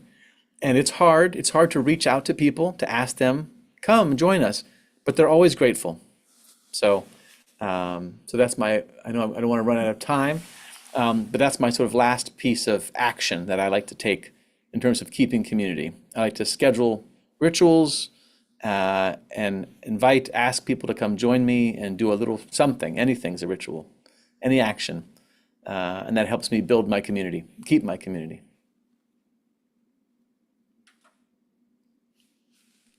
Hey, Colin, that was absolutely amazing. You know, what I get out of that and from you is we do have to teach people to be good grief support.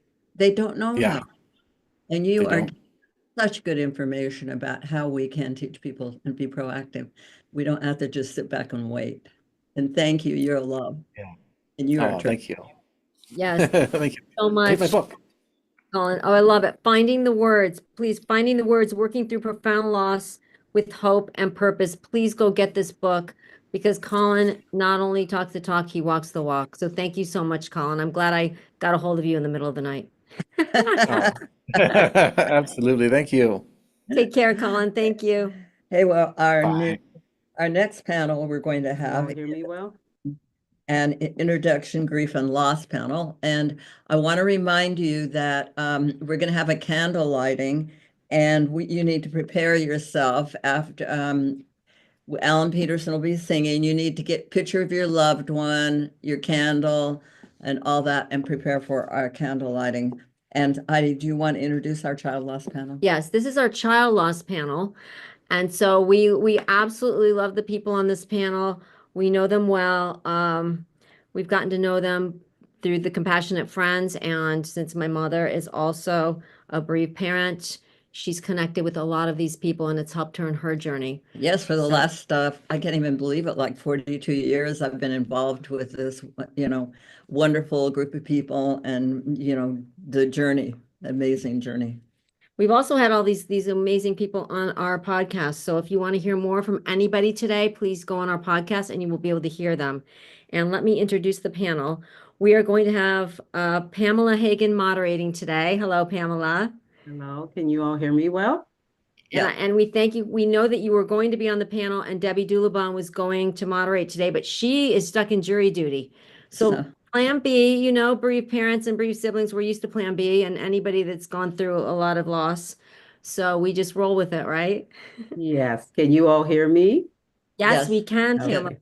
Very So I good. know, Pamela, you will be joined today by Glenn Lord, Johnny Serpilla, and Raul Morales. Is there anybody else? No, that's it. Okay.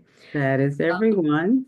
I love it. So I'm going to introduce y'all. And if you want to say more, please we want you to build awareness for what you're doing so that all the parents out there know where to go and where to get resources, etc. I will introduce you. If I leave anything out, just add it when you're speaking. Pamela, we know you well. Pamela Hagen is a bereaved mother and active member of several grief organizations, including the Compassionate Friends, where she serves on the board of directors. Following the death of her child, she committed to supporting others facing similar losses. Welcome, Pamela. Thank you. And then we have Glenn Lord, who we've known for over 20 years, probably. Glenn is the president of the Grief Toolbox and executive director of the International Grief Institute. After the loss of his son, Noah, he became a passionate advocate for grief support and education. Glenn was the president of the board of directors for the Compassionate Friends, and I had the honor of serving with him. Glenn's work focuses on providing resources and tools for those grieving, as well as training professionals. Welcome, Glenn. And then we have Johnny Serpilla. Hi, Johnny. Hello. Johnny. Good to see you both. Johnny just gave a phenomenal keynote last year at the Compassionate Friends Conference. He is an entrepreneur, speaker, and author of Life is Hard, But I'll Be Okay, which chronicles his journey through multiple losses, including the death of his triplets. Johnny's message emphasizes personal growth and finding purpose after loss. Hello, Johnny. Good afternoon, everyone. And then I'm so glad to see Raul. Hello. Hi, Heidi. How are you? Wow, Raul's here. This is so good to see you. good Raul to see you. Morales is a bereaved father who turned his grief into advocacy and support for others.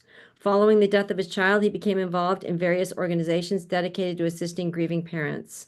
Raul offers empathy and understanding to those navigating the difficult path of child loss. Thank you all for joining us. I'm going to turn this panel over to Pamela, and we will sit And back. then after, remember, get your candle, your picture, and we're going to have a candle lighting with everyone. Thank you, Dr. Gloria and Dr. Heidi. Thank you very much for this space that we have. I just want to greet the panelists. I want to say welcome to Noah's dad, and welcome to Nicholas, Mary, and Peter's dad, Johnny. I want to say welcome to Jonathan's dad, Raul. It is good to be in this space with you, and hopefully we can share transparently and just offer some wisdom and perspective to those that are listening in. And I want to start by just saying that we know that grief is a job. It becomes a job, more than a 40-hour-a-week job. It's a personal journey. What works for one may not necessarily work for another. It is a roller coaster, full of ups and downs and turns and tears and laughter and a lot of pain. And I think with our experience on this panel, we would probably say a lot of growth. So I am going to start by just asking the question, and I will pose it to Johnny. I will put it out there to you first. How do you, well, let's say that, how did you cope with the overwhelming pain, the sadness in those early times on your journey? How did you cope with that? So Pamela, thank you. I look back at that time and I found it to be just really confusing at first, to accept the magnitude of all that had happened. And when Nicholas, Mary, and Peter passed, the way that we dealt with it outside of processing later, it got confusing as more time went on. It got more confusing, like all the magnitude of what had happened. But in the time that it happened, there was great beauty. And that's what I write about in my book, that it was so much about emerging through the pain and understanding the power of hope and learning to live with gratitude. And so in the time of their actual passing, it was beautiful. There was a connection that we felt as a family of five, that my wife and I felt. And so initially, the pain wasn't so bad because we were so close to it, and we were still reeling from an amazing experience of seeing their lives unfold and then realizing how quickly it was changing. But the point in saying that it was amazing is because we had years of infertility, so we got to a point that we wanted to be where we were parents and we were holding our babies. The time beyond that really got to be dealt with by the two of us just clinging to each other. We just held tight. We used it as an opportunity to accept that we will grieve differently and at different times, and we'll have good days opposite of one having a bad day. But we just bound together. And that was really, for us, what saved us was the idea that together we're going to figure our way out of this, and we're never going to leave each other's side. And so that was our first way of dealing with it before we really got into cognitive behavioral therapy and all those amazing techniques. Having someone to connect with. Glenn, as Johnny said, they had someone to cling to. On your journey, what advice would you give another parent or guardian that's going through this, and perhaps they don't have a spouse or a partner close by to share in that space? What resources did you find helpful? Or Thank you. And I would like to also make sure we don't forget that you are Samuel Steady. So I know that you had planned on being a panelist and having someone do that. So I want to make sure that we bring Samuel into the room with us too. So thank you.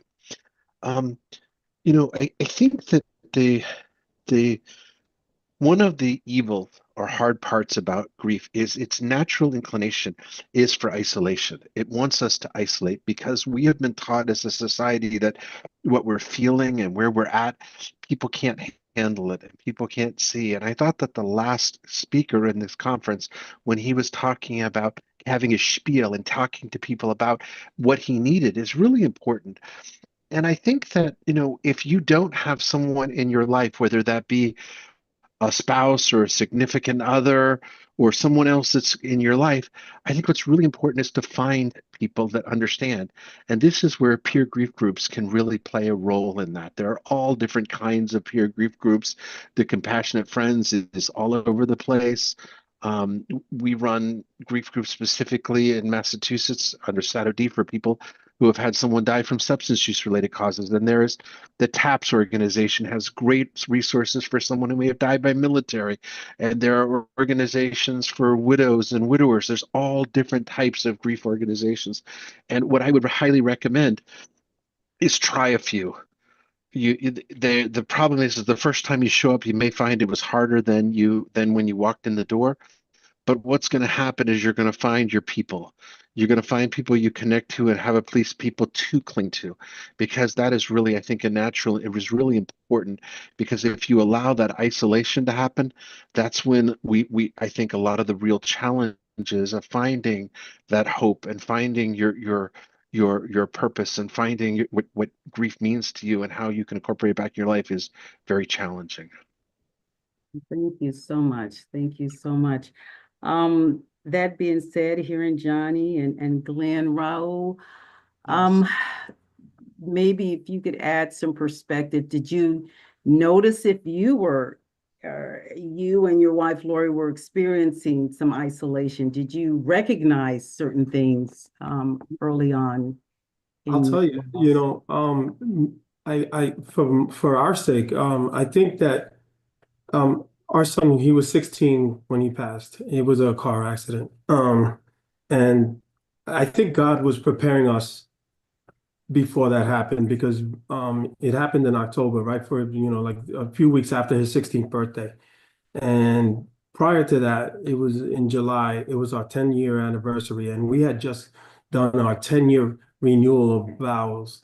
And it was like, we were so strong together. We did our renewal of vows. We got, our marriage was good. And it's like almost like God said, okay, look, I'm gonna get you guys really good, because something's gonna come and it's gonna rock your world.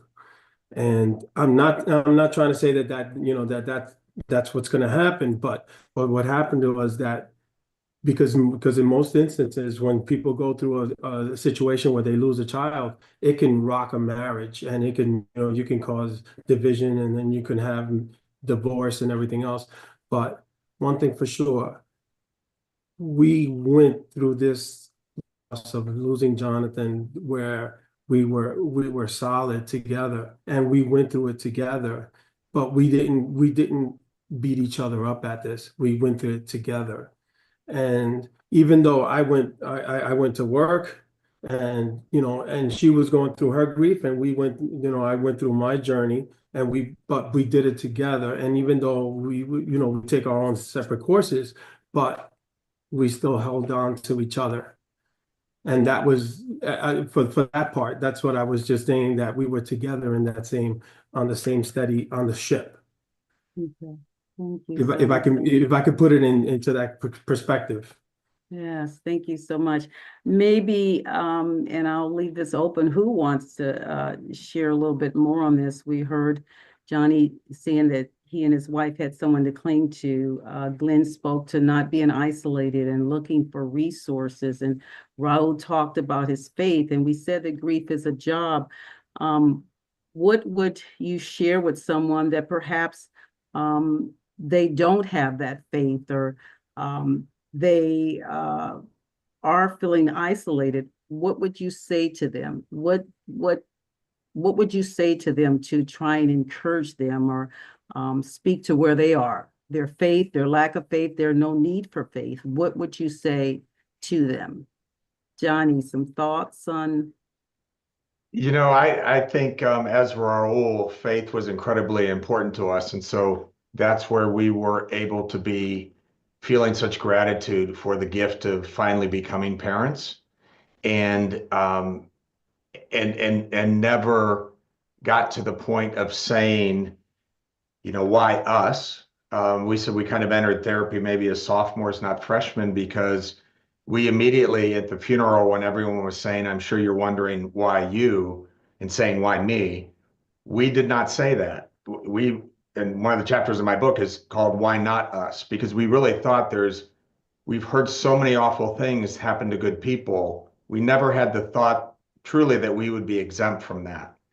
And so in that, it was our faith in God that did give us the ability to show gratitude, but then turn to Him for support. So if I could really easily have the conversation with people, and I have over the years, of when there's faith involved and answering the question of why would God allow these things, all those kinds of topics, I'm really comfortable with. I've been in some conversations when somebody does not have faith. And as a believer myself, it is harder in that situation because then it is all about the here and now, the immediacy of the pain and the finality of life being this earthly existence. And it's a much harder way out of that conversation to get to finding some hope. And so when I've been in those before, I've number one, have respected where they are, didn't feel that it was a conversion goal of mine in that conversation, but it was introducing a path from someone who shares in their grief, a path that could, if they could just slightly open the door to the possibility of it, be a way to find relief that they could not find in a non-believer's mindset. And so if they were running out of opportunities there and feeling frustrated, I use that as an opportunity to just open the door to maybe another path that you could find some relief. Okay. Lynn, and I know that you have a long history in helping those that have experienced death. What would be a couple of areas of hope or inspiration that you could share just in your hindsight of your journey, your experience? Yeah.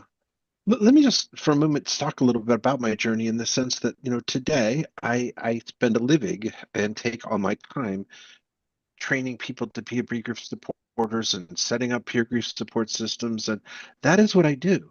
But had you met me in that first year or two after Noah died, I was an angry person. I turned to substances at times to deal with my frustration. I turned away from God because God became my enemy. How could he possibly do this to me? How could he possibly, take my son away? And to me, I think that it's all of these things are what I would say to someone is be compassionate with yourself. The hardest part, I think, in the grief journey is we all talk about, you shouldn't tell me what to do. I have a right to do what I want to do in my grief. But I think what we don't also recognize is the loudest voice, at least in my head, and the loudest voice in a lot of heads is my own. I should do this. I shouldn't do that. And no, there are absolutely no rules. The only rule in the grief journey is don't hurt yourself or others. If you're doing that, you are grieving correctly. And take your time to recognize that that you are here and love yourself, and with that then be willing to do the hard work, because grief is, to me, the hardest journey I've ever been on. Yet it does, as people have talked about, there are rewards, but that is the other side of grief. That's not where you're at now. At this point in time, where you're at is at a point where you're feeling lost, you're feeling disconnected, you're feeling like everything is coming down on you. And be compassionate with yourself and take that moment to love yourself. Take that moment to say, I matter, I care, and it's valid for me to feel all the feels. I mean, I think that, feel all the feels, whatever that is, feel them all, because every one of them is to be honored and valued. They are all part of your grief journey. Let them be what they are, and then thank them for what they've done for you, and continue to just be willing to take that next breath, just the next breath. Thank you. That is Hey, good. Emma, I Yes, just well, yeah, I just wanted to add to Glenn what Glenn was saying, because I remember going to the graveyard. I mean, to the gravesite, and being mad at God and yelling and screaming, why do I have to visit my son here? And just yelling and being there and being in that moment. And I understand. And I get what you're saying, Glenn. I understand that. I feel you. That's all. I just And wanted I to. wanted to no, comment. I yeah. wanted to comment on one thing, Pamela, that Glenn said that I loved is the foundational premise of don't hurt yourself and don't hurt others. And operating from that, that's really beautiful, Glenn, that you share that message, because people do self-medicate and whatever relief that may be, but they also can hurt other relationships by lashing out at other people. And that is something that I think we all can be a little guilty of. I know I was in those times when I was in the darkest place and getting frustrated that people can't understand. And so I just love that message that you said. Thank you. I'm going to take that and say a very wise man once told me. But you know what, Johnny? Right? It hurt Well, people. we Hurt people. appreciate that. We appreciate, well, and we're talking about the uniqueness of our personal journey. And I know for me, it was really, and this was me, I really got, this is my life, really. What tools get each of you, if you would just share one tool? For me, I'll share a few of them. I journaled. I had a night playlist. I had one person a little later on along in the journey that we could just text one another anytime during the night. But I did a lot of reading of people that had survived whatever, not just death, just struggles. How did they persevere? Could each of you give me just one tool for my toolbox kit? If I'm out here and just trying to navigate this rawness of this first time, few months or year or what have you, give me one nugget, each of you, one nugget, toolbox nugget. I have two toolbox nuggets. One was I poured myself into reading about afterlife experiences. I wanted to hear and understand those people that had experienced near-death experiences and coming back with wisdoms of what heaven was like. So that was one for me. Reading, I found that in that topic specifically, I needed to understand more. Hadn't had a lot of interest in that before. Certainly it was relevant to me then. And your second? And then my second item, it was, really more along the lines of thinking about, again, it was the appreciation point. So I've said enough on that. It's a point that some people can be challenged with, and I don't never want to offend, but So I had to go to gratitude. reading and being appreciative. Yeah. Trying to find something, hunting the gratitude, I guess, hunting the good things. Yeah. Okay, And Glenn. Chicken Soup for the Soul was my gratitude choice of my vice. All righty, Glenn. One thing can you share? I know we have lots of things that we've used in hindsight, but one thing you can share, your toolbox. The one thing I would share is ask others to share their memories. Ask them, no matter how much you think you knew about their life. My son was 4.5. He was at home. His life was pretty confined. I think you'll be shocked at how many other people have different perspectives on who they were, on what they did, on how they did it. And it brings it back to life, brings them back to life, because you get to learn about them and you get to still have new thoughts and new feelings about them. And sometimes, as has been said earlier, people are afraid to share that with you. So ask them for it, and ask them if they can't talk to you, ask them to just write it down and send it to you. ask him to share it in some way, because that to me helped me see him as alive and bring him into my life and recognize that our relationship had changed. It had not ended. That's something that we have to do even when we feel vulnerable and weak, that there is work to be done on our part to kind of tell people as much as possible what we need, finding that level of gratitude, reading. Raul, a toolbox nugget to share. The one thing I had to let go. I had to let go of all the possible the dreams that was within his reaches, all those all the things that was possible for him, and I had to let go of it because it was there, and I, you know, all those what ifs. I just said, okay, that's it. It's not going to be there, so I had to let go of it. And once you release it, it was more. And okay, then it was a release for me, and it was I could actually live better. But that's the one thing I had to release. You've tapped into my next question or observation, Raul, but if we could each look back, Johnny, Glenn, Raul, if you could look back at that early on in your grief and where you are now, what would you tell that younger Johnny early on in the grief, that rawness? Glenn, what would you tell in your wisdom now and the growth? What would you tell that younger Glenn back then, early on in grief, that first early stages where you're so raw and vulnerable? Raul, what would you tell that earlier you? What would you tell that younger you in grief, that full of anger, sadness, disbelief, maybe some gratitude? What would you tell that younger you now, with all the wisdom and experience that you've gained so far on the journey and interactions with others? Yeah. What I would tell my younger version of myself is that whatever you see is not what you'll see tomorrow. And allow yourself to do that. Sometimes tomorrow might be harder than it was the day before. Sometimes it might be easier.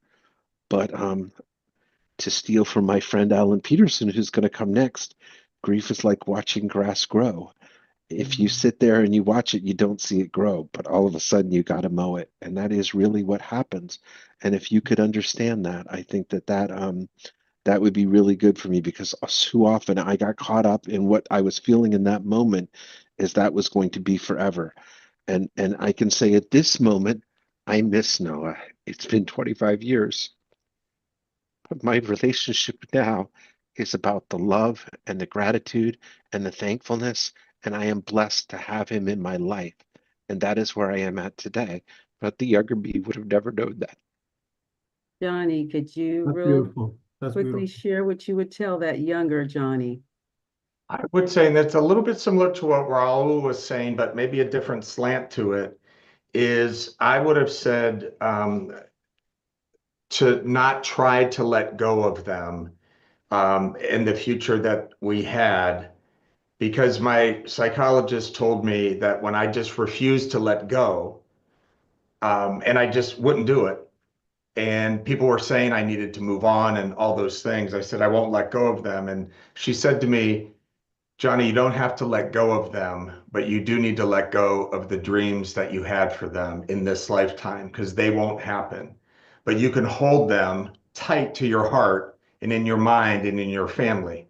And so I would tell myself sooner in the process to not fight the thoughts in my head of letting go. I had to find a way to have a relationship with them, much like Glenn said, that he's had that relationship for all these years. I needed that as well, in finding the best way to honor them, and then for our future kids to know them and honor them and love them.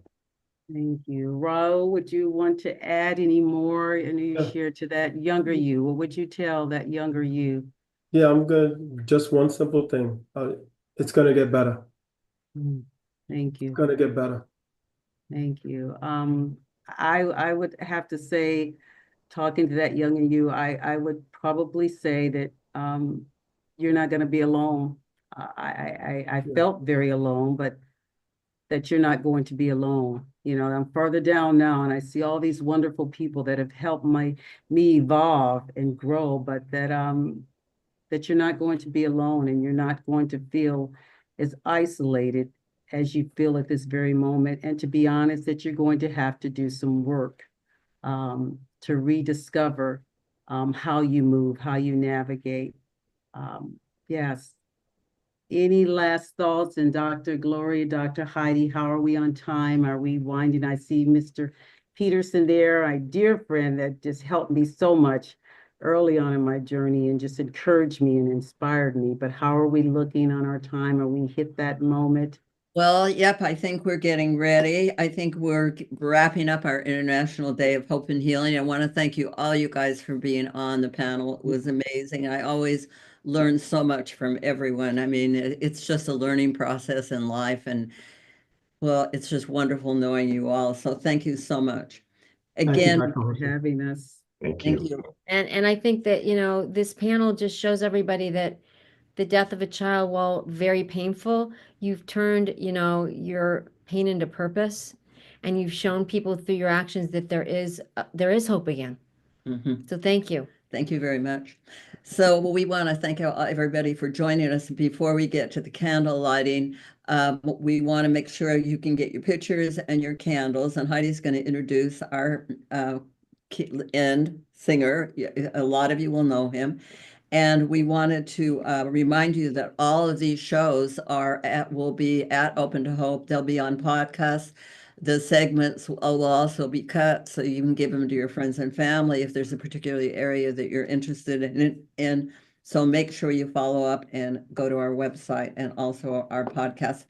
And since this was a child panel, I just want to remind you that the Compassionate Friends National Conference is going to be July 11th, Washington State, Bellevue, Washington, July 11th to July 13th, and we'll be there. So we're hoping to see you all there. And again, thank you so much for joining us on this day. And I just want to tell you that you can turn on your camera at any time, and we're going to bring you in when Alan sings, and you can turn on your camera and we can all join together for a candle lighting. So like my mom said, if you want to see this conference again, go to opentohope.com.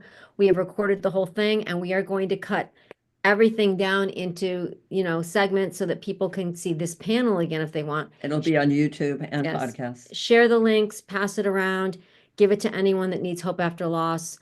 Thank you so much. Open to Hope would not be reaching 7 million people a year without the people that are here today and our guests, because our guests are what make everybody feel hopeful after a loss. And we are excited to end with Alan Peterson, because Alan has changed so many lives. He has dedicated his entire life to helping people find hope after loss. He is a dear friend. Many of you out there already know him. Alan is an award-winning songwriter, successful recording artist, and nationally recognized speaker on grief and loss. He is the former executive director of the Compassionate Friends, and I had the honor of serving with him on the National Board of Directors. He does everything he does in honor of his beautiful daughter, Ashley, who died at the age of 18. Alan, thank you so much for closing this day with your candle lighting. So good to see you, Alan. Well, thank you for having me. And I just want to say, on behalf of all of the people, including myself, I got to tune in and watch some of the live stream today, but to just thank the incredible people, yourselves and all those behind the scenes at Open to Hope, that put the work in to provide this type of resource. You know, my daughter Ashley died August 15th of 2001, as you both know very well. And I sometimes sit and think, at that time, I could find no resources. I could hardly even find a book. Thank goodness I found a Compassionate Friends chapter where I could even get a book on grief. And then to imagine that's going to be 24 years for me in August, how far we've come in 24 years, that today an amazing resource like this is available to the world. And for those of you who are not in this grief world, some of the most amazing people have been here today, the best and the brightest on the planet, including my dear friends Dr. Gloria and Dr. Heidi Horsley. So on behalf of myself as a presenter and an ambassador for this incredible organization, I want to thank you both and all the people behind the scenes for the immense effort that it took to put this day together. And the good part, and I know you're thinking, man, when he's done, we're going to have a glass of wine or we're going to kick our feet up or take a nap. But on behalf of all of us, we get to sit back and realize that we offered hope. And that's what Open to Hope is all about. That's what today is all about. So thank you for letting me come and pinch it here today and do this candle lighting for you. I'm glad it worked out. But thank you both, and we'll move into the candle lighting. Are you ready? Get your candles. Look at this. I even brought visuals today, so I have my candle. So to all of you out there, I want to say I commend you for being a part of this day. We're going to close with, there's a lot of thinking during the day. I know there's a lot of feeling, but there's a lot of thinking going on with all the workshops and all the information, just so much good grief information that's available. But now we kind of want to change gears and just really step into the feeling part. To me, one of my key components, or one of the best things that helped me in grief, was when I came to the understanding that I wasn't going to go far without embracing the memories and without embracing the love. And that is a key component, because we talk a lot in grief and loss about the pain of loss and all that we're feeling and all that we're going through. But the one healing quality, I believe, is that our memories, which in the beginning were so bittersweet and sometimes hard to wrap ourselves around, in time, they become our treasure. They truly do become the roses in December. And so as we close today, I want you to take a deep breath, if you can, through your nose, hold it for just a gentle second, and then let it go. And I want you to take yourself to a memory. Take a second and take yourself and invite yourself to a memory that you have where you're laughing, a memory where maybe you're just sitting with, a memory that may be outdoors, maybe indoors. I want you to really be in the space of that memory. And if you're outdoors, look at the sky, look at all that is around you. If you're indoors, I want you to really be in that room. And I want you to look at the walls, and I want you to look at the furniture. And then as you take another breath, nice, slow, deep breath inward, and then let it go, I want you to look into their eyes. Maybe they're a fully grown adult, or a teenager, or a toddler, or an infant. Maybe it's a child you carried and barely got to hold or never got to hold. But I want you to grab on to the most real memory that you can and embrace it. And if you have a candle, I want you to look into the light of that candle. And I want you to see that light as the love that is still alive. The love did not die, as you've heard many times today.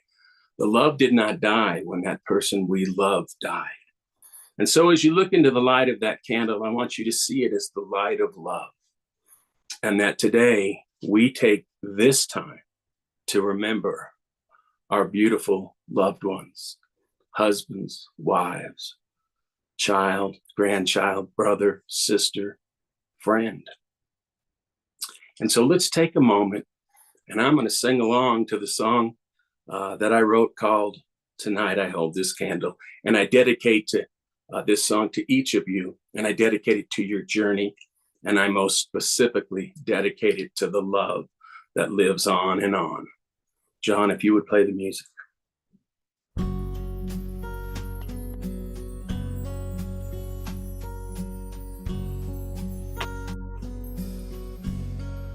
Tonight I hold this candle in memory of you. Hope in some way, somehow, my love will shine through. I close my eyes, lost in the glow. There are so many things I want you to know. This candle says I love you. This candle says I miss you. This candle is saying I remember you. When I'm holding it toward heaven, it feels like you are near. If you're looking down tonight and see this candle burning bright, it says I'm wishing you were here in the glow of this candle. I can almost see your smile, and it carries me away for a little while to another time, another place, when all it took to light up my world was your beautiful face. This candle says I love you. This candle says I miss you. This candle is saying I remember you. When I'm holding it toward heaven, it feels like you are near. If you're looking down tonight and see this candle burning bright, it says I'm wishing you were here. Someday, some way, I'll see you again. I'll hold you in my heart until then. This candle says I love you. This candle says I miss you. This candle is saying I remember you. When I'm holding it toward heaven, it feels like you are near. If you're looking down tonight and see this candle burning bright, it says I'm wishing you were here. If you're looking down tonight and see this candle burning bright, it says I'm wishing you were here. This candle says I love you.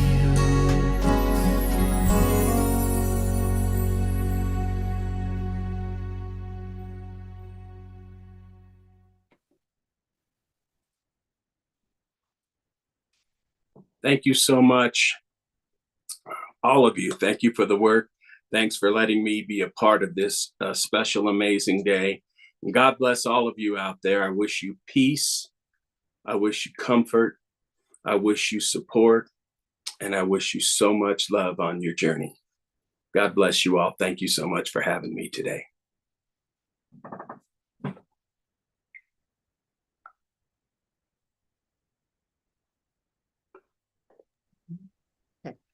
And Heidi and I want to leave you with this International Day of Hope and Healing to say to you from all of our family and from all of our loved ones, if you've lost hope, please lean on ours until you find your own, and God bless. God bless you.